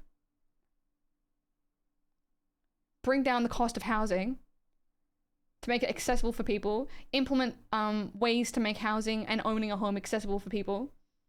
Didn't corporate ownership of properties fucking skyrocket during COVID and create this whole problem? Labour lost an election on that policy, so they won't go there anymore. On like capital gains and whatever. I don't know. I don't know anything, so you're gonna have to teach me. I'm sorry. Shorten was big on it. Oh, was he? But then, so we just have to live with. So we don't have to. I don't know. Are we voting for like leadership or are we voting for representation? Because like I don't know if we need to. I don't know if people need to still like take the L and just be like, yep, renting forever now, renting into the hands of big corporations. Negative gearing is political suicide. Homeowners don't want it. Didn't Jacinda Ardern? I know it's not Australia, but like Jacinda Ardern got rid of negative gearing or whatever in New Zealand. And then like the new right-wing government brought it back. Don't agree with that. Things change is a very fatalistic view. Does this stop the empty home syndrome we have right now, as in rich people having homes that are just sitting empty as empty assets? There's nothing in the build to rent thing specifically that is addressing that problem at all. I believe that like the Vic socialists and everything are focusing a lot on the empty houses. If you find it interesting, and maybe you already do, Ames, but if you find that kind of like topic interesting, Purple Ping is your guy. He focuses a lot on empty houses and the empty housing crisis. He's great. He's very good.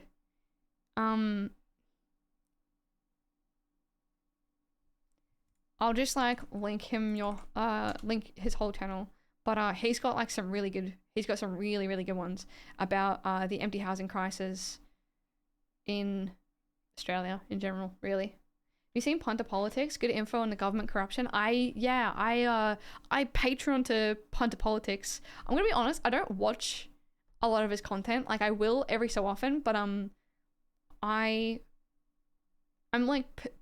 not endeared to his comedy, but like I really appreciate his journalism. It's like a Friendly Jordies issue. I used to watch his shit rental videos in like 2020. Yeah.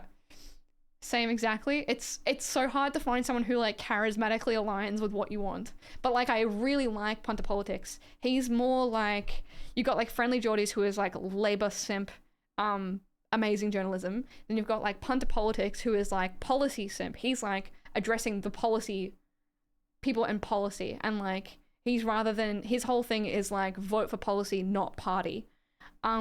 He's got great journalism as well. I would put probably Geordie's like above, but he has like a whole team behind him.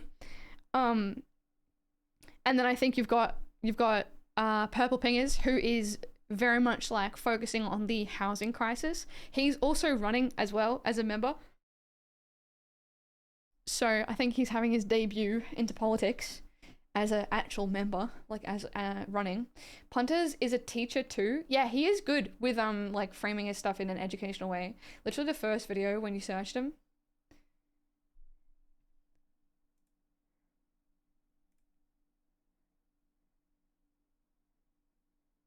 Post fake. Which one? Wait, this one? In the mid-1990s, a relative of mine based in London told me that home ownership was rare in most of Europe and that renters are more generally protected, and some families rent the same properties across generations. Not sure if this is still true or ever was, but would be interested to learn about home ownership in like Europe or like the UK or like all of it in general and how it changes here. I know that we, like, Australia does have a, like, I don't know the difference in how it compares with other places, but I've heard people talking about how, I guess you could call it like the Australian dream is home ownership, and that like our home ownership is quite a different frame of mind to how other like just individuals from other countries might view home ownership. So I don't really know how it would, I don't know the discussion too well around that. But yeah, like you, I'd find it interesting to know as well. Also has good how to squat guides, which are chef's kiss. Yes, he does. Yeah, it's very, yeah, right up your alley, Amy. Have a German friend, and the rights and protections they have far exceeds ours. His rent barely rose during COVID. Yeah, we don't really have like rental protections. I think like New South Wales just introduced rental protections that I think we've had in Victoria for like a lot longer. But even still, like our like Victorian, it's like we only just got a law in Victoria, when I say only, maybe like 3 years ago, that says that a landlord doesn't have the right to reject a request for a pet, which is like insane. Like it is like, if you like frame yourself in the mind of like human beings and having a right as a human being, if you do not own your home, like you don't have a right to have a pet. Like, I'm sorry, but you have been gatekept into like the human experience. And like some human being with just money as their authority above you is the one that dictates whether you're allowed to engage in the world as like a human being like they are allowed to. Like, that is insane to me. Like, it's insane that like just like a human life experience is gatekept by money like that. And like it's not just pets, it's like everything. My pets have caused less damage than some people's children. Children's a big thing as well though. Like, children is a big thing for rental things as well. There are a lot of landlords that don't want to allow people who have children, and like I don't believe they're allowed to discriminate on that, but they always ask. And who can actually tell whether they are discriminating against that or not? And like, that's insane that you can be not accepted because you want to have a family. Like, how is that life? Like, how is that living the human experience in like an equal society? It's fucked. Like, that literally, like, renters are treated like second-class citizens. It's insane. Like, it makes me emotional. Oh, it makes me so mad.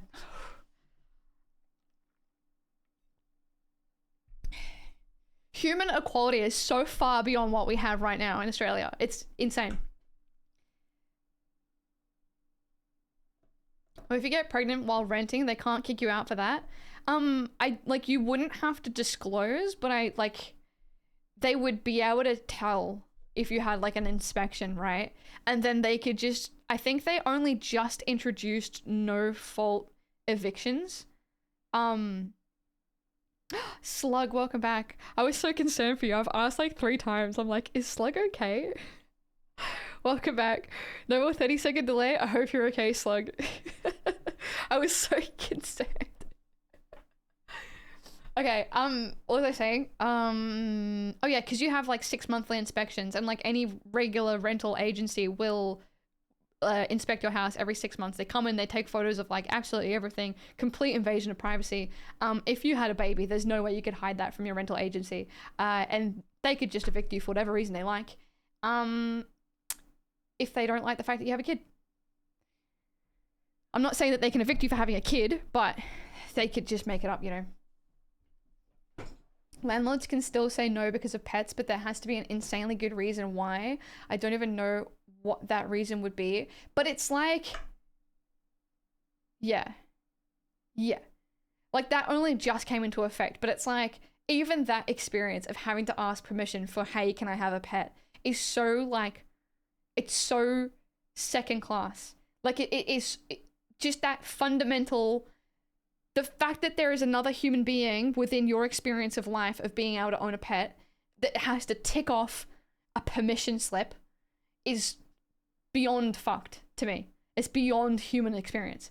Like it's just fucked up. Why do you need photos of my personal items? Yeah, it's like such an invasion to privacy too.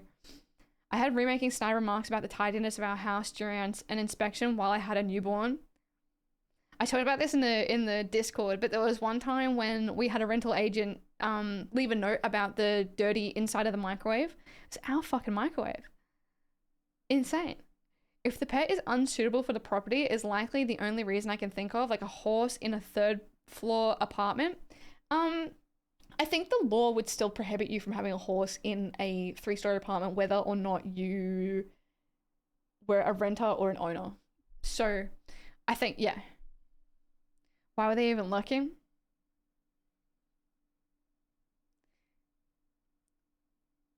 We took all our shit so they couldn't use our stuff to sell the place. They got there and went, oh, you've moved your stuff out? Yeah. Why are they fucking opening doors like the microwave? They just do. It's just horrific. Classic place that, sorry, you did send something before. Sorry, basic. I'm old, approaching 40, rented the same place for nearly 25 years. The owner treated us as saints, not the same now. Yeah. Don't think they can refuse service animals, but even now the rules change. They can reject you for it and blame it on something else or give a reason. Yeah, exactly. It's like, realistically, like legally, they can't reject you for having a service animal, but realistically, they can reject you for whatever reason if they don't like the fact that you have a service animal, and you can't prove anything. And because we're in such a housing crisis where people are like auctioning rentals now, they don't even need to consider the person with the service animal.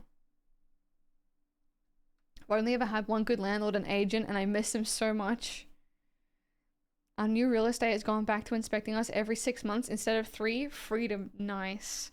That's good, Amy. I'm glad for you. Here in Sydney, before I live where I am now, I had to move house 5 times in 3 years through no fault of my own. Getting a lease for more than 6 months is impossible. Yeah. Especially because they just want to increase the rental payments as quickly as they can as well. And they can't do it every 12 months, so they may as well kick you out after 6 months. Didn't realize how relentless and stressful the 3-month inspections were until they stopped. Yeah, I'm glad that it's gone to 6 months now. It's still fucked though. Nice, good. Okay, what are we looking at? General housing crisis conversation. Monique Ryan is pro build to rent. Complex discussion. Okay, I know I called her the devil incarnate before. I was obviously being exaggerating and being hyperbolic. She's not the devil incarnate because of being pro build to rent. But I, from my personal point of view, after quickly glimpsing over all this stuff, would Pauline Hanson is pro build to rent. I would hazard that this is problematic. I would hazard that this pro build to rent is not helping the housing crisis. Oh, Pauline Hanson is the devil incarnate. You said it. Last thing people in upper financial situations need is more accessibility to control the market. Agreed. Yeah, I would say that this is not addressing the housing crisis. Was there another thing that was addressing the housing crisis in here? Increasing housing affordability. So just to be fair and balanced, let's see what else she wants to do to address the housing crisis. Increasing housing affordability, which could have attended. They weighted much more strongly than other divisions when calculating the position of Monique Ryan on this policy. So she has voted yes, yes, yes, yes, no, and yes. Help to buy. So she's pro help to buy. She is housing measures #1, consideration of Senate message. I don't know what that is. Consideration of Senate message, agree with the Senate amendment. Consider regional Australia and critical infrastructure. She voted no on Housing Australia Future Fund Bill 2023, second reading. And she voted yes. So many things. The last thing people want, sorry.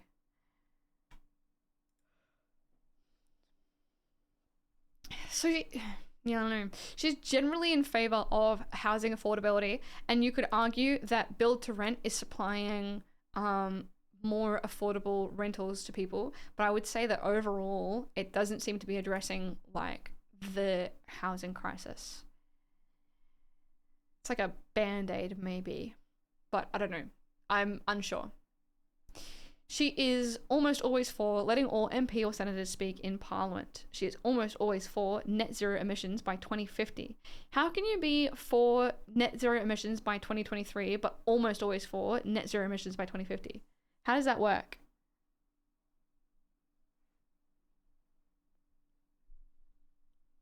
I'm just gonna have to click it to figure out, aren't I?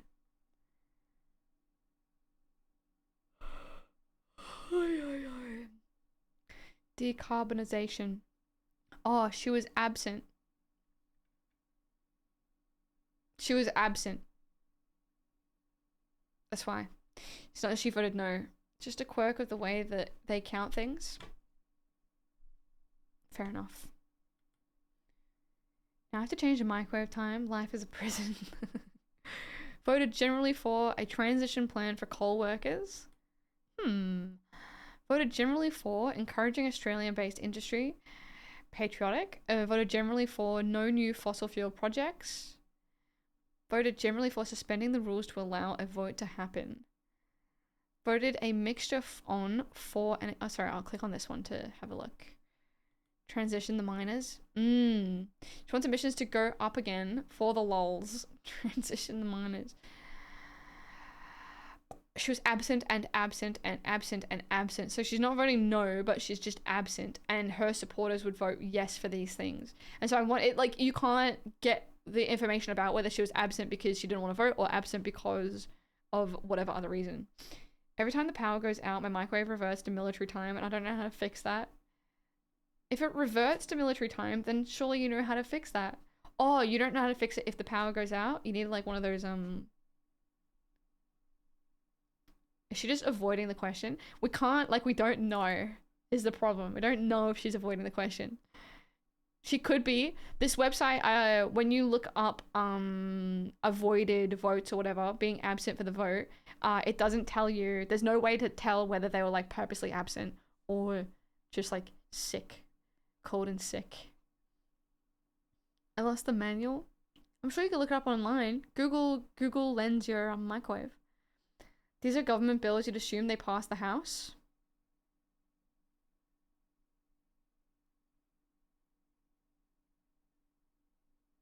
What do you mean by that? Check my local rep on this site. She is horrid. A bit Duncan-y, but wanted to thank you from the lurk. Aw, no worries, Fruik. I hope you had a good night. I hope you had a good time drinking. It's nice to see you. I hope you're well. It's nice to see you. Thanks for popping out a lurk to say thanks. Night, Fruik. If you're off to sleep, good night. Forever Googling my appliances to find the manuals. I feel you. Google lends your appliance. It's like amazing.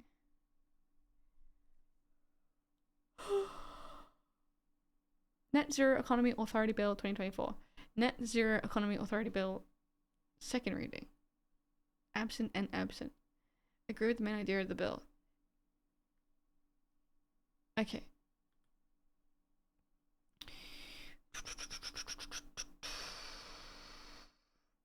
Voted consistently, almost always against climate change mitigation strategies. Carbon capture and storage. If you're voting against, this is my thinking would be, if you're voting against climate mitigation and capture strategies, you're more trying to fix the problem from the production point of view rather than fix the problem after the production, right? So you don't want to like mitigate carbon. You want to like stop the carbon production. That would be my thinking as to why she would vote against this, right? Oh no, because the power went out. I have to get takeout. You should. You've deserved it. These are the most important divisions related. Blah, blah, blah, blah, blah. Okay. Using new technologies to fight climate change. She voted no. What is she doing? Environmental protection, seed dumping. Using new technologies to fight climate change. Environmental protection, seed dumping. Using new technologies to fight climate change. Second reading. And she voted no and no. CCS is largely just a boondoggle.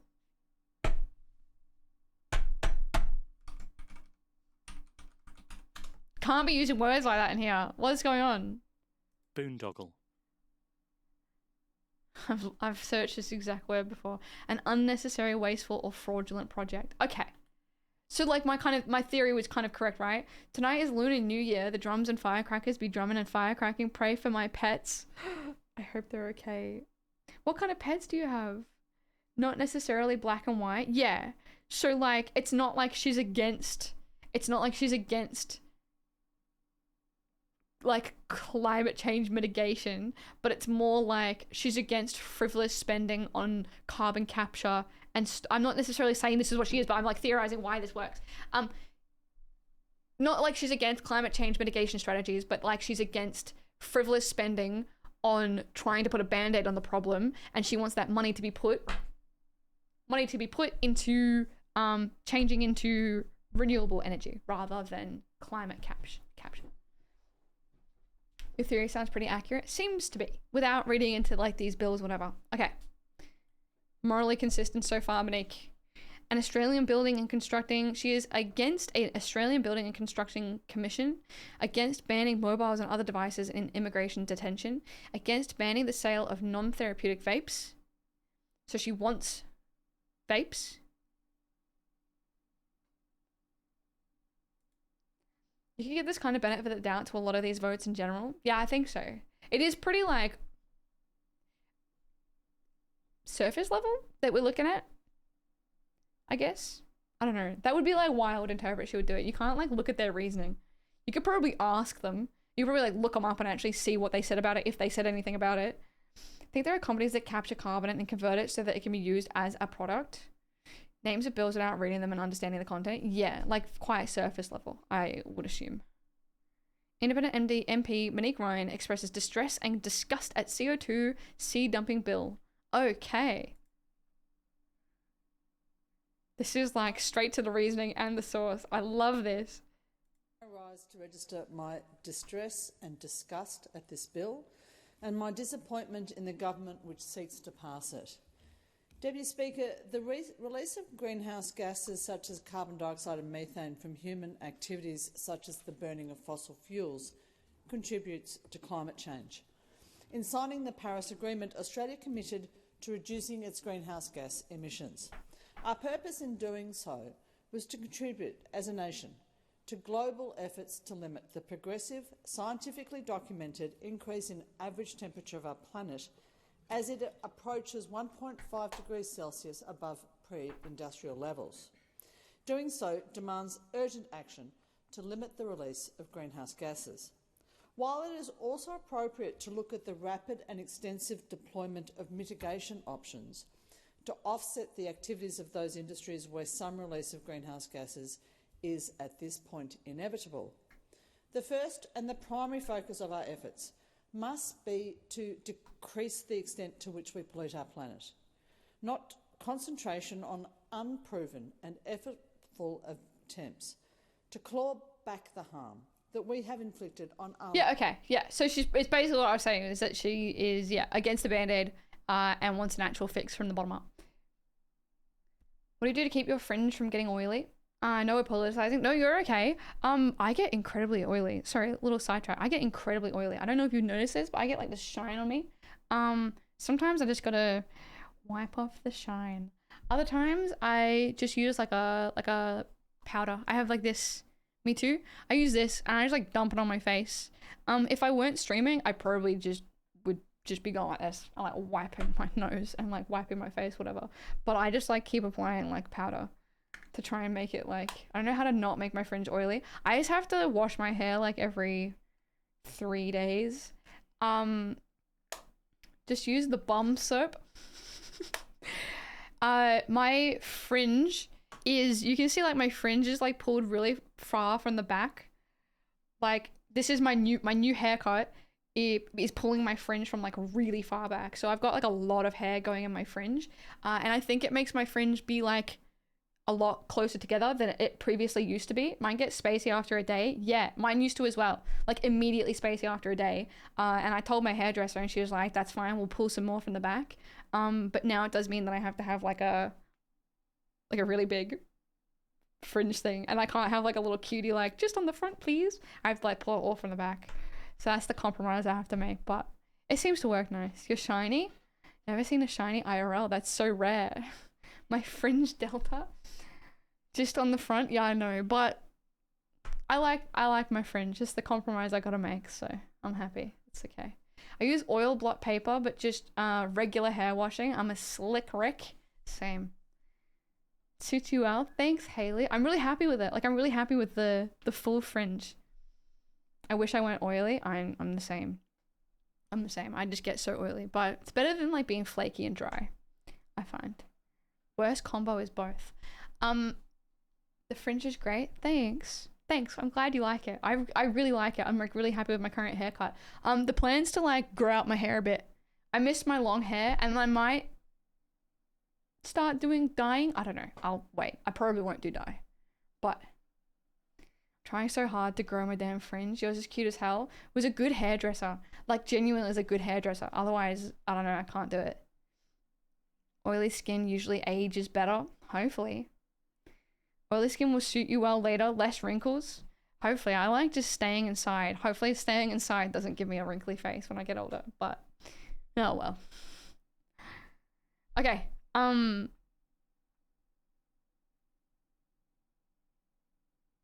good reasoning. So, yeah, her reasoning was, yeah, in line with my assumed reasoning. Which is fair, that's good. She consistently votes against a character test for Australian visas.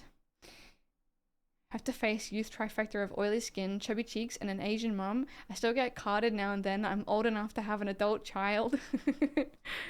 I mean, I don't know. That's nice. That's pretty good. I think a lot of people want that kind of treatment. You're very youthful.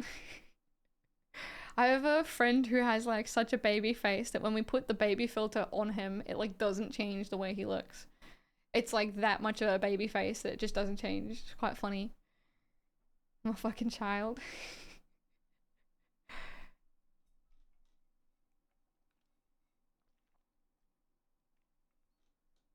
Alright. Monique Ryan is against banning mobiles and other devices in immigration detention, banning the sale of non-therapeutic vapes, capping international student numbers at universities. She's against criminalizing wage theft. You motherfucker. Why the hell would you vote against that? Oh my god, she's the devil incarnate! Devil incarnate! What the fuck? That is a red flag. Wage theft by employees or employers. I think this is something that just got through, or maybe not. I think this is something that just came into effect, which is it is now a criminal offense. I believe it is now a criminal offense for businesses to steal your money for a wage theft. So wage theft is your boss isn't paying you enough. He's underpaying you, or they're underpaying you. That is wage theft. And so I think it is now a criminal offense. Let me look it up. I'm gonna do Vic.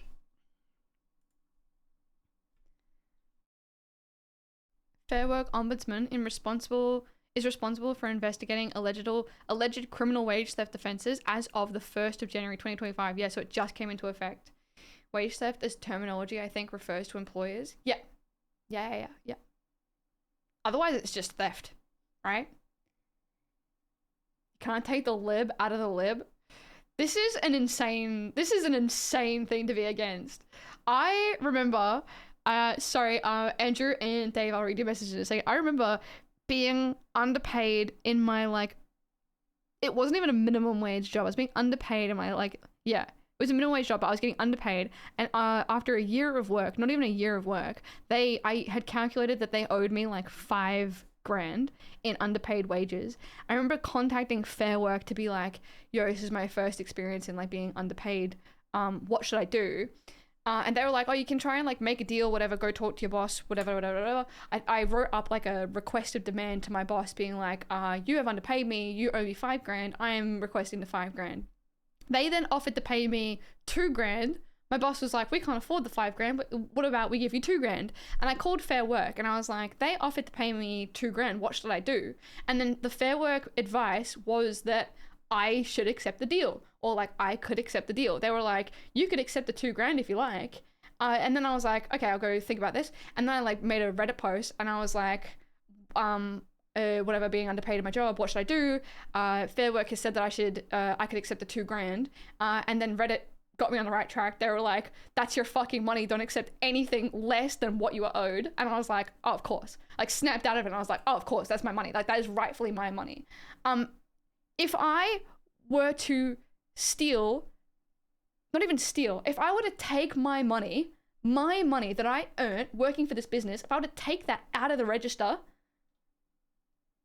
and get it back from the business, I would be committing a crime.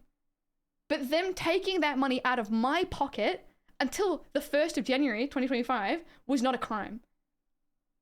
They can take that out of my pocket and it's not a crime. They can steal money from my till and it's not a crime. How insane is that? It's insane.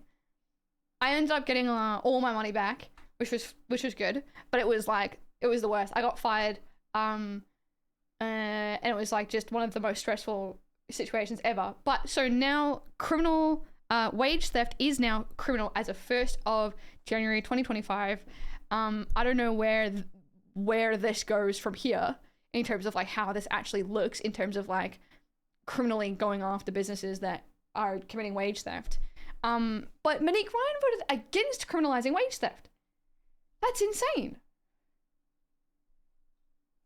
I had to contact Fair Work 4 times to get the answer I wanted. They're not helpful. They're not helpful. They told me not to accept less than the money that I was owed. How is that good advice? I have a friend who was overpaid by their company by mistake and just accepted it. He got done for fraud and his wages are being garnished to this day to pay it back. Also, I think he did a bit of jail time, 6 months. That makes me want to throw up. A business that would actually go after them for criminally. Oh my god, and they're not held to the same standards. Think of the bosses, Elise, who is representing their interests. Monique Ryan is representing the boss's interests.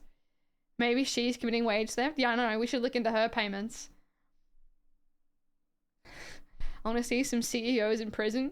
Agreed. High unnoticed. How you doing? Okay. Monique Ryan is endorsed by Elise and the Gaff. Hello? Open politics. My mom used to keep magazines and books she was finished with and make collages. Dad had tools and materials under the house along with an old second fridge. A little went a long way back then though, recycling and preparation impossible to achieve in a small unit. People are forced these days to spend more and not think ahead and reuse old stuff, if you are lucky, that is. I've met these guys, got a bunch of funding, but their business is doing really well so far on the carbon capture front. I have to pay Big Greg's because they overpaid me.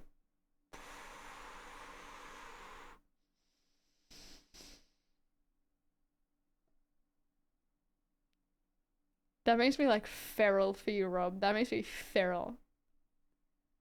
Oh my god, that makes me angry. Okay. Pay money to make the problem go away. Overpaying employees should just be a loss for the company. I wish they couldn't ask for it back. In a perfect world, right? In a perfect world where wage theft isn't a thing. Like, great. You messed up? Okay, I'll give you the overpayment money back. But oh my god, it's so hard to be like morally consistent and not, you know. Gunda Clothing tried to stop me from getting money back from buying their clothes, but they fucked up by putting "you must wear Gunda Clothing as a uniform" in the handbook. I got $860 tax back when I quit and I claimed it all. Nice. Nice, slug, nice. I mean, it is uniform, right? That's fantastic.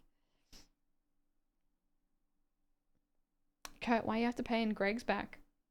Greg's overpaid you? What's happening? They should have put Robbing in jail, to be fair. Yeah, 6 months prison. That's fucked. Oh my god, that makes me feral. The world's paying attention to these Aussie carbon capture innovators.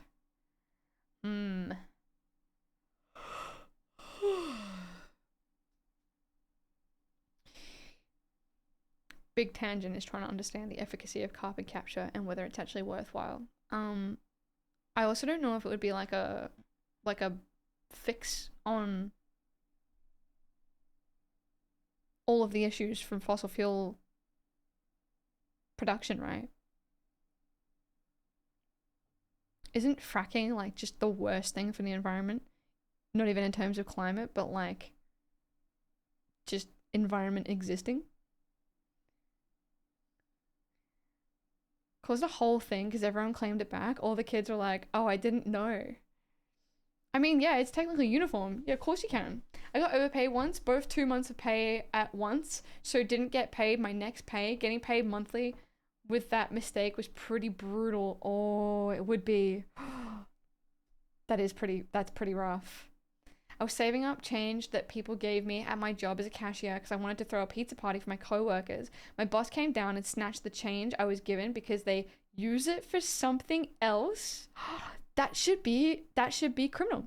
That should be criminal. That's all oh my god, that made me so feral. That would make me so feral. I remember at one of my first cafe jobs, it was like a very important lesson that this is the thing, right? This is capitalism breeding in honesty and like greed into people. I remember giving, it was like my first cafe job and a lady gave me $5. She like gave me like a $5 note tip and I was like, oh my god, this is so cool. I was like, I'm gonna go be like fair and put this into the whole group tip jar. And I did it, and then my boss was like, what are you doing? And I was like, oh, a lady just gave me this $5 note for like serving her or whatever. So I thought I'd give it to everyone. And he was like, take that for yourself. She gave it for you. Take it. I was like, I took it because it was like my boss telling me to take the $5. It was also like, I don't know. Doesn't sit right. I don't know. It's nice of you, Soup, to save it to throw everyone a pizza party. But it's like so sad that, I don't know, tipping industry is brutal. I don't like it. Can't believe you took it. Was my boss told me to took it. Otherwise I would do like, I don't know, similar thing, right? What about all the people in the back that don't get paid?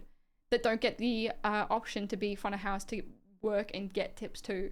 I hate tipping culture. Glad we don't have it. Yeah, agreed. I wish to share my wealth with my comrades. Exactly.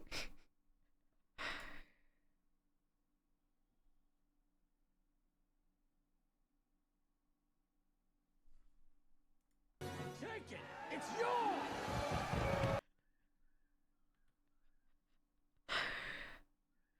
My superior told me to do it. Yeah.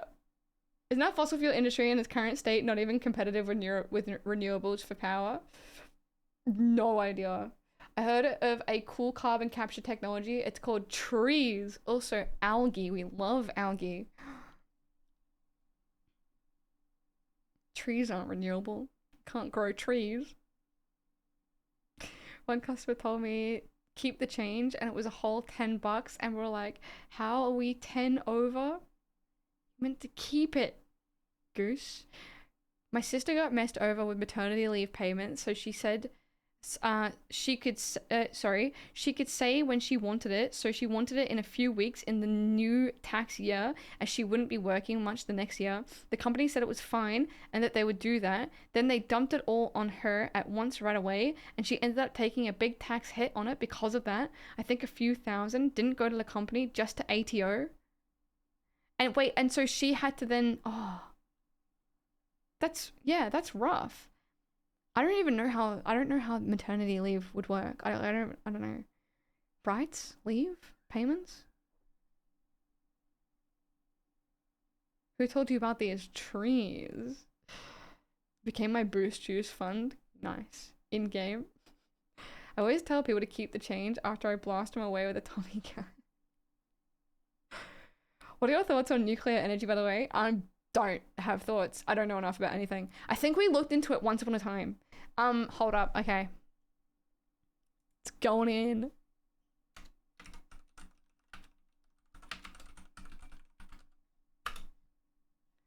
Add it. It's in. We did. Still like fairly unsure. I think tipping culture has a lot to do with the US minimum wage being under $8. Oh, absolutely. 100%. I hate it. I hate tipping culture so much. I refuse to engage in it. No. The rolling agenda of learning. Some of all Elise's knowledge. Oh my god. What is this?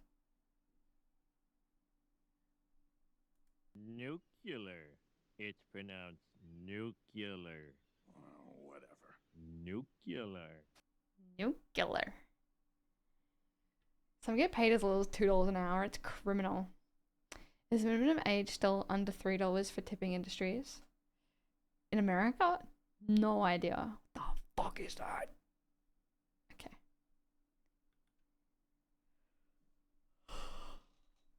A minimum wage? I don't know. In America? No idea. Will be out of work the next year, so she got taxed at her rate compared to being on. Oh, so before the yeah. Tax-free threshold during that year she was on leave. Yeah.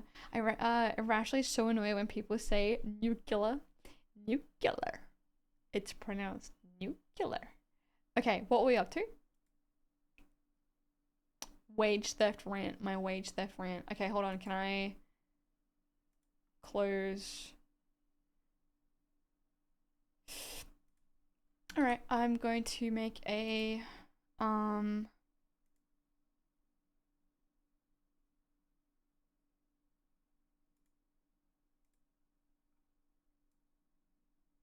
shit. Hold on.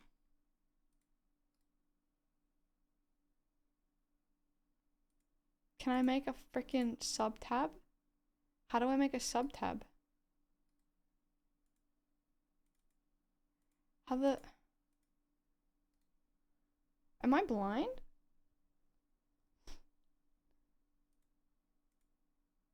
I can't add a sub tab to here. I can only add a sub tab to here. Okay.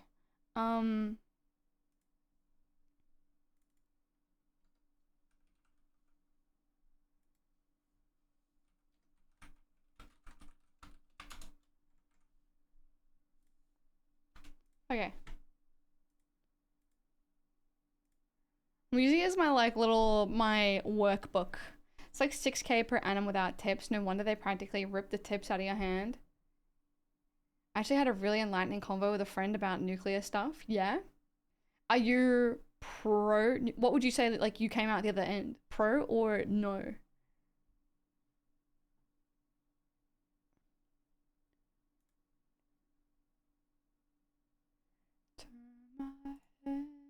We're thinking about similar issues with capital gains taxes, etc. If you sell everything in 1 year, you can take a big tax hit. Wait until the new tax year can lower your top bracket. Yeah, right. That's not something I'm thinking about. Voted against. Okay, hold on. This is the biggest thing against Monique Ryan, by the way, for now. I'm pro, but he gave me some very informative no reasoning. Right, okay, interesting. I'm gonna have to look into it because I know nothing about it. We've definitely had a conversation about it before, but I can't remember where I came out on the other side. So I feel like it was like it's like a good thing, but I don't have confidence to back that up. I don't know. Monique Ryan is against live animal export. She is against putting welfare payments onto cashless debit cards or Indu cards on an ongoing basis. She's against speeding things along in Parliament. Okay. Against unconventional gas mining. Okay. All in all, she's pretty regular. I think I'm pro-nuclear energy because it's zero emission, but it's also not renewable, so I don't know. I don't know enough. I'm too stupid. I'm pro-nuclear. It just takes a long time to build them, and we have none. Okay. What's like the discussion? Is there like a discussion around whether nuclear is better than renewable and like what we should, I don't know. Stupid girl. God, I wish I had that soundbite. I'd be okay with nuclear here if we actually broke ground on it like 50 years ago. We have so many cheaper alternatives now. Okay. If there are cheaper alternatives, then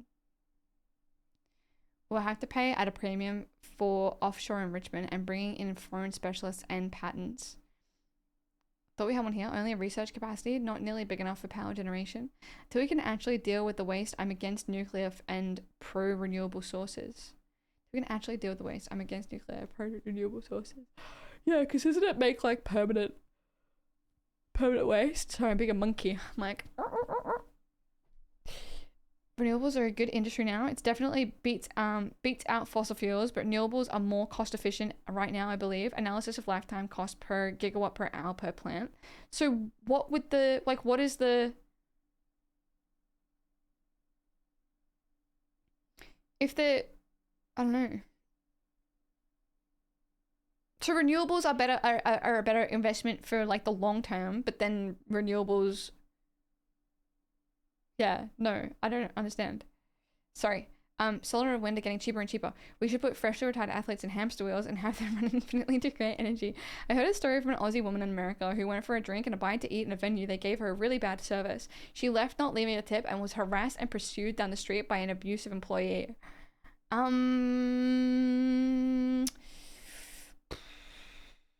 That's on her, I reckon.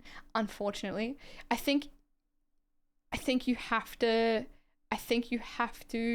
Isn't the whole like idea of the minimum wage in America is so cheap because worker tips make up for that money? I think unfortunately, if you're getting like cheaper food because they are paid less money, you still, regardless of whether you get good service or not, I think you still morally have to pay the tip. That would be that's where I sit. Even if it's shit service, I don't think it's ethical to not pay the tip in America. 15% is normal to tip, 10% if it's bad. Just give them a shit tip. No, I even think like this should be a baseline. I think that's where I sit, like, I don't know. My parents are putting out more energy to the grid than they're using. My sister has solar as well. You have to know the culture of the country you visit. It's not about service in the USA. Yeah, I just think like, yeah. Fission reactor is 25 years away. Okay, sorry. Wanted to read all these. We have so much space and sun and wind. The cost to install and maintain per kilowatt hour is like 10 times for nuclear. It's more or less more efficient to just continue investing in renewable rather than trying to build a proper nuclear industry from scratch. So if you were like, because Lix, you were saying you're pro-nuclear, but you're not necessarily saying that you're like pro-nuclear above renewable. Would you still say that you're like pro-renewable, but you're also like pro-nuclear? Did you know there are nuclear plants that can burn the same fuel over and over? Renewable nuclear. Tom Scott talked about it. Oh, cool. Literally in all cases, renewable wins. Nuclear isn't even a short-term investment. The only comparison is on the long term. Okay. Fair enough. Nah, it's getting silly. You have to know the code. I once mistakenly tipped a doctor when going for an appointment in LA for an ear infection. How? That's quite funny. How did you accidentally tip him? What's him? Anti-cult? Pick one. Renewable or nuclear? You don't have to. I'm pro-justice, just saying. Anti-cult? My town is currently against solar farms because they're ugly. Shut the hell up. Shut the hell up! Shut up!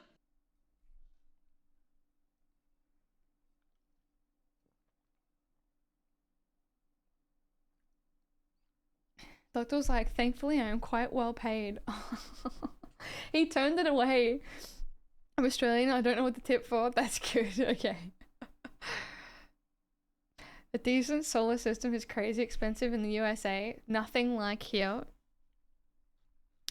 Don't know enough about it. I gotta get. Okay, hold on. We got nuclear and renewables. Australia. This is all Australia though. If you want to look at this document, by the way, it's in the about me. It's got like a book title, whatever. It's the manifesto, the gaff something. I'm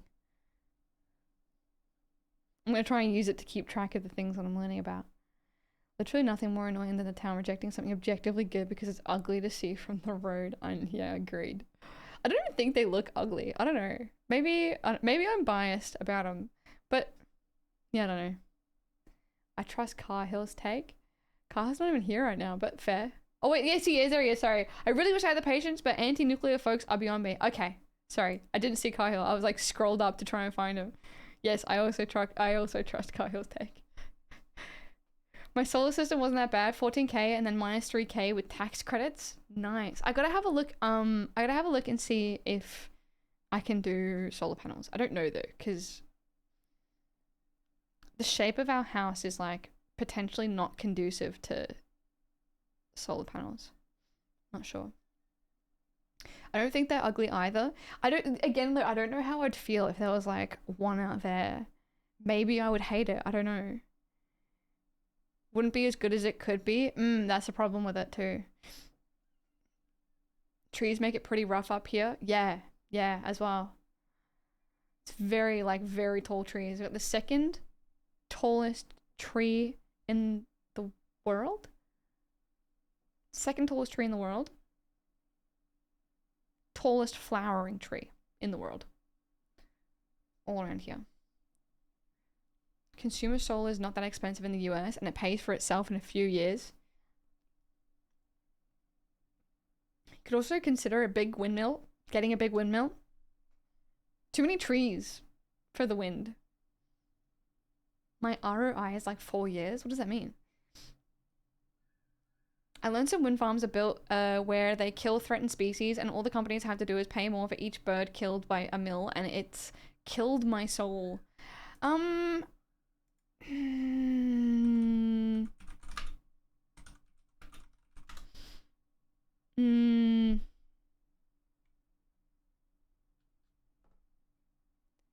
Australian conservation, all you need to know about wind farms. I would be, I know there's like a right-wing talking point about like animals that die because of wind farms and like offshore renewable things.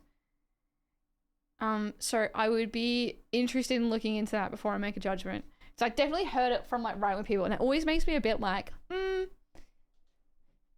yes, it would be like concerning if it does increase animal deaths. There's a post from Bob Brown. Who's Bob Brown? Return on investment. All right. How much till I get my money back on base savings? Oh, that's amazing. 4 years. That's amazing. I have the graph for that. Send it if you like. Think about how many animals die from indirect effects of completely destroying the planet. A couple of birds is more dramatic, but it's not a greater ecological cost than alternatives. Yeah, if like past Greens leader. Oh, that's right, Bob Brown. Okay. Yeah, that's right. So funny and silly of them to start caring about animals in that instance, but never any other time. Let's have a look. So this is ACF, Australian Conservation Foundation. How much energy do wind farms create? Are wind farms good for animals and marine life? Yes, a key part of the solution to climate change, making them essential to our native wildlife and marine life survival. Wind farms can and must be well designed to coexist with and mitigate their impact on wildlife. Long answer is that climate impacts like acidifying oceans, rising sea levels, and extreme heat waves are putting threatened species at grave risk. Climate destruction driven by coal and gas. So this is basically saying that like, if we don't get wind farms, then we're all going to burn and die and all the animals will suffer.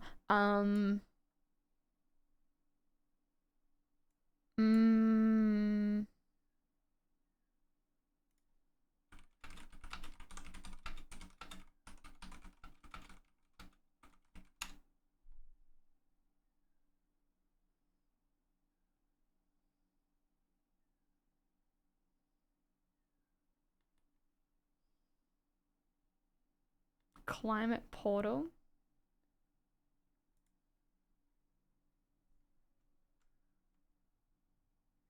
Wind turbines are not killing fields for birds. Annual estimated bird mortality from selected anthropogenic causes in the US.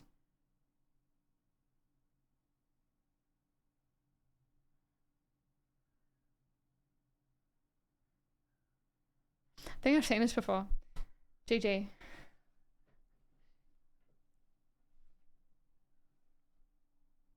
So they definitely, like, they are, but it's like we should probably care. It's like saying that we should kill, I don't know.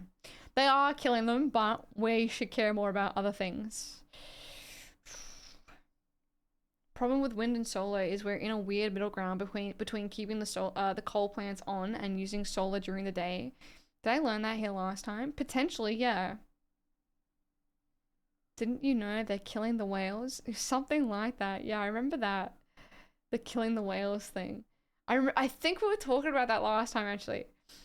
I found the bug that was in my room earlier. It's sitting on a lotion bottle on my desk. Did you just, what, do you also have a box of tissues on your desk? Or like a sock nearby?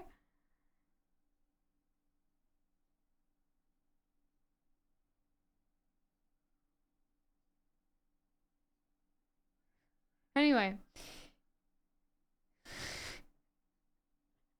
Can't a guy have lotion on his desk for his dry hands? Why are your hands so dry? They got fucking friction burns or something? You freaks. Okay. Leave my sock out of this. Whereas I prefer solar, but the energy density is a bit lacking. Not to not build wind farms, but an appropriate, okay. I got X for it. Do you have stone? What? We can't all be self-lubricating leaves.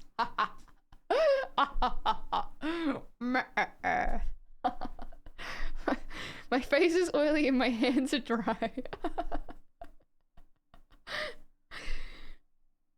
That's not your sock, Elise. I have dry hands, okay? Literally, that's it. I might be the soup man, but I am a lady. Okay. Okay. Alright, I'm sorry. Soup, I am officially apologizing. I don't even have a ukulele. I should get a ukulele for whenever I need to apologize. I actually don't even know how to play a ukulele. Do I have stone or not? Answer the question, please. I don't freaking know. What the hell does that mean? Do I have stone?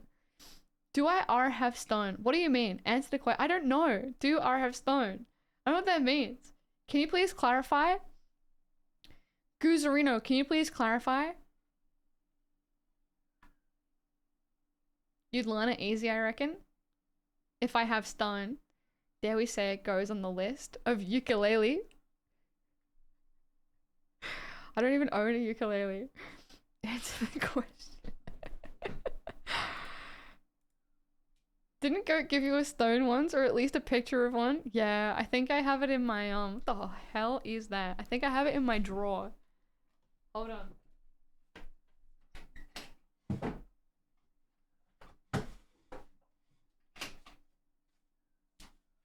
Uh-oh.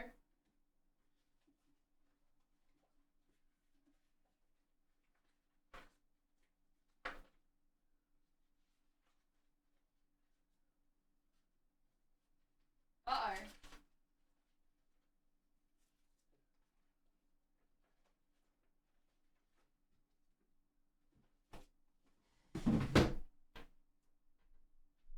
It's not in there.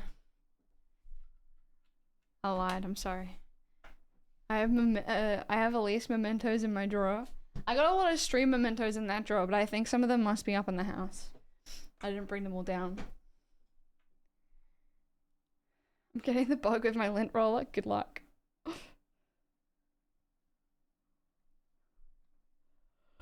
What's your name, sir? My buttocks are smooth, my mind is clear.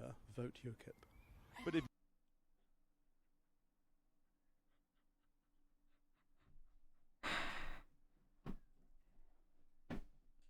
Good tactic.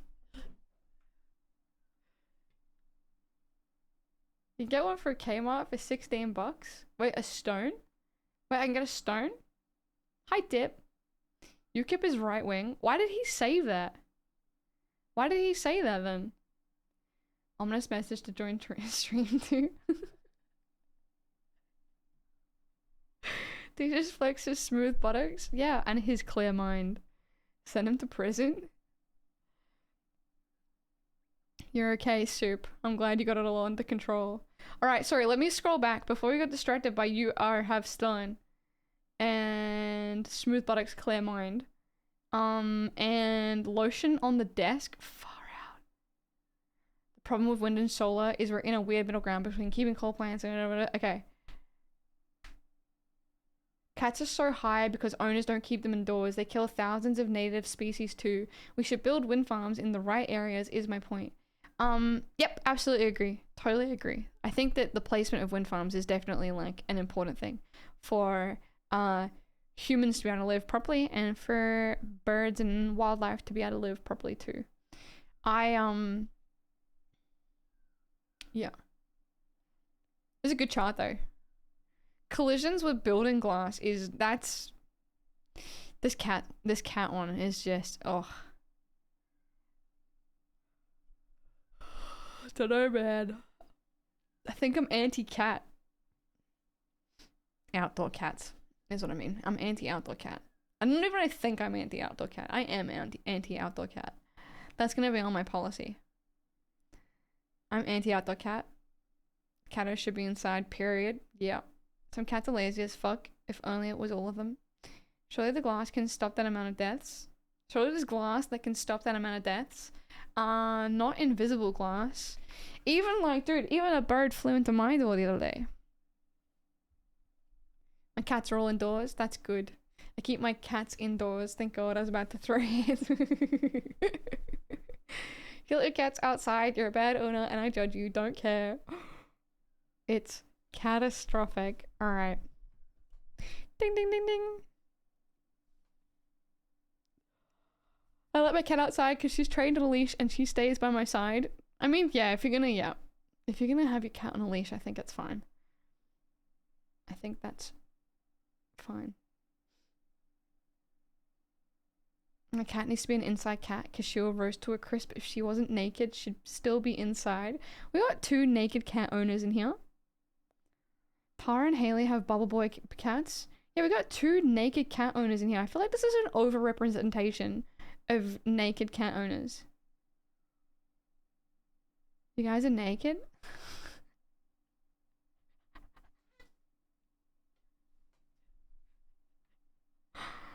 We both have oily faces and dry hands. Do you lotion your wrinkly cats? Oh. Maybe they have the fur. They could have 500 cats running around. I suppose, yes, no, I get it, Izzy. I missed it. Can we rewind? I've been scared of cats since I heard they would eat your face off if you pass away inside undiscovered. Yeah, I have heard that. But does it matter if you're dead? Why should you be scared? You're dead. Actually, never mind. I'll get banned for that. I don't even know what you're saying. We joke about that in Shag's Discord because there is a disproportionate number of Sphinx owners and Greyhound owners. I do feel like there are a lot of Greyhound owners around as well. Absolutely. I'm in the middle of the Venn diagram. You have both?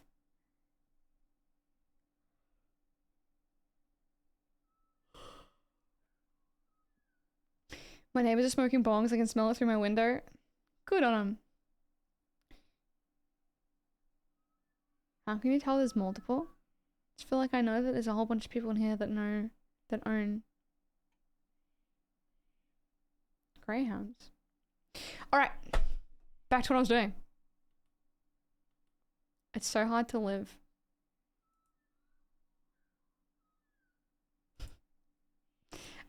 We got to the bottom of What's Your Chops, right? We got to the bottom of What's Your Chops. Last Relentless? It's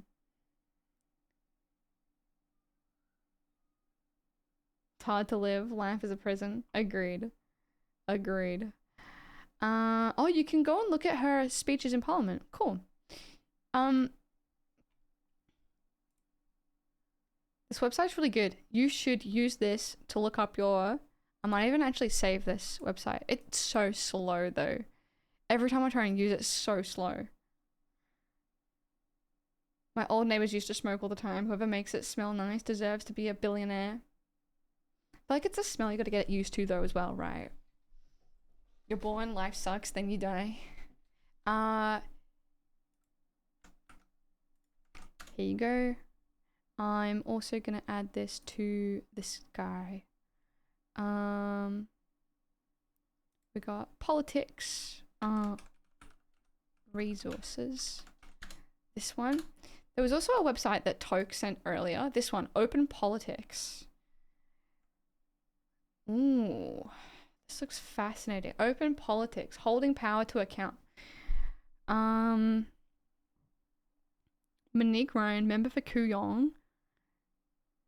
This contains interest declared as at 20. So you got her registerable interests. We got one like that. They work for you though. Yeah. Yeah. We're currently looking into like the Australian political climate in terms of just I know nothing and I want to know things. Where's the fucking chewing emo? It's there. It's chewing. What do you mean?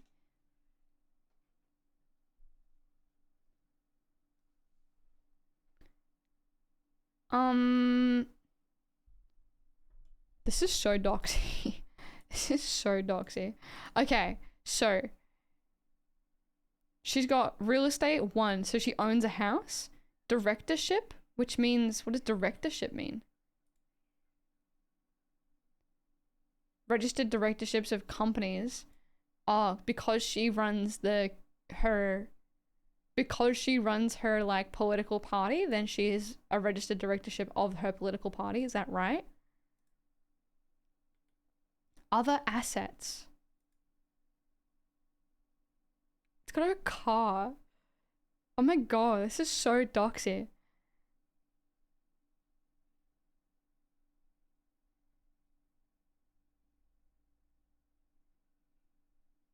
We're paying them? Unlabeled soap hand wash? Aww. Aww, that's so cute.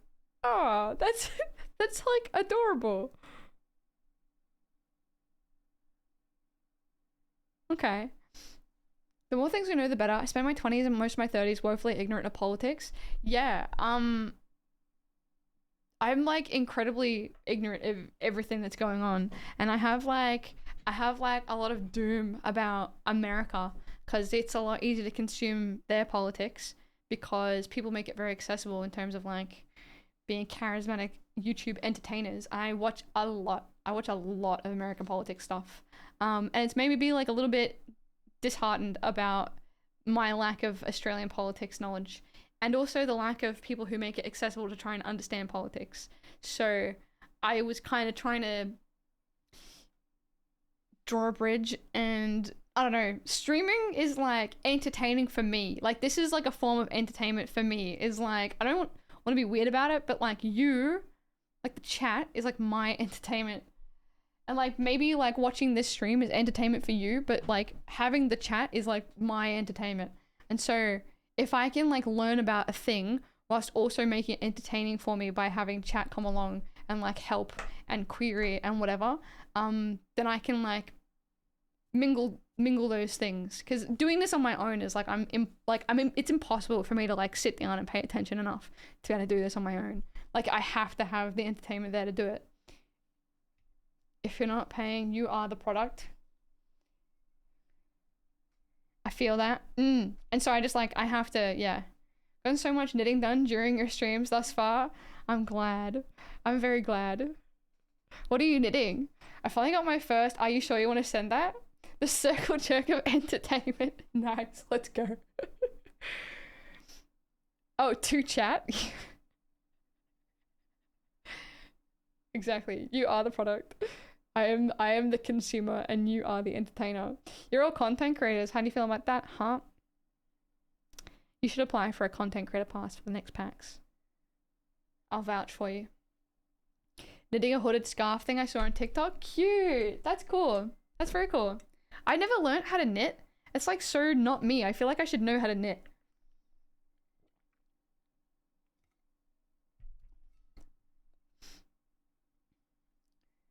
They're relying on keeping people uninformed. We need to do better. Yes, agreed. Need to convince people to be angry enough to get off the couch. I want you to get mad. I should put that as a little soundbite. Look, watch. Look. Crochet is easier if you want to get into the fiber arts. I'm trying to be like a reader now.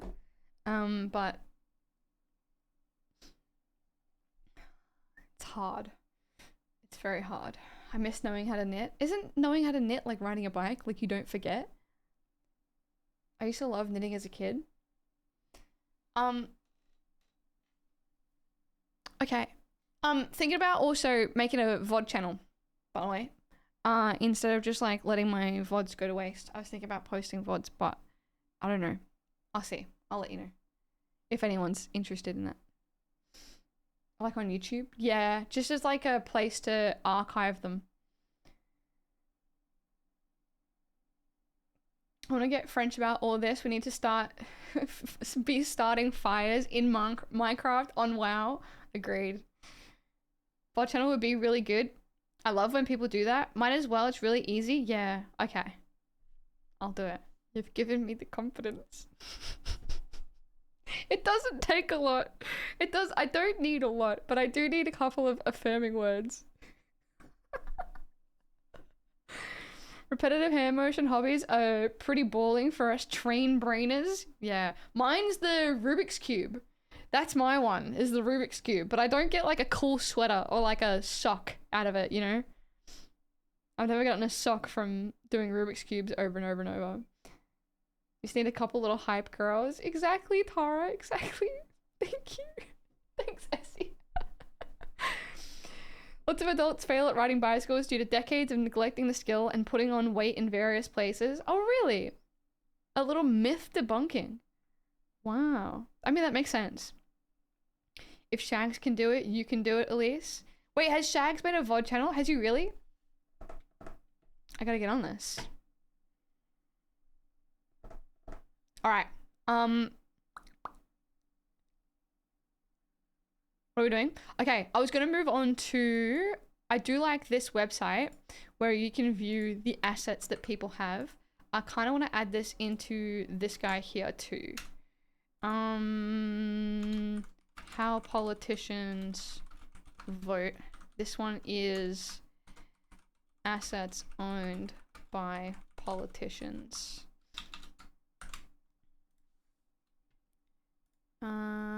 Okay. This one's the Constitution. To be researched.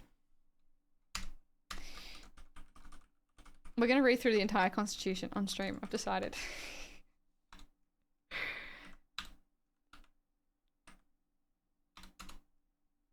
Not today, but some other time.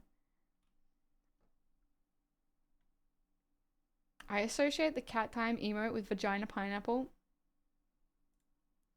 No idea what you're talking about, but I love that for you. Oh, hell yes he has. Hell yes he has. Oh, this is great. I love this. Could you get your AI voice to read the Constitution?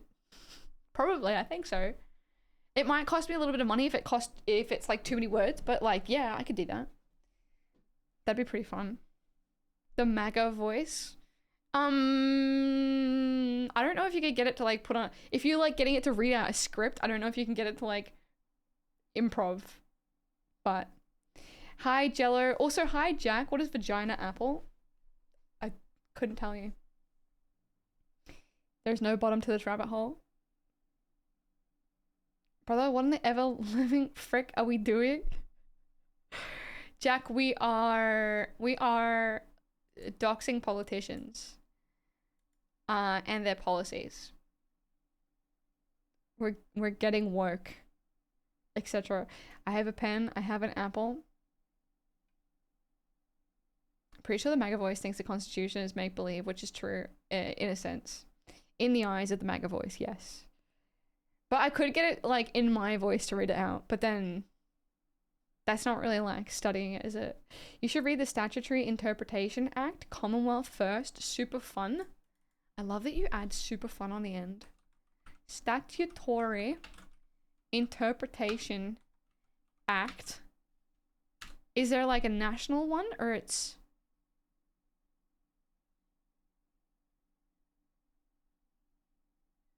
Acts Interpretation Act? Or is that ACT?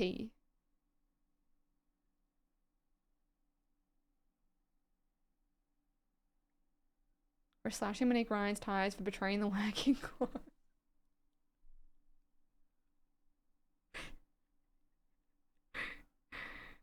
Hello, Mr. Gasman! Yes, hello. Putting on the Ritz, welcome in. Then we all go out for a nice drink afterwards. There's a national and state ones. So fun. Okay. Interpretation Act, Vic. What is this? Like, what is it? Buy a printed copy.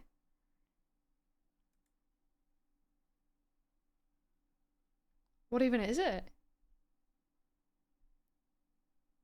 I'm having fun. I'm glad. Hi, Kraylers. What's up? How are you? Rockman. How are ya? Yep, fun. I feel like the so fun, just the doubling down is very, okay. To interpret legislation, duh. I didn't like get a full-on degree for this. Okay, where was I up to? I was trying to close some things. Build to rent. We understand what the build to rent scheme is. Jacinda Ardern / negative gearing in New Zealand. The new government has brought it back. This is something I got up just before. And get your jury's doctor. My jury's doctor. Sorting out computer shit. Thought I'd lurk. Welcome in. What kind of computer shit you sorting out? I got some computer stuff I gotta sort out. I think I literally just need to update my drivers. That's good fun though. But welcome in. We're getting to know Australian politics. I assume you're Australian, Kraylers. I see you in Australian streamers chats. Jury doctor? Jury doctor? My...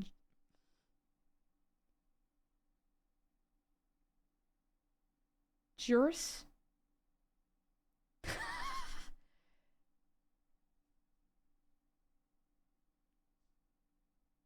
Okay. Juris doctor. I don't know what that means. I'm glad I said it right, but I still don't know what that means. Drivers and that, but also some spreadsheets, bills, everything electronic. Nice. Yeah, nice. That's great. I just made a bunch of,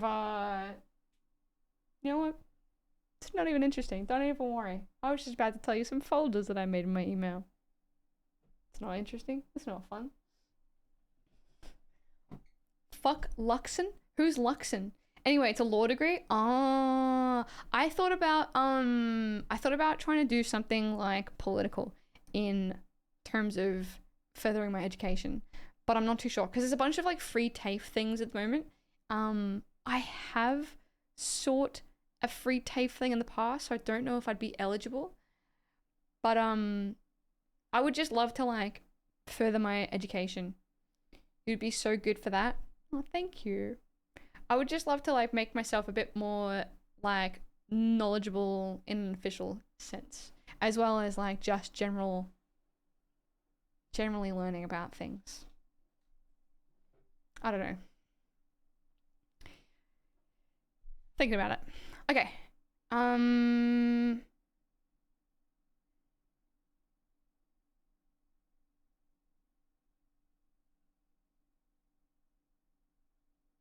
New Zealand's house prices peaked in late 2021.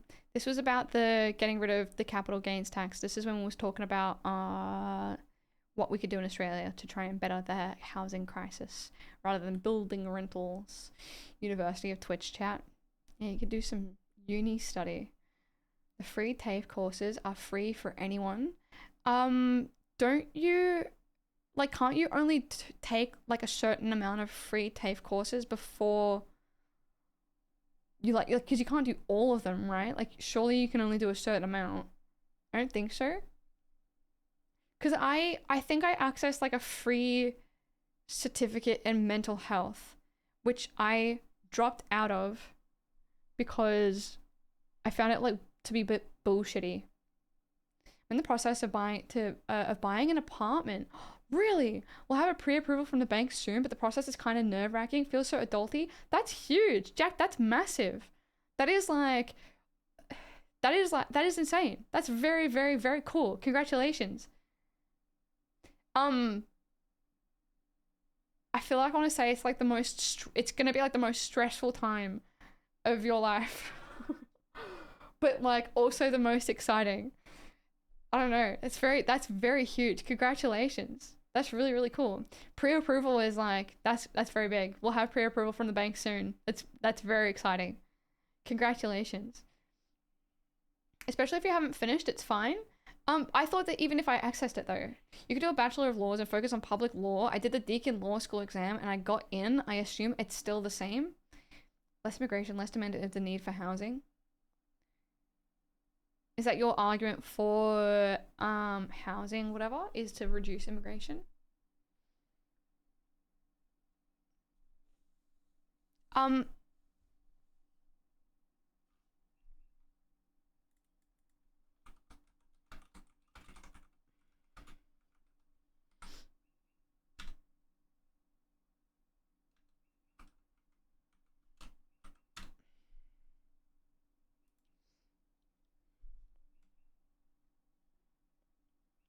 Skill up to get a job you want. You can now access more than 80 free TAFE qualifications and short courses without the cost of tuition fees, even if you already hold a VET qualification or degree. If you are eligible for free TAFE, all your tuition fees will be covered by the Australian and Victorian governments. Maybe additional fees associated with some courses. Please ask your preferred TAFE for specific information about the additional costs. In addition, for the free TAFE courses, the Australian government has provided since 2019. Australian government has announced 5,200 new free TAFE courses. With more free TAFE on offer, there is no better time than now to kickstart your new career. Should do this right before the libs get in and like destroy our lives. Housewarming at Jack's. Yeah. Yeah, get to it. Free TAFE courses. Okay, you could get a free TAFE course in building surveying, interpreting, Auslan interpreting, cert of agriculture, allied health, cert in civil construction plant operations, commercial cookery, concreting. Hey, that's what I do. Wait, which one's you? Auslan interpretation or surveying? Cool. Yeah, nice.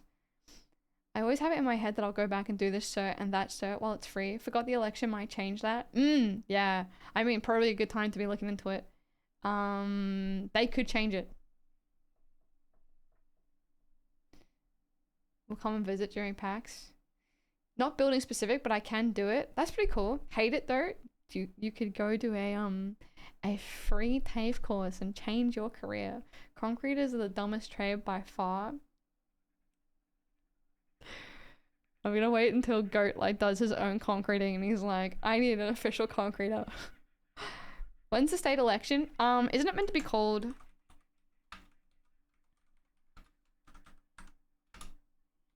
Like sometime really soon. Aren't we late?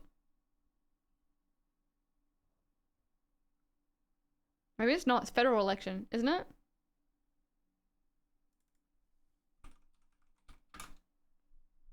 Federal's in May. Have they? Oh. Has it been called then? Fuck, we're gonna be going heavy, I think, up until the election. 2026 Victorian state election is expected to be held on the 28th of November 2026. Will the free TAFE be impacted by the federal election, or will it be impacted by the state election? Who has that, like... I think the last council election here, I scrunched up the paper and I sent it back. Might not do federal like that. Do you think Dutton will lead during this election? Don't know. I don't know. State, I think, as the states have their own diffie TAFEs. Is that right? Okay. 2026 Victorian state election expected to be held on the 28th of November 2026. Okay. But what are your vibes? My vibes, if we're going vibes alone, I think that Peter Dutton will be elected. My vibes being that it seems to be like a global trend towards more conservative governments. Also, for some reason, like, people aren't even turned off by the fact that all the Liberal leaders are just like full fuckwits. Like, there's not even, I don't know, like, at least Tony Abbott was like a little bit kind of funny in like a really weird goblin way. Like, Tony Abbott was a fuckwit, but at least he was like a bit sort of like, I don't know, like he was a bit sort of like he was like a fast mover, and like he ate onions, and like there was like a little bit of like a thing there. These guys are like full leaded petrol, like uncharismatic idiots that are just freaky, you know what I mean? Controlled opposition. Two onions, maybe even 3, maybe an alleged third onion. Opinion polling for the 2025 federal election. Oh man, okay. Full leaded is so good. He took some home for later. He pocketed the onion. Education is a state responsibility. Maybe federal could provide some rebates. Gotcha, okay.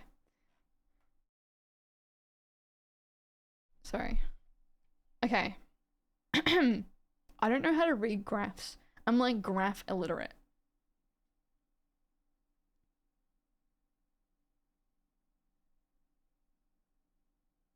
I heard he keeps it in his cheeks. I'll let you know which kind. Is it his smooth ones? Does he have a clear mind? Albanese has been forgettable, unfortunately. I feel like most, oh, maybe not. I was gonna say, I feel like most Labour leaders are unforgettable, but, like, are a bit forgettable, rather. But, Kev was like, I don't know. Alba Sneezy was top comedy. The graph makes me sad. Oh, I can read the graph. Okay. Boom, boom. This is where the tides changed. It was September 2023. Wow. They're like as unpopular as they've been in since they got elected. How does this usually fare though? Like, how does this usually fare? I would imagine that like every party getting voted in would be like their most unpopular leading up to the election. I remember being in grade 5 saying Kev 07. Like, what the fuck? Yeah, I know. Yeah, same.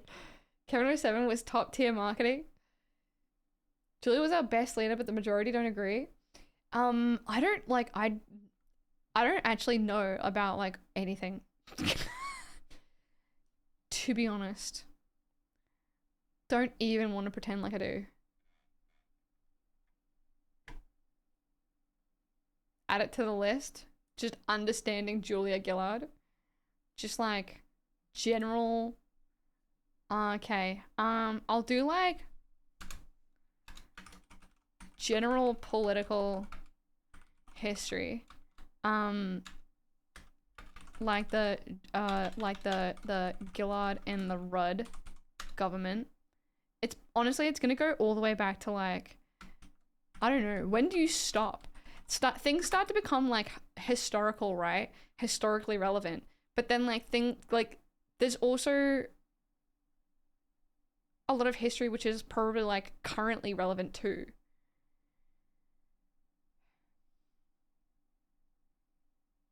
Who's the cunt that privatized everything? Was it John Howard?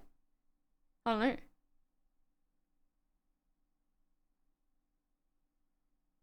We got through the global financial crisis pretty well. Homework is to watch her misogyny speech. I've seen her misogyny speech. I know that one. Watching too many people hated her for various reasons. Investigation into heel over lawn incident. I know, yeah. I know about Julia Gillard falling. It was a sad moment. And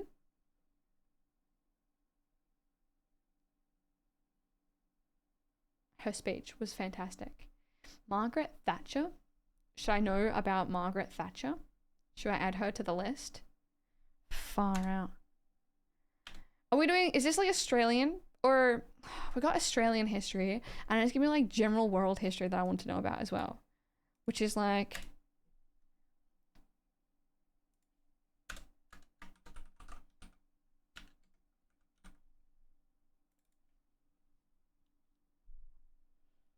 can I like center? Where's the center thing? Oh, here.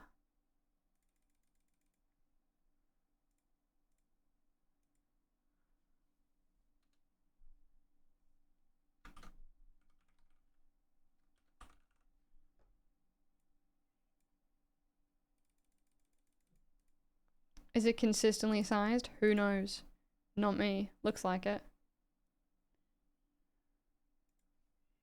Jeff Kennett?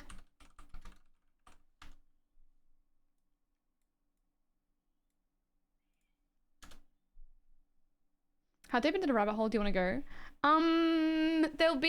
There'll be like things that are like prioritized, I would say. Like, there'll be stuff that are prioritized, especially if we're like leading up to an election. I would like to understand the things that matter most in terms of who is going to be good to vote for. And then like just other things that I feel like, I don't know. I want to know everything. I will not be lectured about sexism and misogyny by this man. It is a good speech. That's UK politics, but probably not, but maybe. I mean, it would be good to know. It would be good to know, like, eventually. International politics. Smile. We'll get to that another time. Do you remember Dr. Doom from the 2005 Fantastic Four movie? That actor's dad is considered the worst Australian Prime Minister of all time. No idea. She's an incredibly divisive figure in politics. Yeah. Look, I'll add her up here, and then we can learn about her. A lot of what I want to do is understanding, like, Australia's history too. Like, Australia's history so that I can not feel hypocritical when I learn about international history. And I know that they both like play parts in like global history matters in terms of Australian history, but you know what I mean? Sorry, that knocking was loud. Sorry. I'd say look at how exactly preferential voting works. It's so convoluted. I think I understand preferential voting. I think I understand it. Like, we kind of briefly looked at it yesterday. If I were to explain preferential voting to you, I would say it is... Preferential voting means that your vote isn't going to be wasted no matter who you vote for. Preferential voting is you have 5 candidates, or however many candidates you have. You have 5 candidates who are running for your local election. They are the Liberals, Greens, Labor, Teal, other independents, whatever. You are given a ballot with all of their names and an empty box to the side. What you have to do is label that in terms of your preference of them being in charge. 1 being you want them to have your first preference. Like, they are your first preference. Going all the way to 5, the 5th one being your least favored, so your least preferred. If the person who you vote number 1... I'm getting stuck now. Oh, now I've lost my confidence. Does it basically become like a battle of between 2 parties in the end, in terms of like where your votes are funneled to? If the person that you put at number 1, I do know that if the person you put in the slot of number 1, if the person you put in the slot of number 1, if they get at least 4% of the votes, then they get funding. They get funding for their campaign. Yes, I think so. I should probably look this up.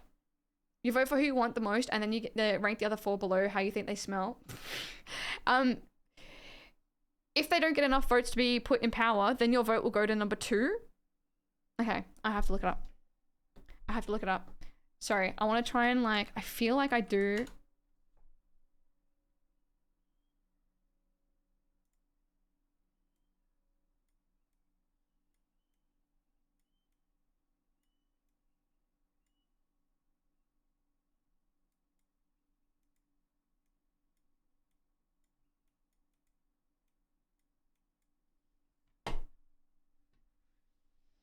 So you've voted.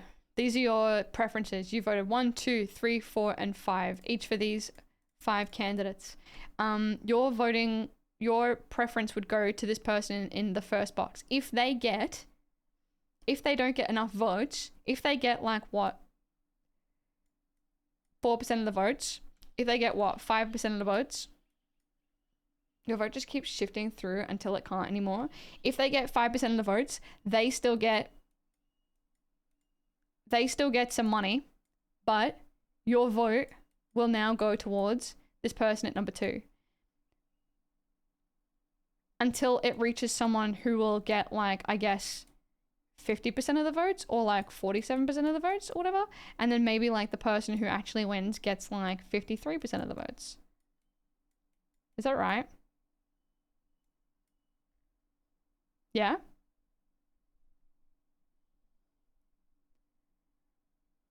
It's hard to draw. But now I want to be able to explain that. How do you word that?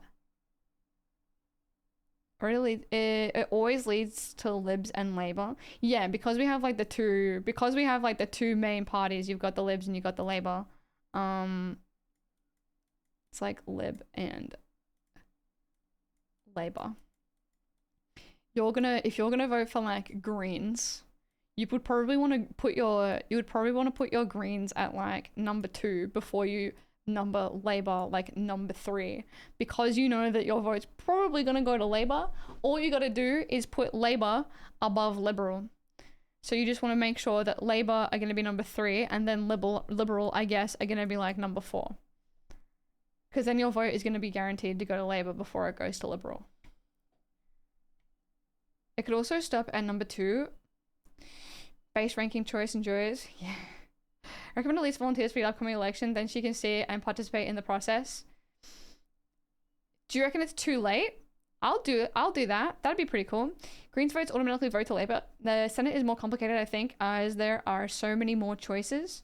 Some races are pretty split between 3, and it waits till the very end to combine like 2, like a combo of sweet fruits. Cute. Just get a tablet to connect and draw up with. I actually do. I have this. I got the Wacom, but I don't know. I probably should. Wear the head camera if you do. People love saying voting for Greens is a waste of vote as if the coalition isn't literally 5 parties in one. Yeah, true. Yeah. These short animated videos by AEC are pretty concise in the explanation of the head-to-heads. They explain like how to vote though, right? Because we watched all of those AEC, like we watched all of those yesterday, but that's more like explaining how to vote and not rather explaining like how preferential voting actually works. Like slight bit different. You know what I mean? I vote for the AEC in 3 elections. It's decent pay and interesting. I'll give it a go. I want to see Elise race. I'm really not very fast at running, but I'll race you if you like. And then maybe you make the Animal Justice Party your #1. Then you can get I think putting your absolute favorite party at #1 guarantees, or hopefully guarantees, that they're going to get some funding for their campaign. Even if they don't get in, they can get some funding. That incentivizes putting who you want at #1. And then because they're not going to get the vote, it'll go to the second one here. That won't get enough points, and so it'll then go to your third, which will be Labour. Do any of the Australian politics YouTubers have an explanation on preferential voting? Maybe. I have a friend who makes really good videos about explains Australian politics.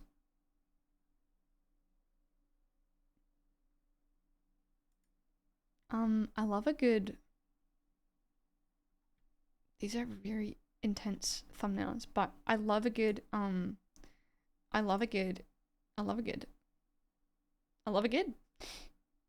subscribe. I'll give them a watch. Thanks for that. I appreciate a good recommendation. You should register your interest with the AEC ASAP then. Working at elections. Up to 100,000 temporary jobs available. Register now. Federal election creates over 100,000 jobs in cities, regions, and remote areas across Australia. To reflect the diverse community we serve, AEC welcomes people from all backgrounds. Earn income on a casual basis, up to 7 weeks of work depending on the role. Receive paid training.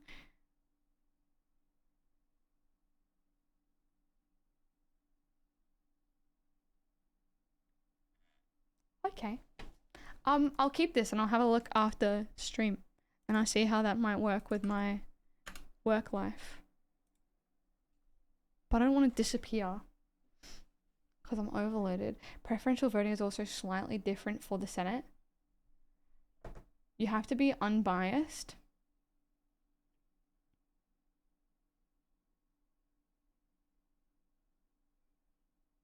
Am I unbiased?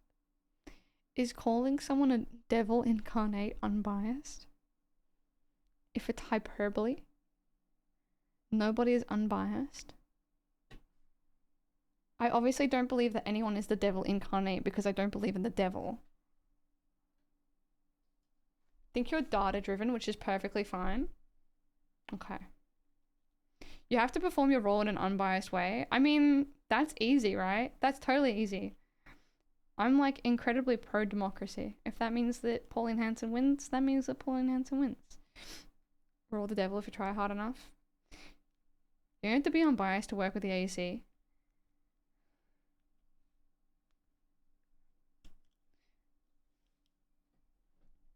Alright, I'll take a look at this after stream, and I'll look into it. I'll let you know if I end up, I've saved the link for myself, I believe. Did I? Yes, I did. I saved the link for myself. I'll let you know if I get into it. Okay. See how different I was. How preferential voting works in Australian elections. A minute video. Perfect. Sorry. Australia is one of the few countries that uses compulsory preferential voting for our elections. But what is it? Let's look at how it works in the House of Representatives. On your green ballot paper, you must rank all the candidates, otherwise your vote won't be counted. Number 1 for your first choice, number 2 for your second choice, and so on. When the votes are tallied, if no candidate obtains more than 50% of first preference votes, then the one with the lowest number of votes is eliminated. The votes for that candidate are then distributed amongst the remaining candidates according to second preferences. If there is still no one with a simple majority, the second last candidate is eliminated and their votes are redistributed as well. This continues until a candidate achieves a simple majority. The idea is that preferential voting results in an elected candidate who more closely represents the will of the people. So when you're voting, consider how your preferences might flow, as that could have a big impact on who gets elected. So that would be for the House of Representatives. And then is the Senate, you were saying that the Senate election is different because the Senate election isn't just one leader, right? The Senate election is like a distribution of representation amongst the Senate, right? His video on preferential voting is 20 minutes long. Is it? This one was just a minute, yeah. Once they get enough for the seat, the leftover votes get redistributed.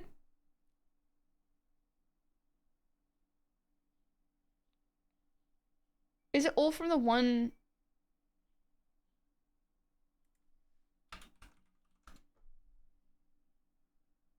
Animation Senate preferential voting, AEC, 2 years ago.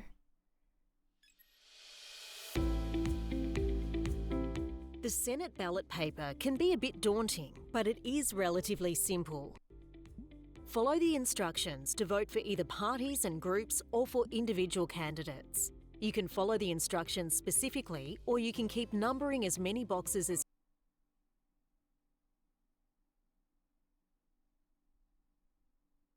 I'm over this one. Stop listening to your dad when he tells you that if you vote for a minor party, you're throwing your vote away. It's not how the Australian electoral system works at all. Let me explain. It's Voting 101 for 2022 with Matilda Bosley from The Guardian, Australia. Lots of people's first exposure to how voting works comes from TV shows, often from the US. Why did they do that jump scare But noise? there are heaps of differences between how elections over there work versus here in Australia. Perhaps the most important difference is that we use a preferential voting system, and those guys use first past the post. It's easiest to explain what this actually means by comparing these two ways of voting. So in first past the post elections,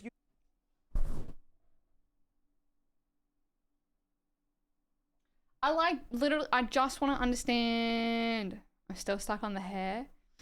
Oh, she's a TikToker. Oh, that's cool. You would have finished the other video by now? No. I only want to understand how this one, like this. I don't want to understand, skip to the middle. I don't want to understand how to vote. I want to understand how the vote is distributed.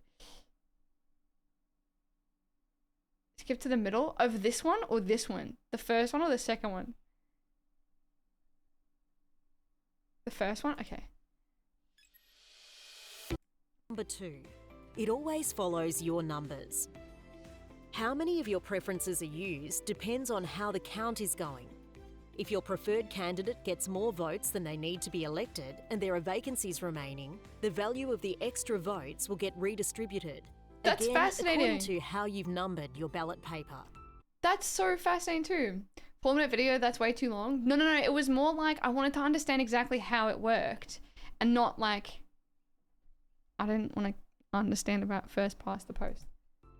If one of your preferred candidates does not get enough votes to be elected, that vote may get redistributed. When candidates with low vote totals are excluded, your vote doesn't diminish. It gets transferred at its full value to the next candidate you've numbered.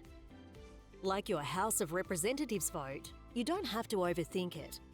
Simply follow the instructions on the Senate ballot paper to reflect who you'd most and least like to represent you in federal parliament. The preferential voting system takes care of the rest. For more information, go to aec.gov.au. Authorised by the Electoral Commissioner, Canberra. Can we vote for a new stream leader? First past the post feels like a slap in the face.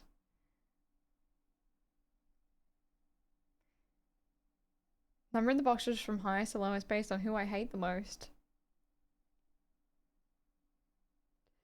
Pretty much. I vote Kurt. Wait, is that Kurt? Is that emote Kurt? It is. Seems complicated to count. I guess they just get machines to do it, right?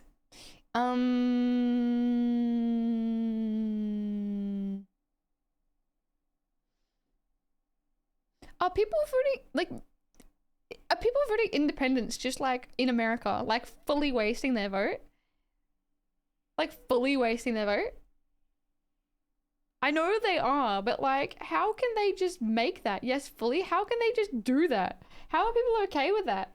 How are people like, pretty much? Is there any benefit? Is there any reason at all to vote for an independent in America at all? Nobody's okay with it. Only 2 states have federal preferential voting. One of them like brought it back, didn't they? Which is insane. It benefits the two major parties. Yeah. But, like, there's no benefit at all whatsoever. Like, no upside. Like, there's no funding. There's no, like, nothing. If they get, like, a certain amount of votes. I guess they hope it sends a message. If voting was mandatory and there was preferential voting in the US, do you think the political sphere would be much different? Would they be in their current situation? Oh, 100%. It'd be so totally different. It's totally insanely different. I think people would be far more engaged with politics. I think a lot of people abstain from voting because they don't feel like either of the politicians represent the things that they want to be represented. They would be fighting for the middle ground. Yeah. Like, it would be far more representative as well of the people too.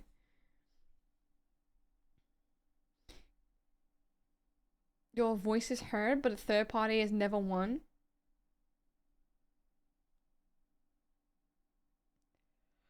Protest voting is a thing. If you're in a swing state, it is incredibly stupid. Yeah, right. Because then, yeah, you should be voting for, like, you should be voting for the person that you hate the least that has a chance of winning. Be so different, especially the different cultures and populations. Yeah, absolutely. It would be like they would have like a government that's actually representative of the people rather than people being like, well, I care more about this thing, or I hate that one thing that, like, Kamala stands for, therefore I'm gonna vote this person against that one thing. It's like you can actually vote for, like, the, yeah. Far more people would be running, it'd be far more, yeah, dispersed and representative. Like, voting for essentially nothing out of spite. Yeah, yeah. I think like a lot of people voting for Kamala were basically just voting against Trump and not because they feel represented by Kamala, or like other way around. If I start the Dicks party, would every vote that has a dick drawn on it go to me? If you make the rules, no, don't think so. When voting is in the US, when voting in the US, you don't just vote for who you agree with, but who you have the best chance of winning, but who you have the best chance of changing the mind of. Right, you vote for your opponent for the next 4 years. Shit. You do get bribes in a swing state, but yeah, I think it's a horrible idea in the long run. Absolutely. Okay, what are we up to?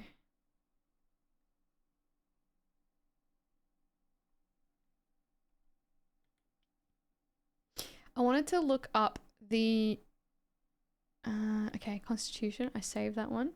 Free TAFE. I was going through this briefly.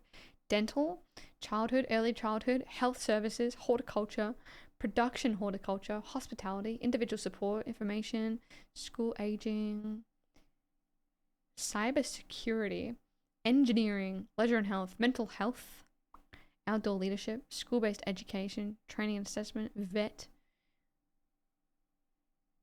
counting, childhood education, emergency house, nursing, client assessment and case management, youth work, kitchen management, hospitality management, tourism. Nothing in Politics by Rip Wonderhorse. Oh yeah, I should listen to some Shame. None of those appeal to me? No, neither. All of these are going back to full fee if Dutton wins. Hyperbolic, yeah. Shame is better anyway. I feel like I know some Shame, but I don't know. I'll put some on.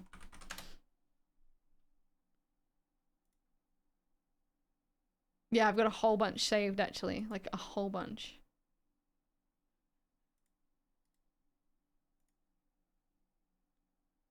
Oh, we just put on the same song.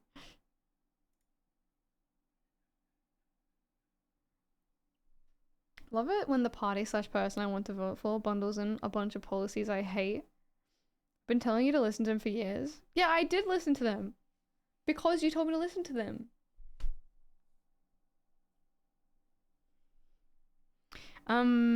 These all suck. I mean, they don't suck, but they suck for me. New free TAFE courses in 2025. Common units for plumbing. Okay, plumbing. Great. Awesome. Residential care. Awesome. You become a plumber. Short courses. Gender equity. Identifying and responding to family violence risk. Working safely on rooftops. Agriculture. Hybrid electric vehicle inspection. Battery. Mental health. Literacy and numeracy support. Priority pathways. Okay. Okay. Thanks a lot. Sure. Yeah, there's nothing in there for me, but that's still pretty cool.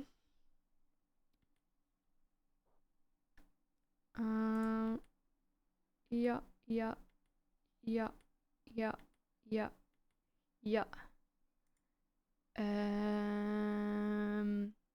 Okay. So, I wanted to have a look at Peter Dutton, the actual candidates running for the prime ministership in the upcoming election, and see how they vote. There's a dentist in Finding Nemo, but he seems uncool. Do you have any opportunities to get involved in your local government, like attending town meetings and such? Yeah. Triddle and I were looking into going to some meetings and everything too.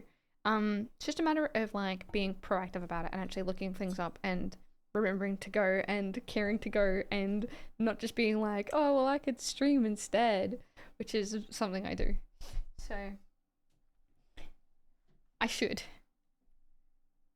And I might, but I don't know.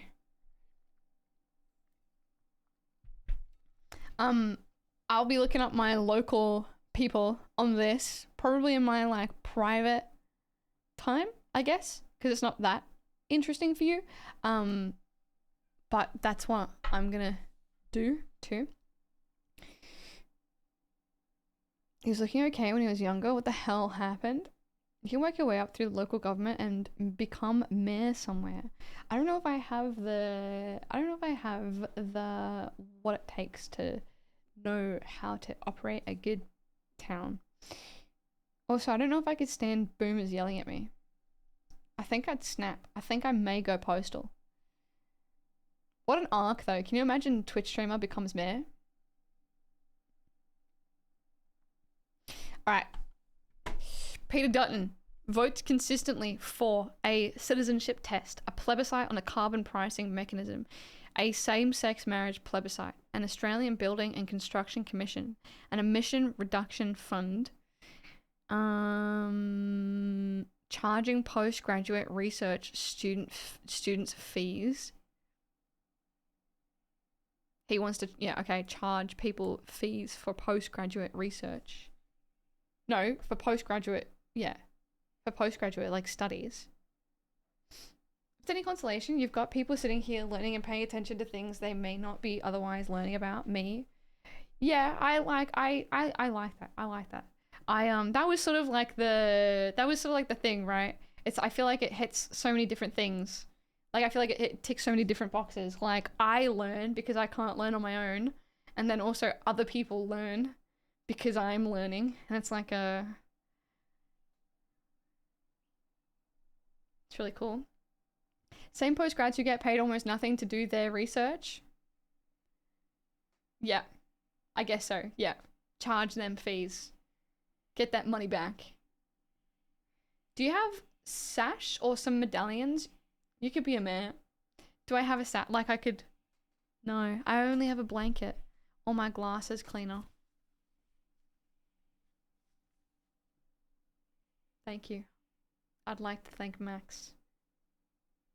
There's dogs that are mayors. Although it's almost comforting how regular Australian politics feels compared to what I'm used to in the US. Yeah, it does feel less like... I don't know. Even seeing, like... I know that Peter Dutton is, like, a bit crazy, but even seeing him denounce, like, some of the stuff that's going on in America, like, a little bit. He just, like, tries to distance himself a little bit. Just feels like a little bit of a grounding. Something as simple, and it's so sad, but something as simple as the Prime Minister of Australia denouncing Nazi behaviour is grounding. Which is so... It's so crazy. That's so sad. We haven't reached your insanity levels yet. Our Overton window is narrower. Yeah. Yeah.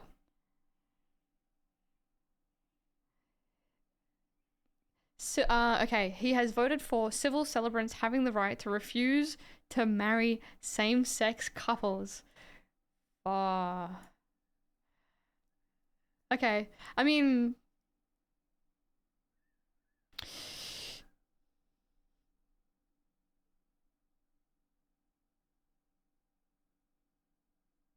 It's nice to see our bad guys be like, ew. Yeah. Yeah. I don't fucking get that. Change jobs. So there's like two sides to this, right? There's like two sides. And like there is a side to this that is homophobic. I don't agree on the grounds of refusing to marry someone because they're in a homosexual relationship or a same-sex couple or whatever.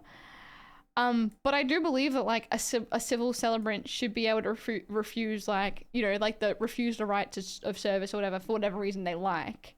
But I don't agree that they should be homophobic. Obviously, I don't think that they should be allowed to be homophobic. But I agree that they should be able to do whatever they like. But also, like, don't be homophobic. You know what I mean? It's a weird conversation because why are we being openly homophobic about it in the first place? Why not just, I don't know.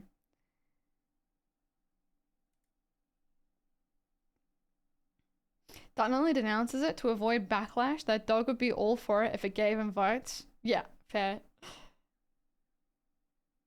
They definitely consider how each vote they make in the House will reflect upon their public image, especially if going by for the top job. By civil, does that mean paid by the state? Oh, true. I didn't think, welcome in Ramford, how you doing? I didn't think that celebrants were paid for by the state. I thought that was a private thing. No different to refusing to marry two people based on their race.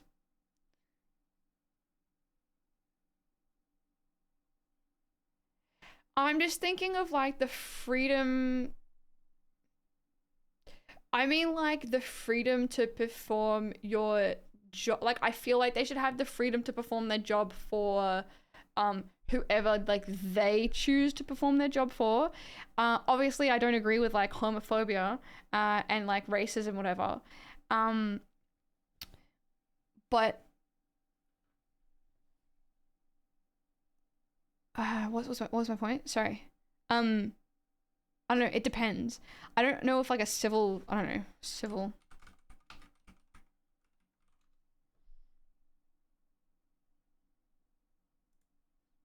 Civil celebrant has the role of a professionally trained ceremony provider who works in accordance with the wishes of the client couple and advises them. Task may be likened to an architect who is charged with designing a dream home for a couple in okay, celebrant Australia.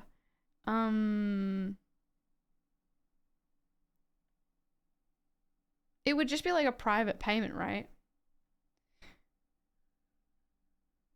Morrison tried to be Captain Popular, but he just turned out to be an idiot. Yeah. I would love to be able to not serve certain customers.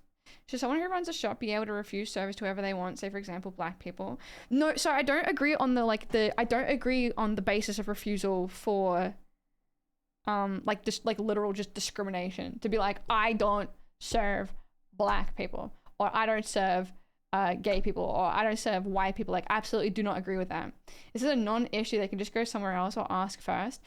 The problem is that like it does foster discrimination. There's like two sides to it, right? Right to refusal is not grounds for who they are, on the grounds of not on the grounds of who they are. Yes, like the right. I believe in like the right to refusal. It's like, I believe in like the rights to refuse service, but not on the grounds of discrimination. And so, I don't even understand like what this is.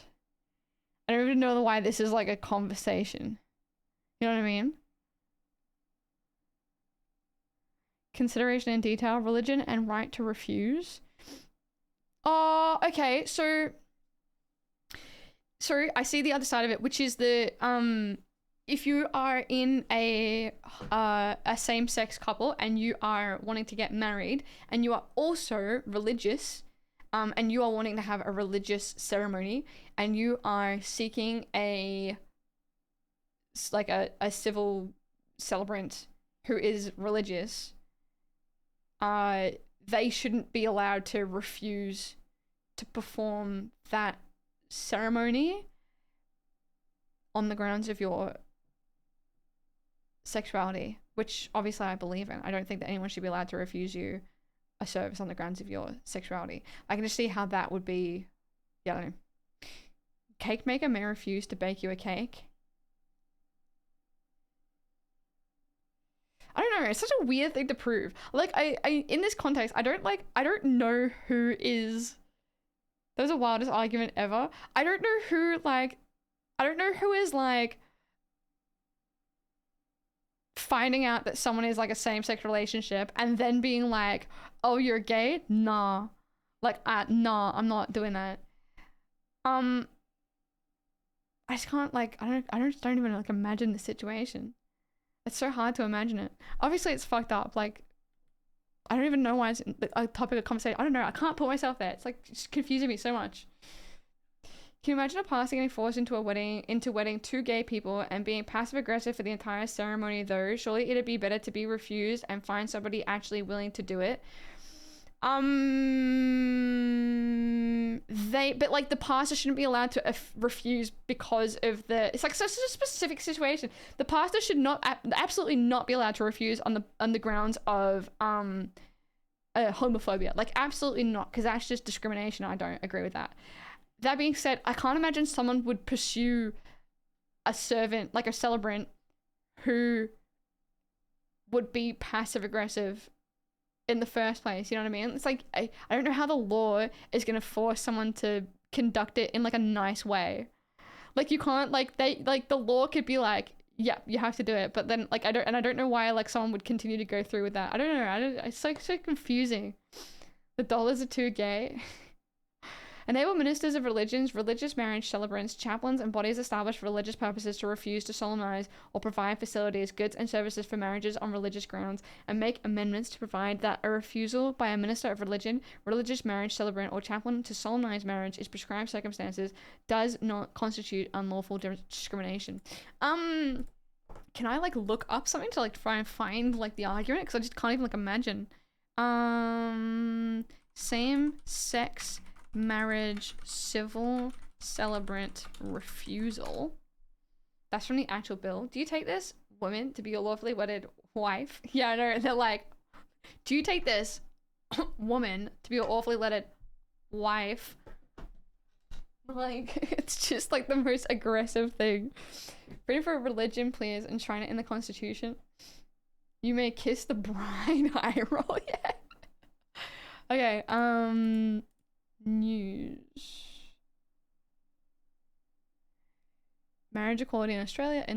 Okay. Problem of same-sex marriage exemption for civil celebrants. The problem of a same-sex marriage exemption for civil celebrants. The University of Melbourne. Marriage equality's next fight is freedom to discriminate, a right worth protecting. This looks like it's going to be relevant. Marriage equality's next fight is freedom to discriminate, a right worth protecting.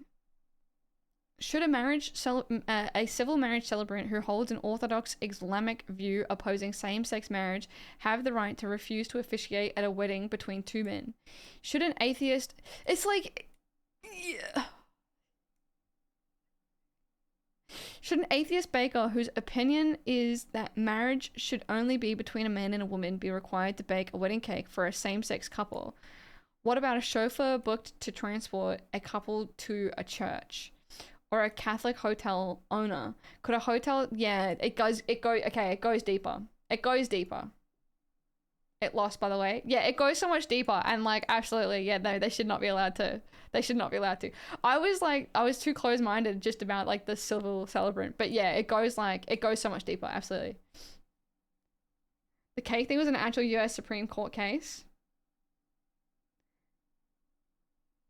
I don't mind the gays. Hi, Shalky. How you doing, Shalky? Nice to see you.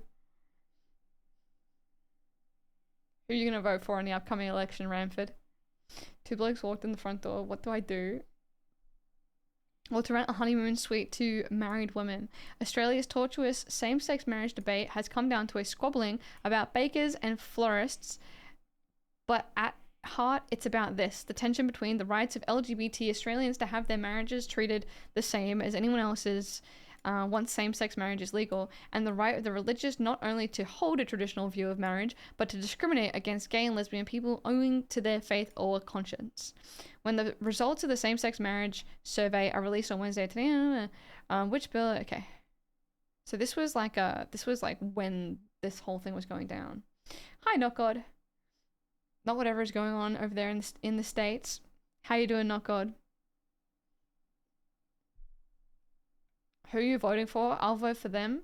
I don't know who I'm voting for yet. I'm researching.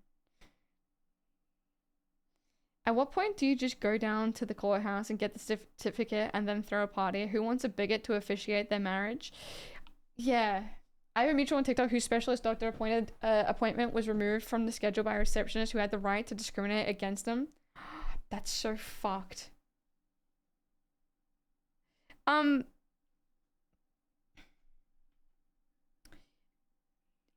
Yeah.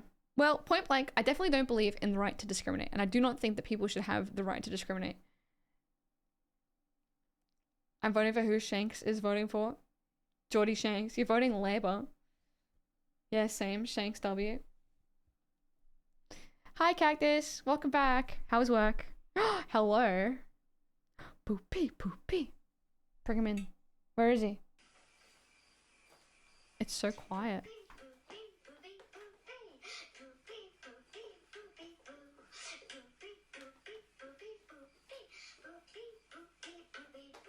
Two blokes walk into a hotel, one walks up to the counter and says 1 king bedroom please. The concierge says no thank you, so the two men burn the hotel down. The world is healing. Hug. Fair enough. Good on him. Thank you for the 18 months. That's crazy. How are you doing, Swag? Nice to see you.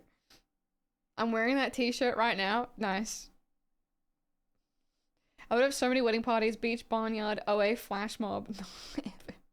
I have like 10 minutes before my next meeting about mastering schedules, so I chose to come here. Cute. Thanks, Cactus. We're all voting Labour, but who are you putting first and second? True. The real question. We're all voting Labour above Liberal, but yeah, who are you putting number one? Who's your funding go to? Labour don't need your funding.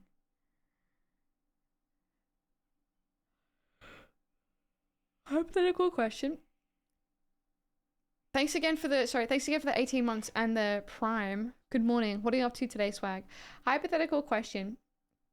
I hate the new sub badges, by the way. Where is my gummy bear? It's gone. You get like nice scribble now. Yours is like rainbow scribble. You should be happy. Other people just have like cum scribble.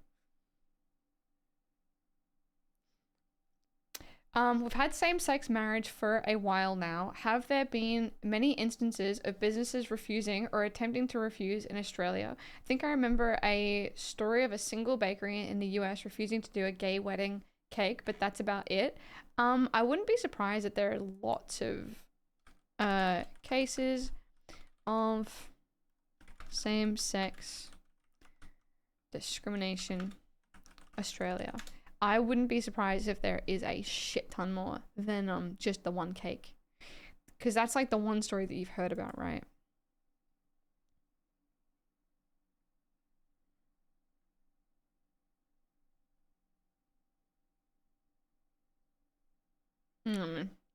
I'd vote for a cum party. Mine is void cum schizo scribble embodiment. The pins and needles badges are better. You want a pins and needles one?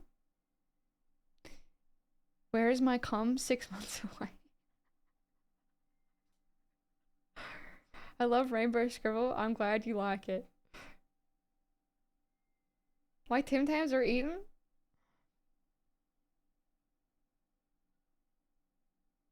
No, I don't know. Like, yeah. I don't know. Look, I don't know. I think there was a barber in Melbourne that refused to cut a woman / AFAB's hair even though it was already short as fuck. I had that with a barber. I had short hair and I called up and I was like, yo, can I get my hair cut? And they were like, we only serve men. And I was like, okay.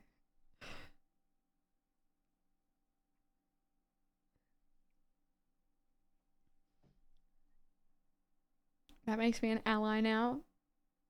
Oh yeah, I could give you like a, yeah, I could give you a gay scribble. I need to do nothing else. You've done it. Do we have a free emote slot? Probably. I think we have a lot. I think we have a lot of emote slots. A freaky anal bead? Nice. Why are they afraid of the divas? I think the concept of, yeah, just interrupting their day is too freaky to them. Was it because it was a men's barber? I get that, but it's not a big deal. But it's okay to just be a men's barber, isn't it? I don't think so. I think if I want to get the exact same service that they're providing to a man, I shouldn't be refused just because I have a vagina, right? Because like my hair was short and I just wanted a short haircut. Just to be clear, in the end of my situation, I did end up getting a haircut from this barber after I like told them that, I don't know, after I told them that I wanted to get like a men's haircut, which is fine. I've been refused a men's cut from a hairstylist before though, like a salon. I think it depends. Like if they provide that service and you refused that service because you're a man, then it's a problem. But if they don't provide that service and they only provide a service to like longer hair or whatever, and you're asking for a service that they didn't have, then I think that's fine. You know what I mean? A selfie should be enough to convince them it'll be fine. Salon I go to doesn't classify haircuts by gender, which is great. No, I like it, and it shouldn't be. It should be like short hair, long hair, right? Like if you provide that service, which of like cutting short hair, then I think you should provide that service to whoever. You're telling me I have to interact with gay people, but why can't everyone be straight instead? You're fighting with like an invisible person right now, Swag. I think if you insist that you just want a men's haircut, you don't want them to do a service that they don't specialize in or have no idea how to do, and then they go through with it, then it's fine. Yeah, but it's the idea of like, yeah, of them refusing. I've heard of situations where they refuse as well. I have long hair though, you know that. For the record, I still think it's stupid, but I think the reaction about it was meh. If you have long hair and they do long hair services and they didn't provide you that service because you're a man, then that's absolutely discrimination. Like, absolutely, 100%.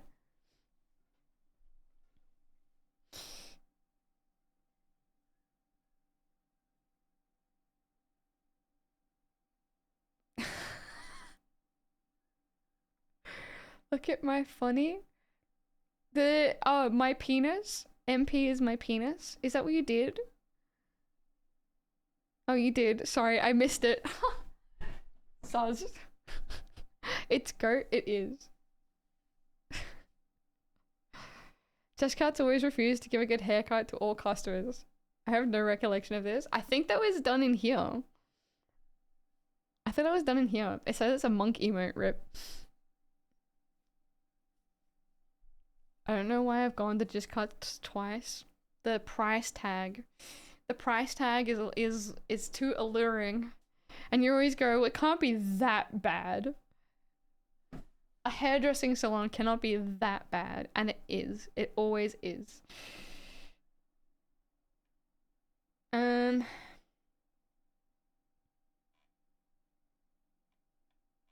Okay. Anyway, I don't think that they should be allowed to discriminate based on the same-sex couples. I would implore someone to go and seek a marriage from a civil celebrant who is a nice person and not a homophobe. I don't know why you'd put yourself through that pain, but yeah, I don't know. Can't be that bad, and then you want to rip your head off? Yeah, exactly. They should be charged for letting you walk outside with some of those cuts. I agree. Okay, sounds crazy. You know what's bullshit, just for the record? If I go to a men's salon to get a salon haircut, it's like $40. If I go to a women's salon for the same haircut, it's like $80. It's bullshit. Yeah, I agree. I think that, like, yeah, I don't know. Is it discrimination if a gynecologist won't see me as a man? I think you... I mean, you might be able to find one that would take your money. I'm not like 100% sure. There might be like some gynecologists out there that will book the appointment and like take your money, but I feel like most of them probably wouldn't. But again, I'm not sure. My celebrant and the venue are the most inclusive rag people ever and aren't homophobic. Nice. Nice. Even though I wouldn't be getting a same-sex having a same-sex marriage, I would probably only enlist the services of a civil celebrant that would perform it for a same-sex couple.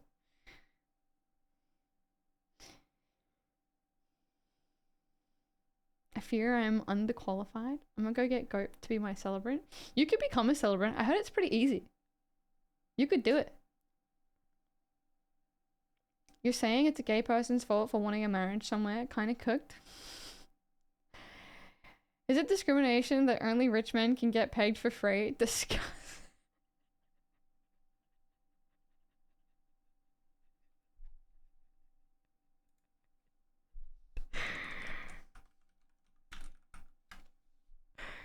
Chat, can we make me rich so I can get pegged? Where is it?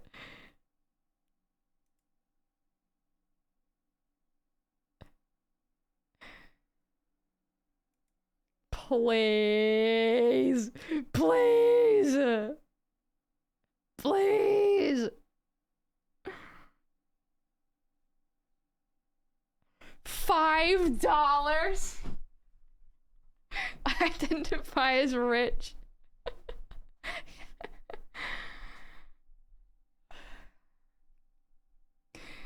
Have I told you how much my pronouns are money dollar signs? Is he doing the pegging? Oh, I feel like this one didn't quite get the message. I feel like it's not quite getting the message through.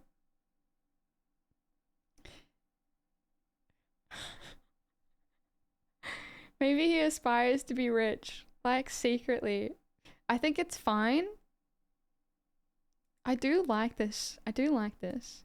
The pink one's cute as. Is it the Patagonia, like, logo? Oh, they've got, like, crop hoodies too.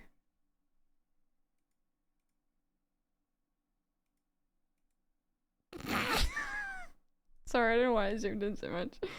I like it unironically and also ironically. Yeah, I like it from a, like, my pronouns are rich and money. Kind of low-key king shaming. We flipped that shit on its head and now we all want to peg. Exactly. Exactly, Cactus.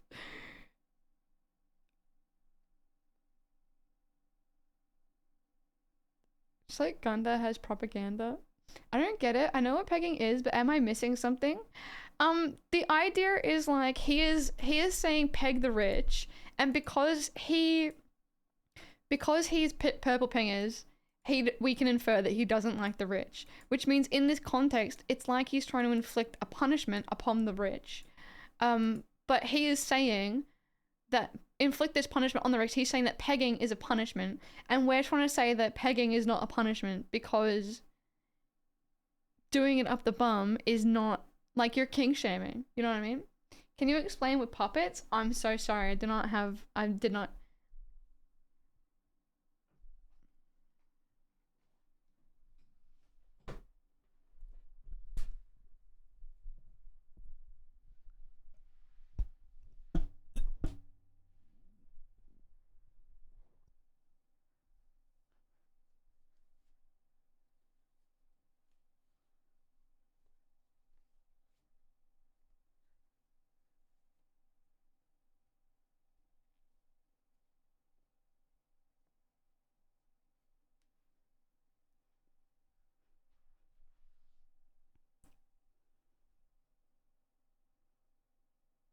That's 80 pence you've hoodwinked out of me! 80 pence! Peg the rich in pink, please. What the fuck? Bro.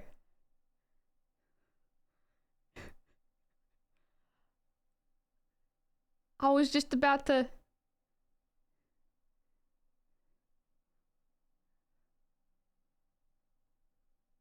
Hello. Hi. Are you rich? Yes. I'm going to peg you. Okay.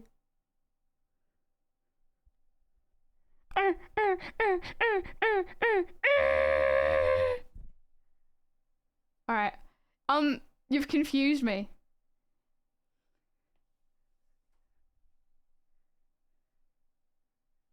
I was gonna give a whole thing about why pegging is not a punishment, but someone just donated $80. So I might bring my friends to tomorrow's show. Wait. What is this? Praxis. I wish I was rich. I'd like to be punished. Who said that?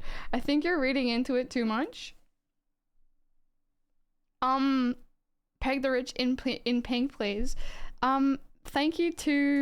Thanks whoever. Thanks. I'll buy the peg the rich in pink. That's a lot of money. Thank you very much. That's insane money.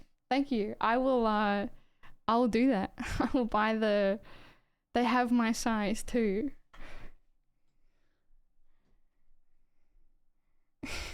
I don't have words. Sorry, that broke my brain. $80 is a lot of money. It's broken my brain. I don't have any more words. Get out of my restaurant! I want to pay my bill!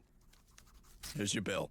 $4.16, pervert. $4.16. Pervert! What do you call it, pervert? It's written on the bill. Here's your $4.16, Bob. Best of luck. There's a million restaurants I can go to. Then go to them all, Teddy! I'm sorry. I forgot to include shipping. Where does it have the... Oh, it does. Okay. Regular hoodie, crop hoodie, oversized hoodie. Oh, they don't have the oversized hoodie, eh? They don't have it in purple, in pink.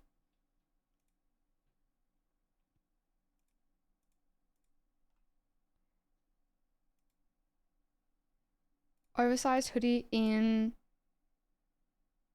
grey, and black. Or regular hoodie in pink. Okay, I do the pink one. That's really nice. Thank you to whoever. Thank you to whoever sent the... Oh, that's really cute. You could just get regular a few sizes big. I think they like 4XL in pink.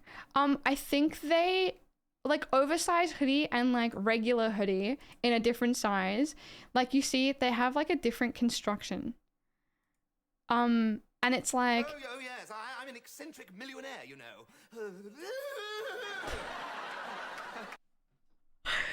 Covering the shipping. Thanks, Toby.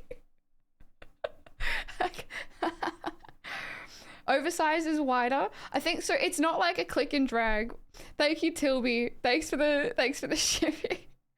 Thank you very much. Who's like, oh, like peg them like clothes hanging on the clothesline. It's a bit silly. They will be.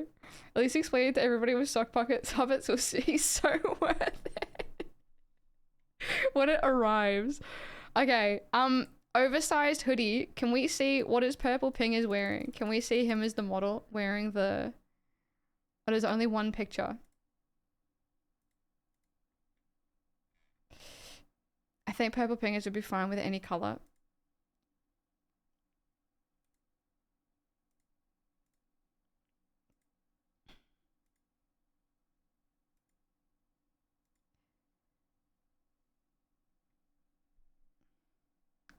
I feel a bit risky buying clothes online as well. The fit can feel like a gamble unless you break out the measuring tape for something you have already and compare it to the measurements on the store page. It's like the most worrisome thing ever. Exactly, Duke. Whether they don't have certain sizes, like I imagine it's print on demand anyway. That's what I would think, but they probably don't make like with this fabric, they probably don't make an oversized print, right? Like it will be from a different store. Don't know. I need you to film Doodle's reaction to it when you get it. Yeah, okay. I will. I'll say it's a gift from the rich. Because returning, especially for international shipping, is such a ball ache. Yeah, I absolutely agree.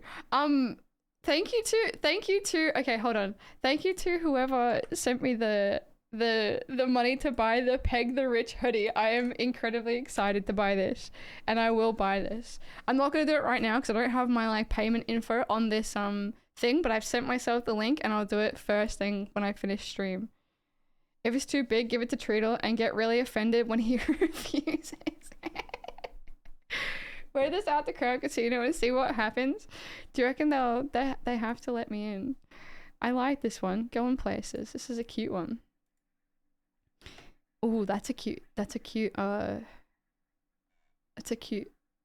fabric. I researched Australian politics for 2 days and all I got was this pink hoodie.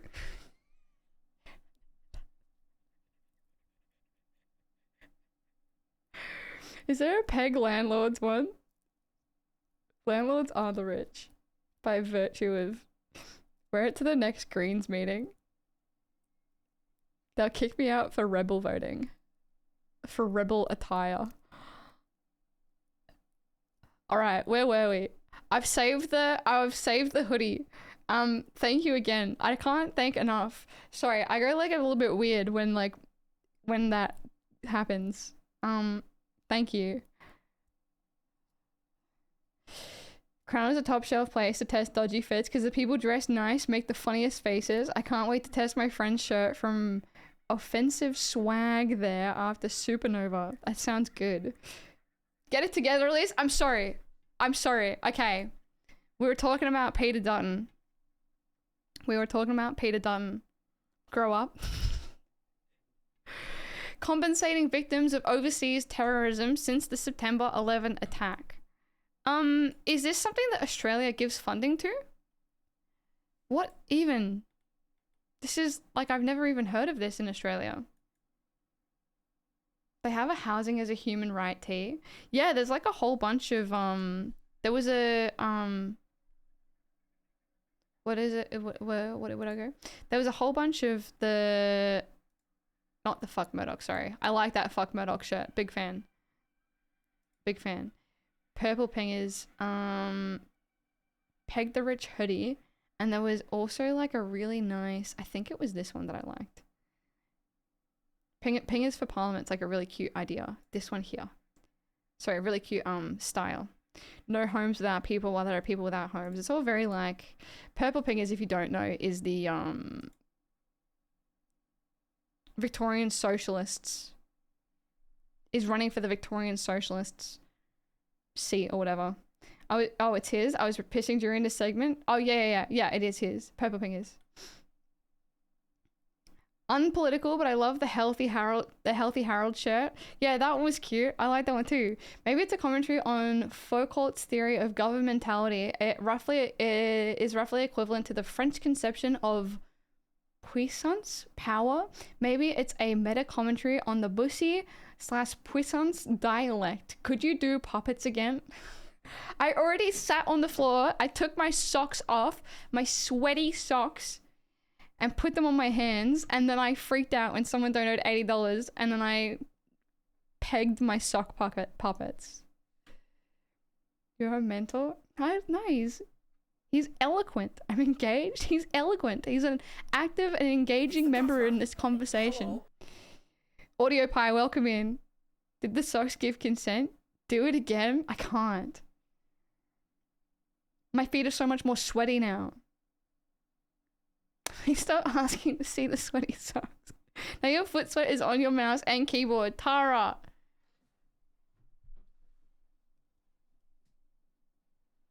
I have some isopropyl alcohol.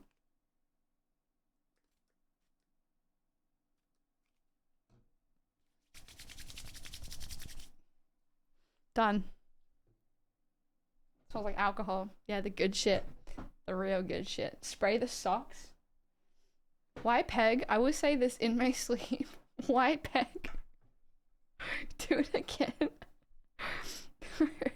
Show us what a sweaty sock hand lady touched you. Okay.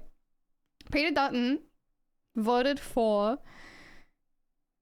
Hold on, well, I wanted to see this one. Social Security Amendment supporting Australian okay, sorry. I'm a little bit of a dip. Supporting Australian people who were over and experienced 9/11. Isopropyl is so good. I use it to get the sticker residue off my collectibles. It is very good. Big fan.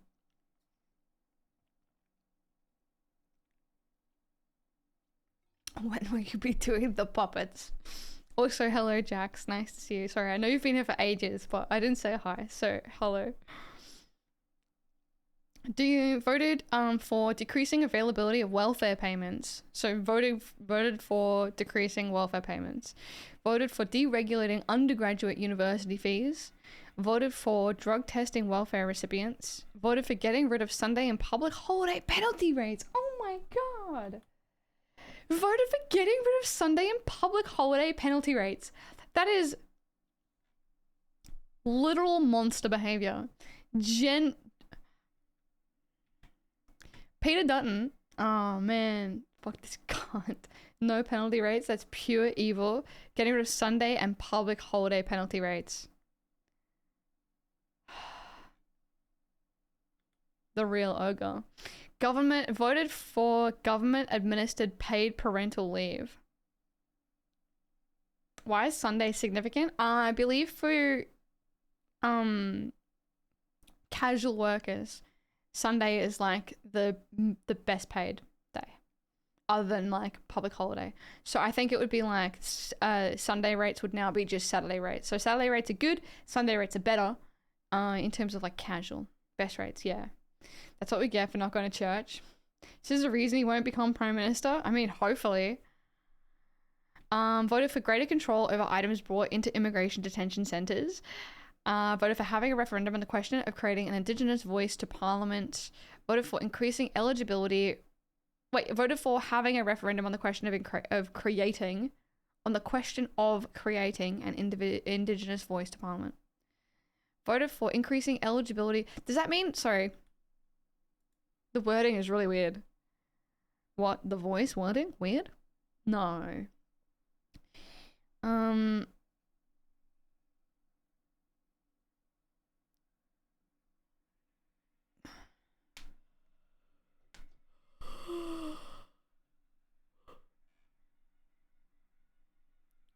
There should be a public referendum on the question of whether the Constitution should be amended to include a requirement for an Aboriginal and Torres Strait Islander voice to federal parliament, such as that envisaged by the Uluru Statement from the Heart.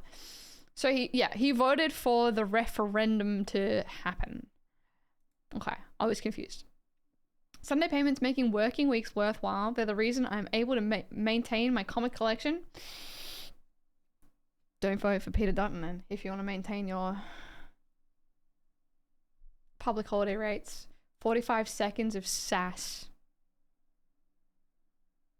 Sometimes I only go to work for Sunday rates. What do you think? What sort of Prime Minister will Peter Dutton make if he wins? I think that's something we should contemplate with dread. Oh, really? Why is that? Hold back, Malcolm. Hold back. Why? Well, he's a thug. And look, Peter's got one tune that he plays. I mean, and it's been all his political life. And that is division and animosity, generally targeted at immigrants. It is real.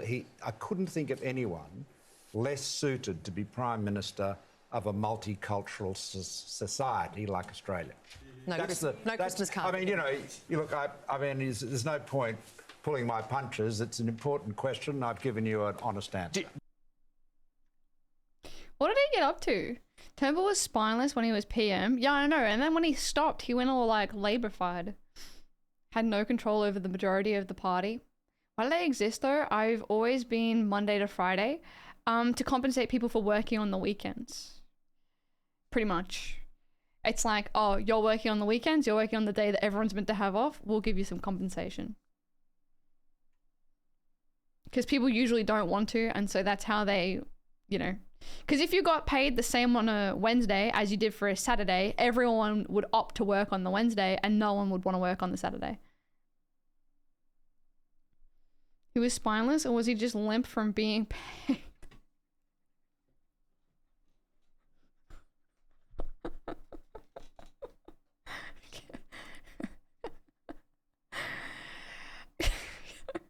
All right.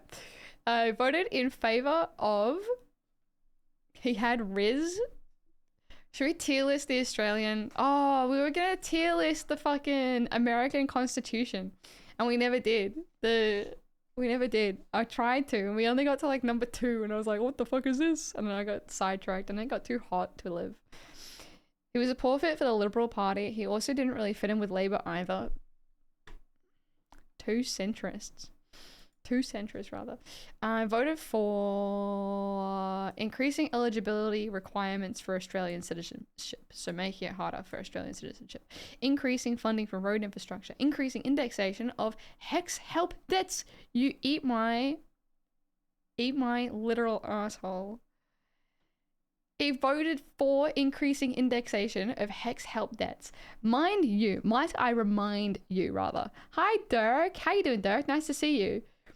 Might I remind you that, like, from 2019, I think, to 2020 or something like that, 2021 maybe to 2022, I paid off, like, $1,960 from my HEX help debt. And then when the indexation put it back up, it put on like $1,920 back on. And so I paid off like $40 from my freaking, I don't even think it was $40. I think I paid off like $20. After the indexation added an amount back to my HEX debt, I paid off $20 after paying off $1,960 or whatever. And he wants to raise the indexation. That's insane. Friendly Geordie's aristocrat impression of Turnbull was pretty good. I don't know if I've seen it. Of course he did. He's money-hungry prick who wants to bleed the youth dry while him and his dad sit in their fat stack of building money. All right, let's see what else. We're going to get through this even faster. He voted for increasing state and territory environmental approval powers. Voted for increasing the cost of humanities degrees. Voted for increasing the initial tax rate for working holiday makers to 19%. Voted for increasing the Medicare levy to pay for the National Disability Insurance Scheme. Voted for increasing the price of subsidized medicine. It's just awful. Voted for making more water from Murray-Darling Basin available to use. Voted for prioritizing religious freedom. Over what? Prioritizing religious freedom over what? Like, what are we prioritizing it over?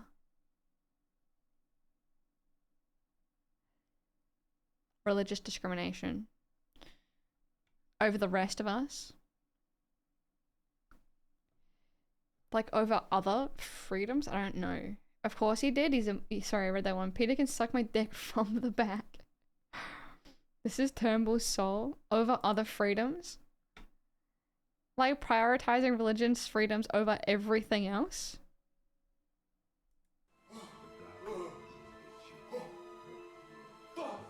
I'm not, sorry, I'm not gonna watch this because I'm already not going to know what he means. Because I don't know what Turnbull's tragedy was. There's a summary at the top. Oh, is there? These are the most important divisions related to the policy of prioritizing religious freedoms. Federal government should protect religious freedoms over other rights and freedoms, for example, by giving religious organizations the right to discriminate. Right, okay. So this is kind of an extension of the right to discriminate against same-sex couples. But like more across the board in terms of just, yeah, religion. Okay, voted for prioritizing certain government services. Well, it's never good, is it? Didn't Malcolm auction off his famous leather jacket for a bundle? He might have. We get it, that's him though, right? In 2 seconds, this captures Turnbull. If you say so. Religious freedoms to be arseholes? Yeah, to discriminate against everyone else. So they have the right to discriminate against everyone else. Turnbull's are crazy? No way. No way. Voted for putting welfare payments into cashless debit cards or into cards on a temporary basis as a trial. Voted for putting welfare payments onto cashless debit cards on an ongoing basis. So across the board. Voted for recognizing local government in the Constitution. Voted for reducing the corporate tax rate. No way, Jose. Voted for Senate electoral reform. I have to look more into that to understand what that means. Where's my slur, right? The left are ruining this nation. Mad people are just gonna put it in the pokies. Voted for temporary exclusion orders, don't know, temporary exclusion protection visas, the coalition's new schools funding policy, their intervention in the Northern Territory. Do we look at the Gonski reviews? Yes. What is it? Gonski reviews? Is it a big deal? Do I add it here or do I look into it right now? I can look into it right now. Gonski 2.0.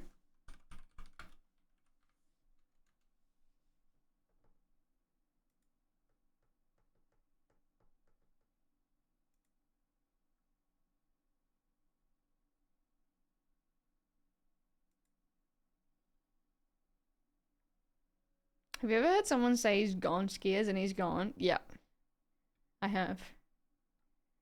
Gonski 2.0 school funding package passes Senate as coalition takes big win. Prime Minister Malcolm Turnbull. Is this the one? This is old. Something my dad would say? Yeah, same, exactly. I was gonna say something my dad would say. Prime Minister Malcolm Turnbull has said attention must now turn to improving student outcomes after his government's landmark $23.5 billion funding package passed the Senate. After a marathon debate extending into the early hours of the morning, the Gonski 2.0 plan passed with the support. Amazed the cashless card was proposed at all with how much of a chokehold the gambling lobby has in this country. Suppose it becomes a question of what suits like more, money or bullying poor people. I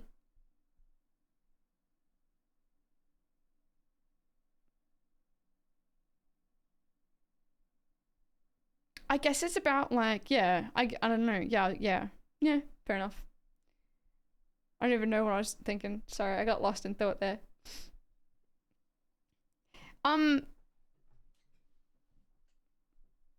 I imagined it was like a raceless thing. What's a cashless card? Cashless card was the... We are going to look into it more, but a cashless card was... I thought it was a racist thing where they said that like these welfare recipients, these like Centrelink recipients don't know how to spend their money. Therefore, we're going to give them a card with debit money on it that they can only spend at certain places. In like... It was like a welfare thing where they give it to them on the specific card. And that like they can't take the money out, and they can only spend that specific card at like certain places like grocery stores or whatever. And so it was like specifically controlling where they were allowed to spend the money. So vouchers, I guess so. Yeah. We're great free schools. We can export to Oz. Your kids just gotta convert to Mormonism real quick though.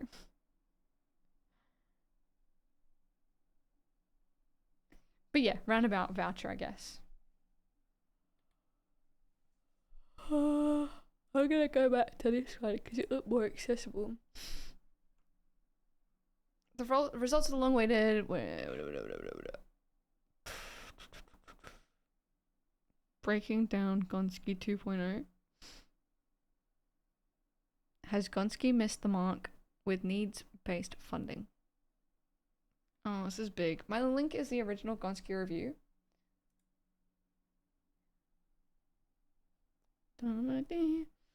Sorry, is this really loud? To give you an idea, historic Gonski review identified several highly concerning trends in the educational outcomes of Australian students. It found that over the past decade, the performance of Australian students had declined at all levels of achievement compared to international benchmarks. Furthermore, a concerning proportion of Australia's lowest performing students were found not to be meeting minimum standards of achievement. In addition to declining performance, the review found that Australia has a significant gap between its highest and lowest performing students, far greater than in many OECD countries. Disturbingly, the review identified an unacceptable link between low levels of achievement and educational disadvantage, particularly among students from low socioeconomic and Indigenous backgrounds. The OECD has consistently argued for countries to address disadvantage and increase equity in school systems, most particularly in the publication, equity and quality in education supporting disadvantaged students and schools. The highest performing education systems are those that combine equity and quality. They give all children opportunities for a good quality education. Educational failure also imposes high for all these reasons, improving equity. Yeah. The Gonski Review stressed the need for an equitable school funding system, one that ensures the differences in educational outcomes are not the result of differences in wealth, income, power, or possessions.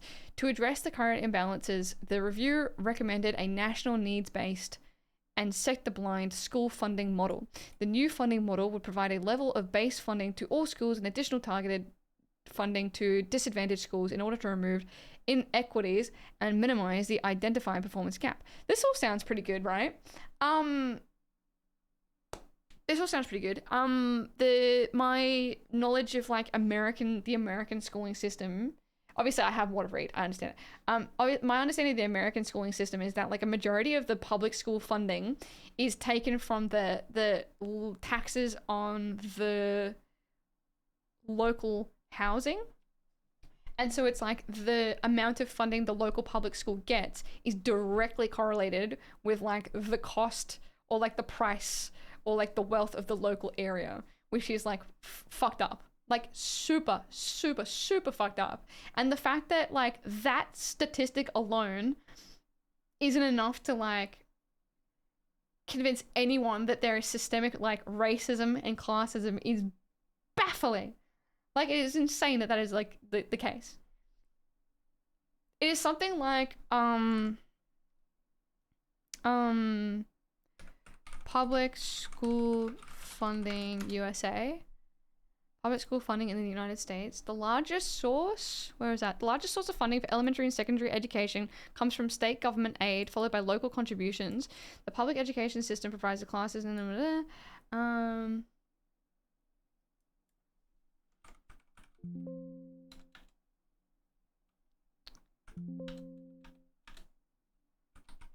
land? I don't even know what I'm looking for. I don't know what to Google.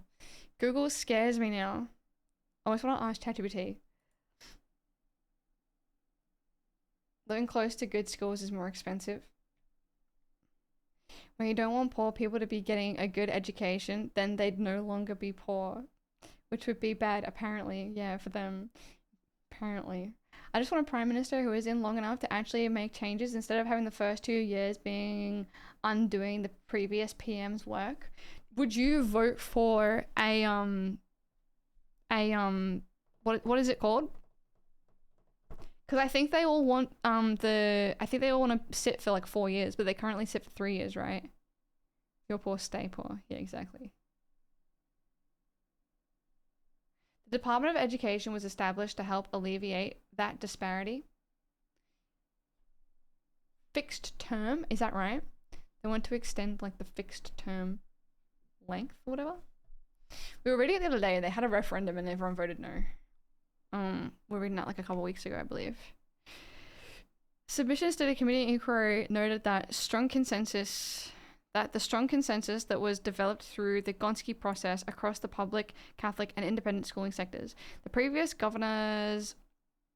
government's National Plan for School Improvement, the NPSI, was the vehicle for implementing a national needs-based funding model grounded in the findings of the Gonski Review and building on the consensus achieved by the review process. In total, the former government expected that the NPSI, when fully implemented by 2020, would see an additional $6.5 billion spent on schools per annum by the Commonwealth and state and territory governments. This new funding model was accompanied by an improvement framework for schools and teaching, with 5 areas of reform identified for implementation.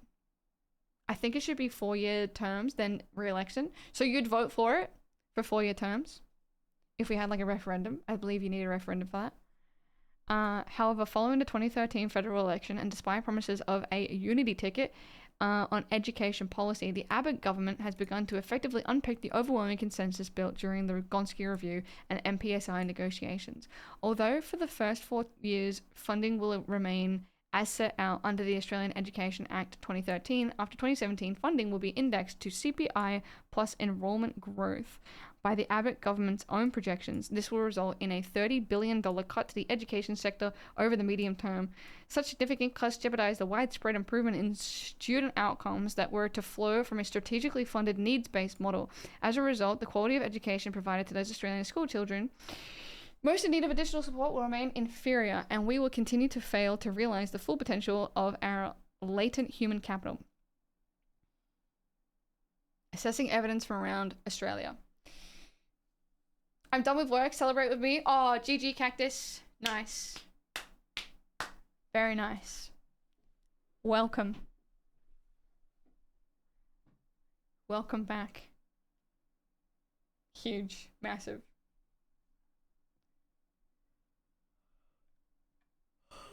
I'd prefer 4-year terms. Yeah, I don't see a problem.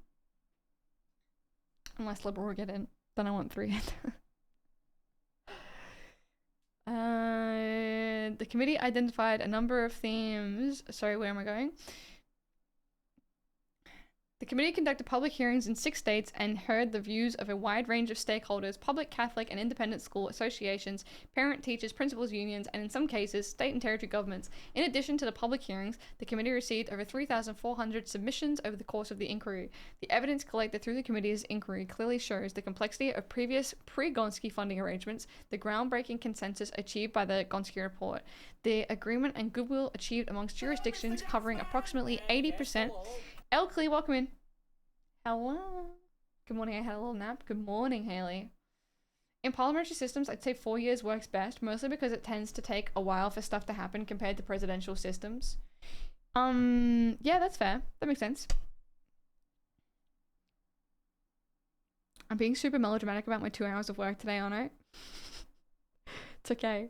Any work is hard work. Most because there isn't someone with unilateral power to make executive orders, etc. Yep, that's a good point. Yep, that's fair. I appreciate that, and I can agree with that.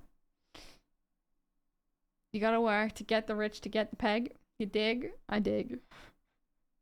How many of those orders are legal and not being challenged? Like Trump's, you mean? Good question. Hi, Keto. Good after morning, Haley. Hi, Keto. How you doing, Keto? I have to be rich to be pegged. Apparently, according to this hoodie.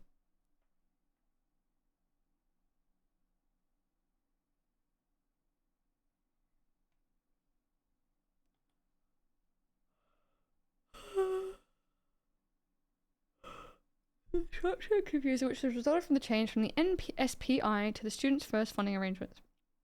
As part of the evidence gathered in this inquiry, the committee notes that a very significant majority of school funding stakeholders support the findings of the Gonski Review and the arrangements agreed under the MPSI. The committee identified a number of themes the evidence gathered. Needs-based funding for schools now and into the future. So I imagine this was from like 2017, right? This sounds like it's from 2017. Oh no. Expected that when a fully yeah. 2011 was the Gonski Review. The report was released in 2011. Yeah. New sub badges. There are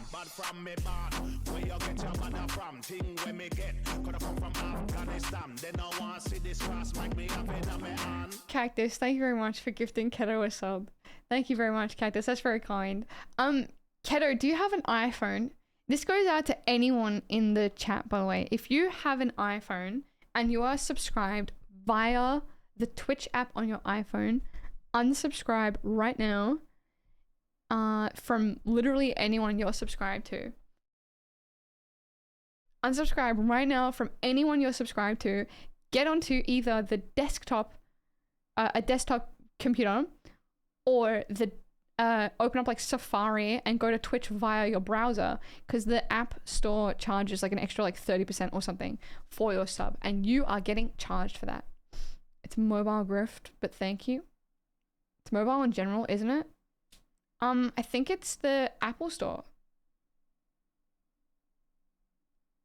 Is it mobile in general? They charge extra. Google Play takes a similar cut. Okay, if you are subscribed via mobile in general. Aw. Thanks to the anonymous gift to Tim Friedman. I don't know who Tim Friedman is, but thank you for the anonymous sub to Tim Friedman. That is very kind. Thank you. I used to sub through Google. Hey, it's me, your Apple employee. Mobile in general. Okay, sorry.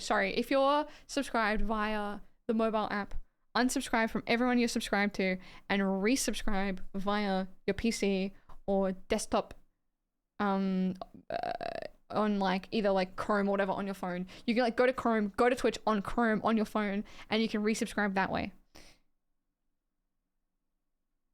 Peg the Whitlams. Tim Friedland from the Whitlams alt. Wait, is Tim Friedman from the Whitlams? Is that what that sub is? Thanks again, Cactus, by the way, for the gifted sub for Keto. Can I tell you of my dream now? Yeah. Of course you can. What was your dream? He's the frontman?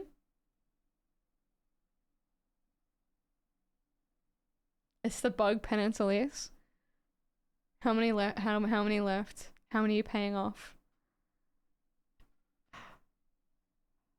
I gotta pay like so. Okay, so I dreamt about genes, and that if you put any genes on, they would morph to you, and you start growing them. You grow genes. It's like a pun. Your dream was like a pun. You have to get a gene cut, like a haircut. That's actually kind of funny. Did they get wet? Don't ask Goat about wet jeans. It's fucked up. Goat, no. I'm gonna pee. I'll be right back. I'll just be a second.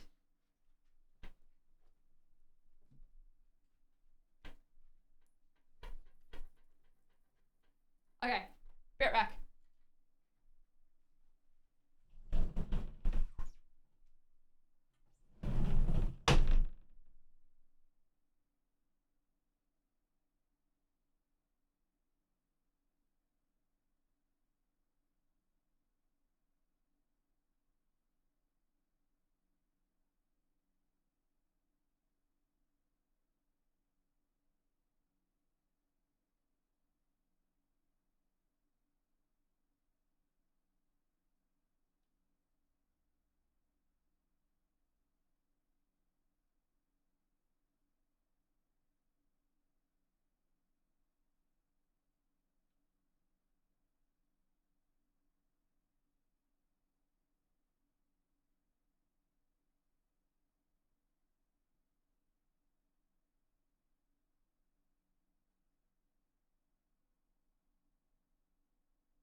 I do like that if you get like a short haircut, it looks really nice because your jeans are short. And if you have like long hair, it looks really nice because you got like full length jeans. And then there's gonna be like the awkward like 3/4 jeans phase, which is like the between a short haircut and like a long haircut. It works. The analogy works really well.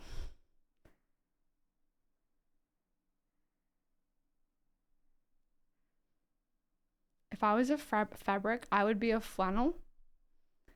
I think I'd be...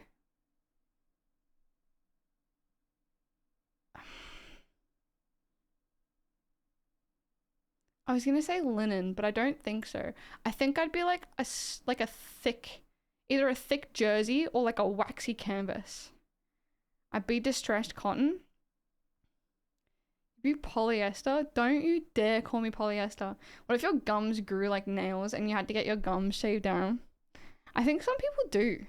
And like their dentists like shave their gums down. It'd be a forest trail hike fabric.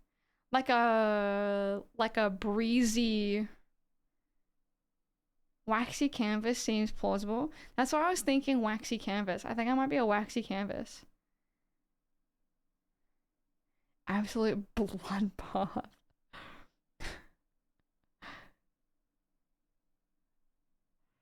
Be 100% rayon. Kind of like how you have to shave your hooves down. Would you get your trimmed down with scissors? Okay, I dead. Rest in peace, cactus. Some men get their eyelashes shaved down as they don't want to be seen a femme. Do they? They don't want to be seen a femme? Have you... What did that guy say about a stone? Hi, Studley. You survived. Nearly 3 years. Magic. Hi, Studley. Thank you so much for the 35 months. That's so crazy. Have you are a stone? That's the one. Have you are a stone? You never answered. No idea what the hell it means. Man be nearly 3 years. 3 years! How is that even possible? I know. WDF. Anyhows, how are you, Bob? What's been happening? I'm X. good. Thank you, Studley. I'm so good. How are you? Thank you so much for the 35 months. It's insane. It's nice to see you. I hope you've been well. I hope things have settled down a bit for the new year for you. It's nice to see you. I'd like to be a suede, but I know I'm the material of a garbage bag. A robust one, though. A robust one and a reliable garbage bag. If you are a garbage bag, you're a robust and reliable one. Not one that you pick up and like your fingers like through it, you know what I mean? It's like one that you can like really like, you can really rely on it. You can like swing that garbage around and it ain't going anywhere, you know?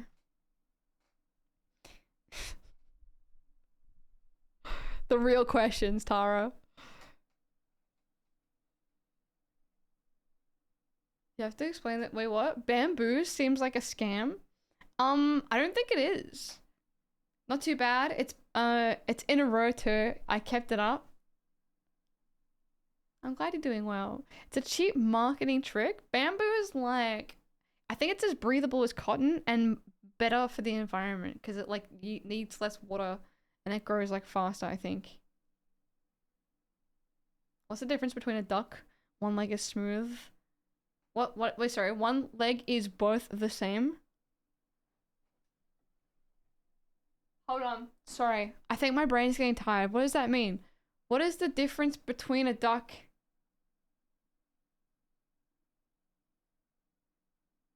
One leg is both the same.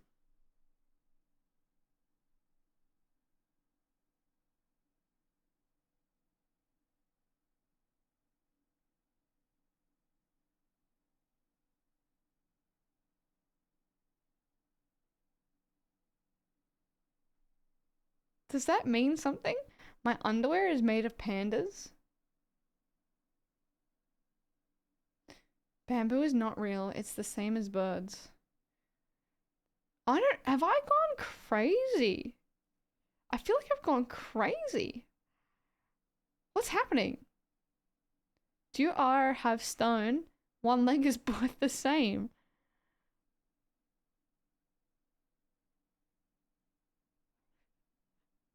Do you not get the duck thing? No.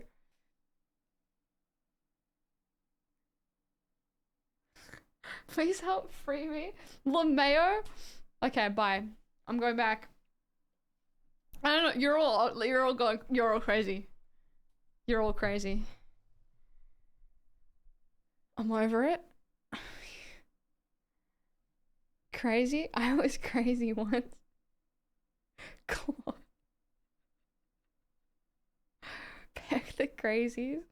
Let us leave this thought prison. Did you say we are all ugly? No, I said you're crazy.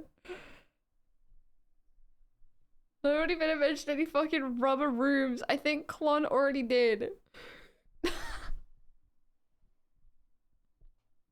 Why are we ugly? I don't know how I heard ugly. You're all crazy. Guys, I'm trying to read about the Gonski report of 2011. Oh, stop being so ugly.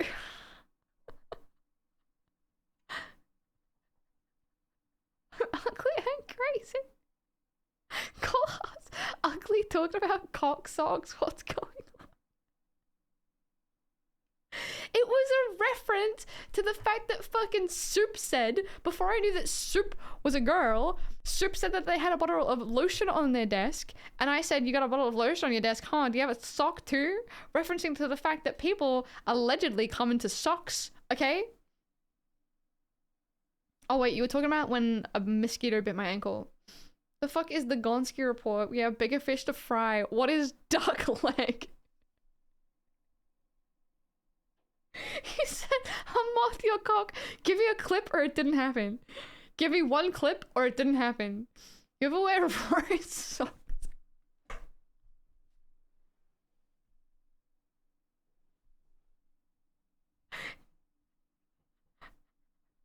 What is those socks?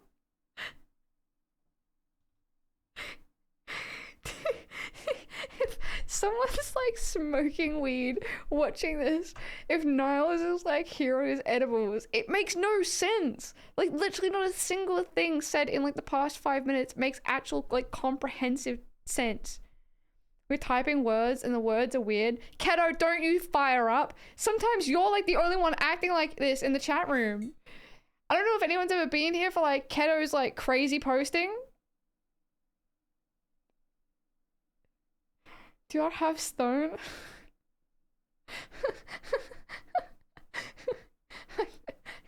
I understand them. I bet you do. I'm not crazy. I got tested.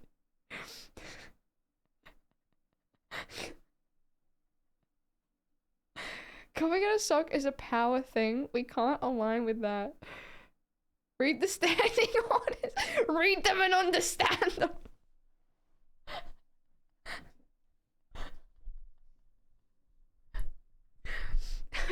I feel sick.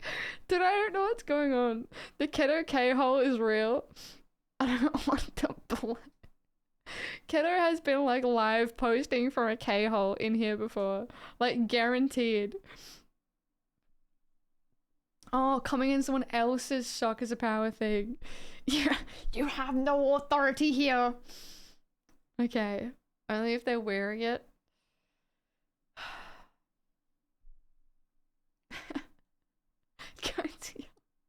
Have you not seen the read the standing orders?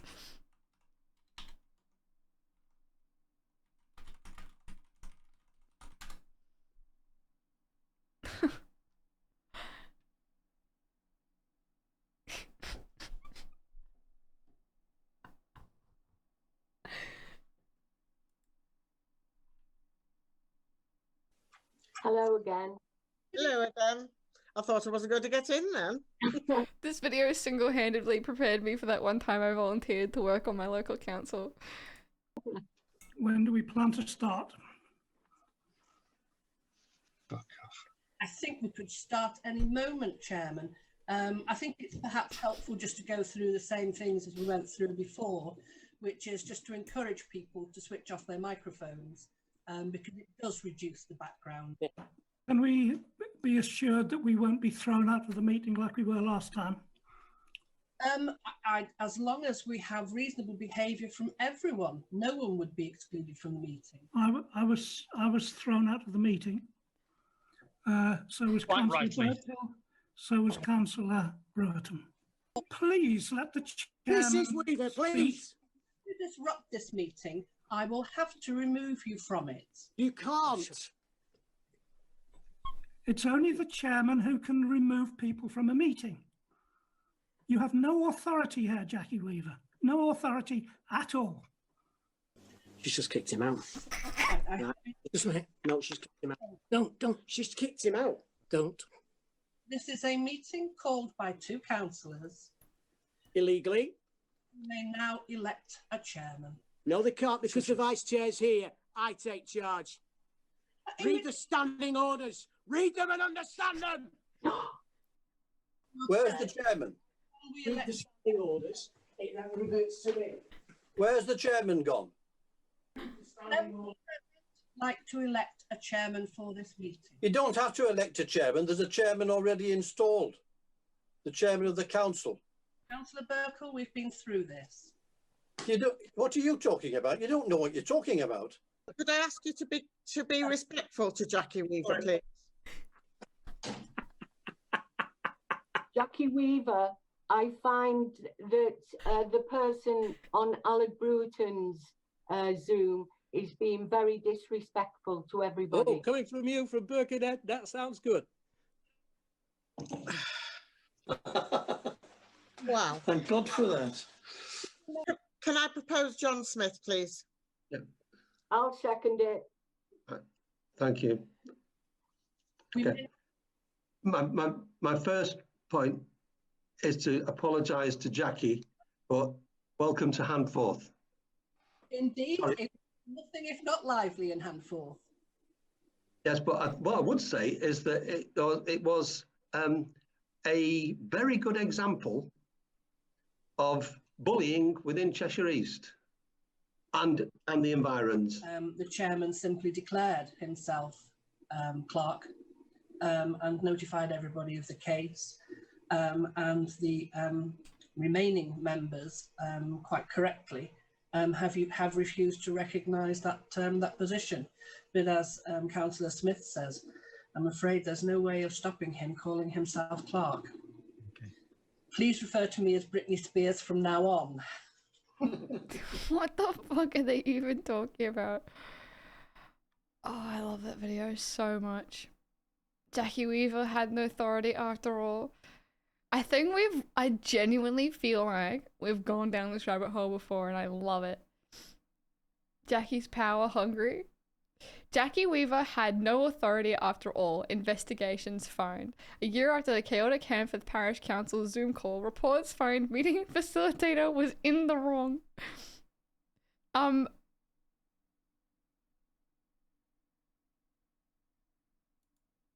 think we read this, and yeah, she didn't have the authority, but because she was like hosting the call, she like technically had the mod rules or whatever. About 50% of the stream content is repeating rabbit holes. I know, and I tried to stop that from happening. By creating this freaking... Here we go.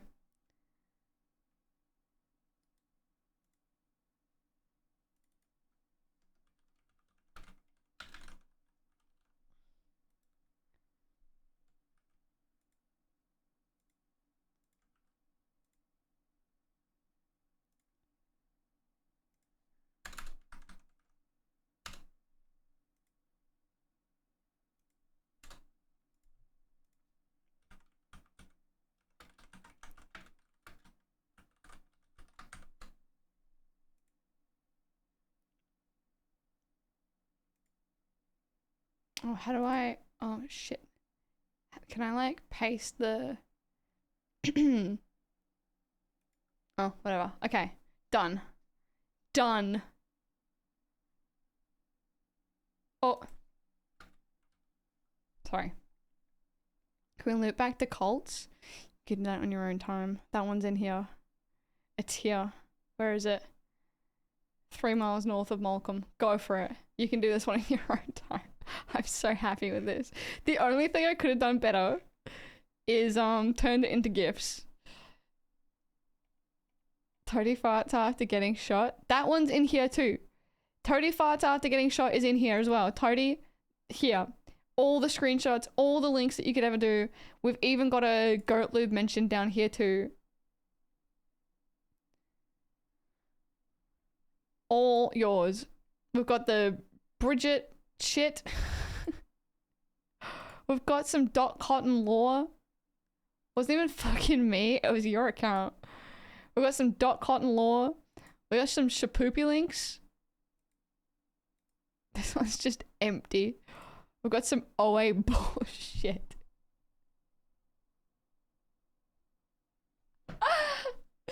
Oh my god. This, I can't read this out right now, but this was me live writing whilst watching the video. That's why there's so many typos. This is me live reporting on the OA video. OA is the worst one for sure. That one makes me angry. Fuck watching this movie in Gap. I thought this woman was gonna die. Everyone built it up that much. Wait, what? What movie? What? What movie are you talking about? Oh, the the fucking 3 miles north of Malcolm. The Swedish retreat. Yeah, I remember. Is skateboard just you doing the ollie? Skateboarding is, yeah, skateboarding is. It's got a history of, the skateboarding's got a history of the wager. It's got a history of my injuries, including a nice little gif of me icing myself and then me limping away. And then it's got a nice little gif of my kick flip at the end. I also want to get back into skateboarding. I was thinking about doing some skateboarding soon, so assisted kickflip, yeah.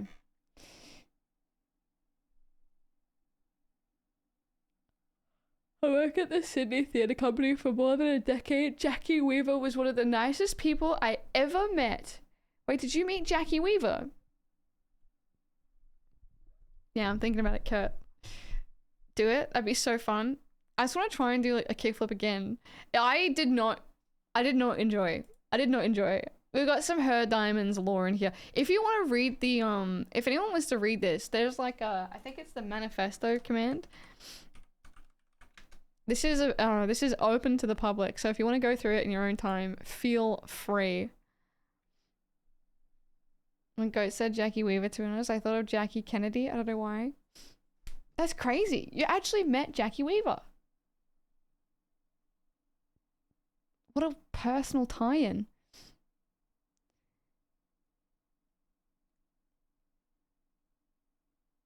You have to peg me as penance. If tomorrow I peg the chairman, nobody panics because he's rich, but I kick one person from the Zoom call and everybody loses their mind. Jackie.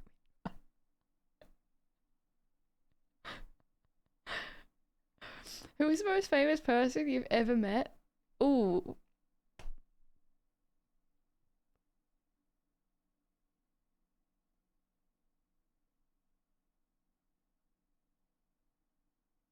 I've forgotten every famous person I've ever met.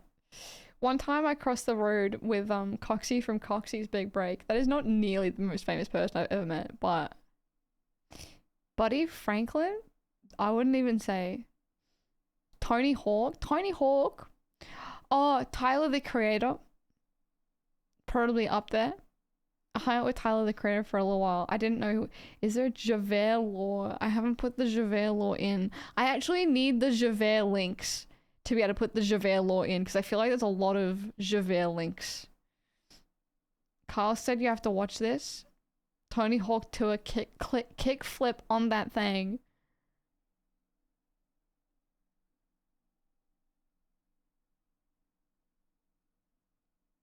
What is this?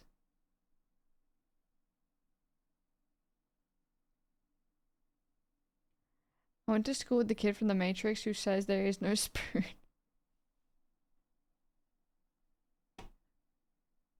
Thin eyes. Thin fucking eyes. I've never seen someone get so warned. I mean, read the title. Defying Gravity, Synchronized Roller Coasters, Wikipedia. Wicked. Oh my god, Wicked. Sorry, I said Wikipedia. My brain is in Wikipedia. See, Carl said that I have to watch it. Do I have to watch it on stream? Am I watching it now? Or am I just watching it in general? I'm Wikipedia brain. I'm so sorry. No. It wasn't a yes or no question. Just in general? Oh, okay. I'll watch it then. I'm gonna save it. that do be saying synchronized. It does say synchronized. I watched a Jackie Weaver video again and died at read them and understand them. Read the standing orders. Synchronized.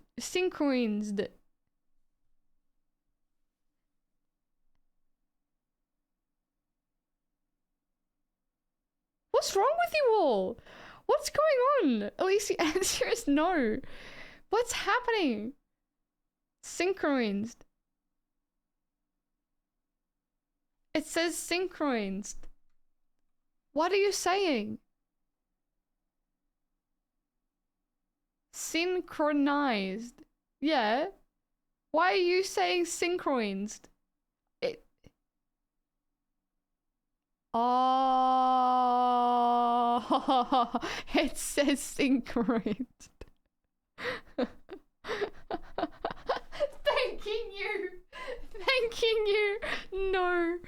No. I used to work at a council coffee shop where like the Burundara Council coffee shop, and one of the ladies would always say, whenever I gave her a coffee, she'd always be like, thanking you. I never forgot. I never forgot that she did that. And you've just completely brought that up in my memory. Thanking you. No. I don't accept. Thank me properly for your freaking cappuccino 1 sugar. I hate it. I hate it. Thanking you. No. Never. Thanking you for stream. I also hate that. I hate it. I hate it. I hate it. Okay. I'm checking my IMs. Wait, when was there a Jackie Weaver one?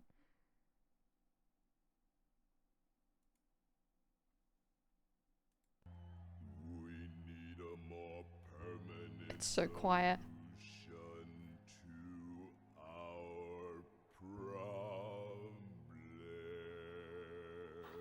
That's good. No, that's good. Read the standing No, that is orders, good. Jackie. You have no authority here. Dickhead. Absolute dickhead. Thanking you. The thanking you issue sounds like a Seinfeld thing. That's so fair. That's actually so fair. If I subbed and you said thanking, I would be doing a chargeback on my credit card, leave you a bad Google review, shit talking you to your friends, and sending your employer a strongly worded letter to try to get you cancelled. Harry Potter scares me. I don't like him.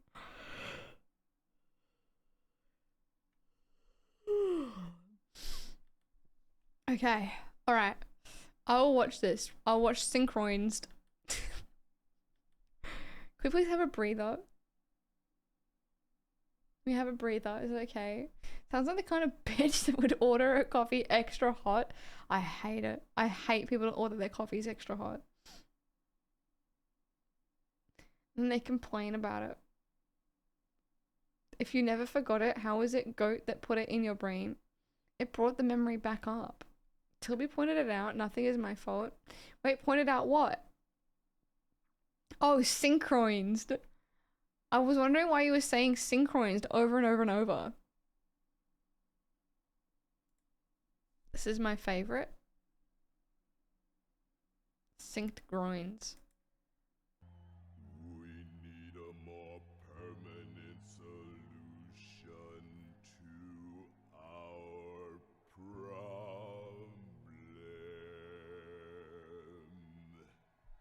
What then to do about Jesus of Nazareth?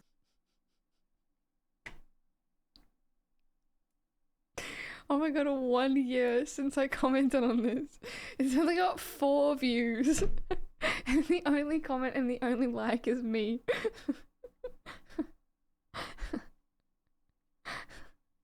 Underrated content. This is real. I started GoFundMe for this video, you mean? Okay,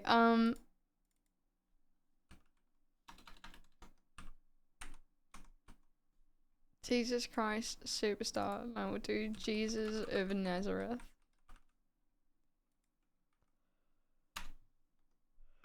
What is that thing with the spiky ball in the thumbnail? Wood turning sweet gum seed pods into stunning box. Nazareth with a Z. Is that American propaganda? Oh, I'm leaving it like that. I don't care.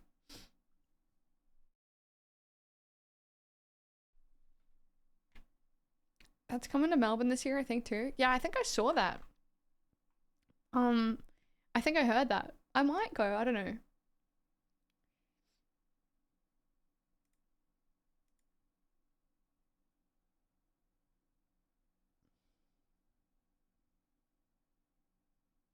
You say refresh and check again. 2 likes. Very good. What's the lore behind Void Come? I got rid of all the sub badges and I made some new ones. And they were meant to be like fill-in sub badges. And then after a while I realized how much work it was to make fill-in sub badges, and then when I got to like the 1.5, I think it was like the 1.5 sub badge. Yeah, 1.5 year sub badge. I started to get like bored because I really wanted to just go live. And so I just made like scribbles. And I figured that I'd get back to it at some point. Decided to change everything and now we have Convoid badges. Yeah.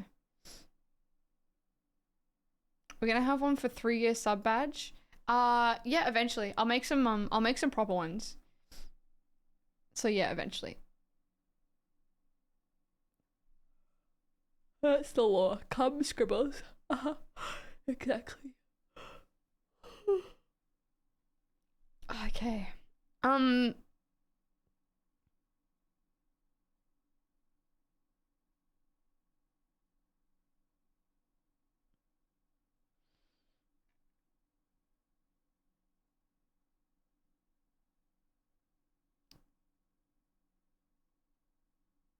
It's like someone came on a blackboard. I'm glad you like it.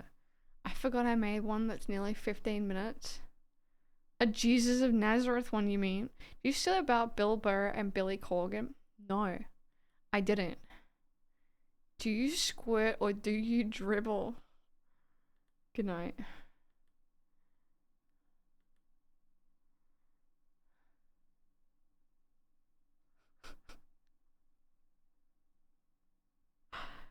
It's just heavy breathing for like 90%. That's so fucked. I quench. You quench. Guys, I wanna try and, can we stop talking about squirting and dribbling and instead talk about Peter Dutton? I douse. I anoint. I don't know what that means. I also douse. I don't think you'll get much more study done tonight. No. I think we've got the goofies. Don't have to repeat 2 com badges then, streamer. Elise, link please. What am I linking? Oh, your Shakespeare wrote much ado about nothing, a triple entrance as it's meant nothing, nothing, and noting, as in checking out babes. This goes for 4 minutes. Do you have a stone? Do I have stone? One leg is both the same. It's been squirting here all afternoon. Cats and dogs.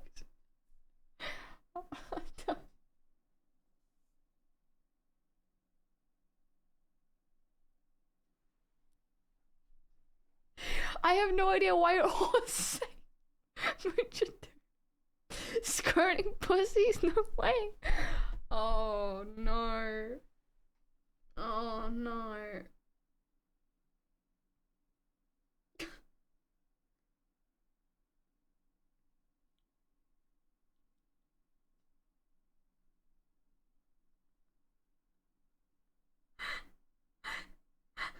You called it muchacho about. I don't know. How don't know what I did wrong. I don't know. I don't understand why you're shouting. I don't know why you're all just saying.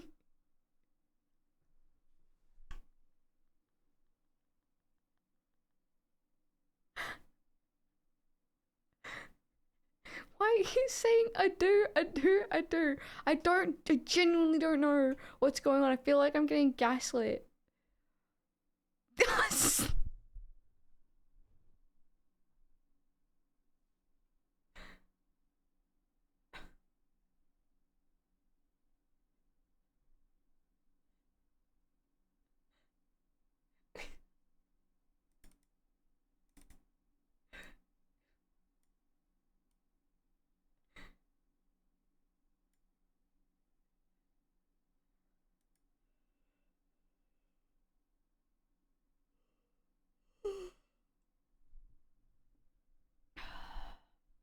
All right. Chat room.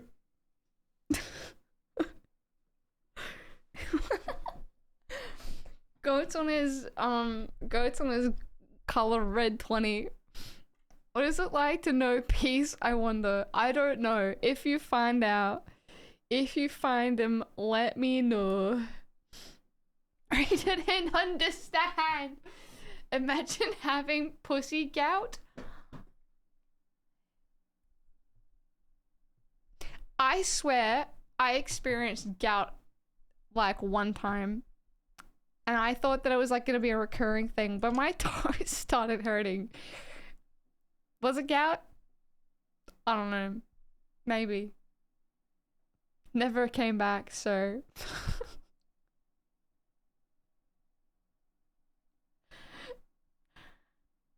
Grout your pussy once a year. Get out of my whispers! Get out of my whispers! One time I got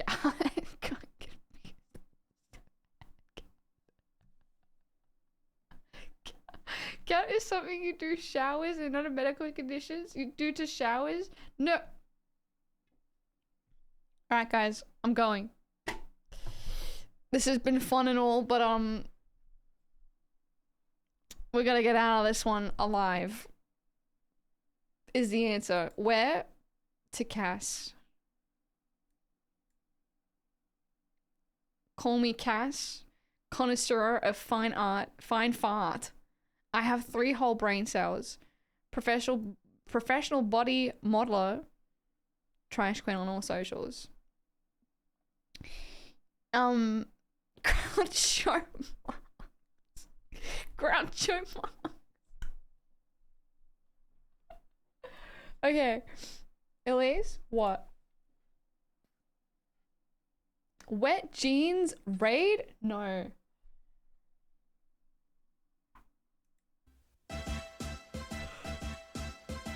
Do the Mario swing your arms from side to side. Come on, it's time to go. Do the Mario. Take one step and then again. Let's do the Mario all together now. You got it. It's the Mario. Do the Mario, swing your arms from side to side. Come on, it's time to go. Do the Mario, take one step and then again. Let's do the Mario all together now. Come on now, just like that.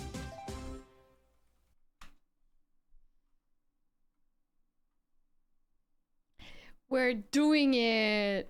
Why did you say it like that anyway? I don't know how else I was meant to say it. I literally do not know how else I was meant to say it. I have no idea how else I was meant to say it.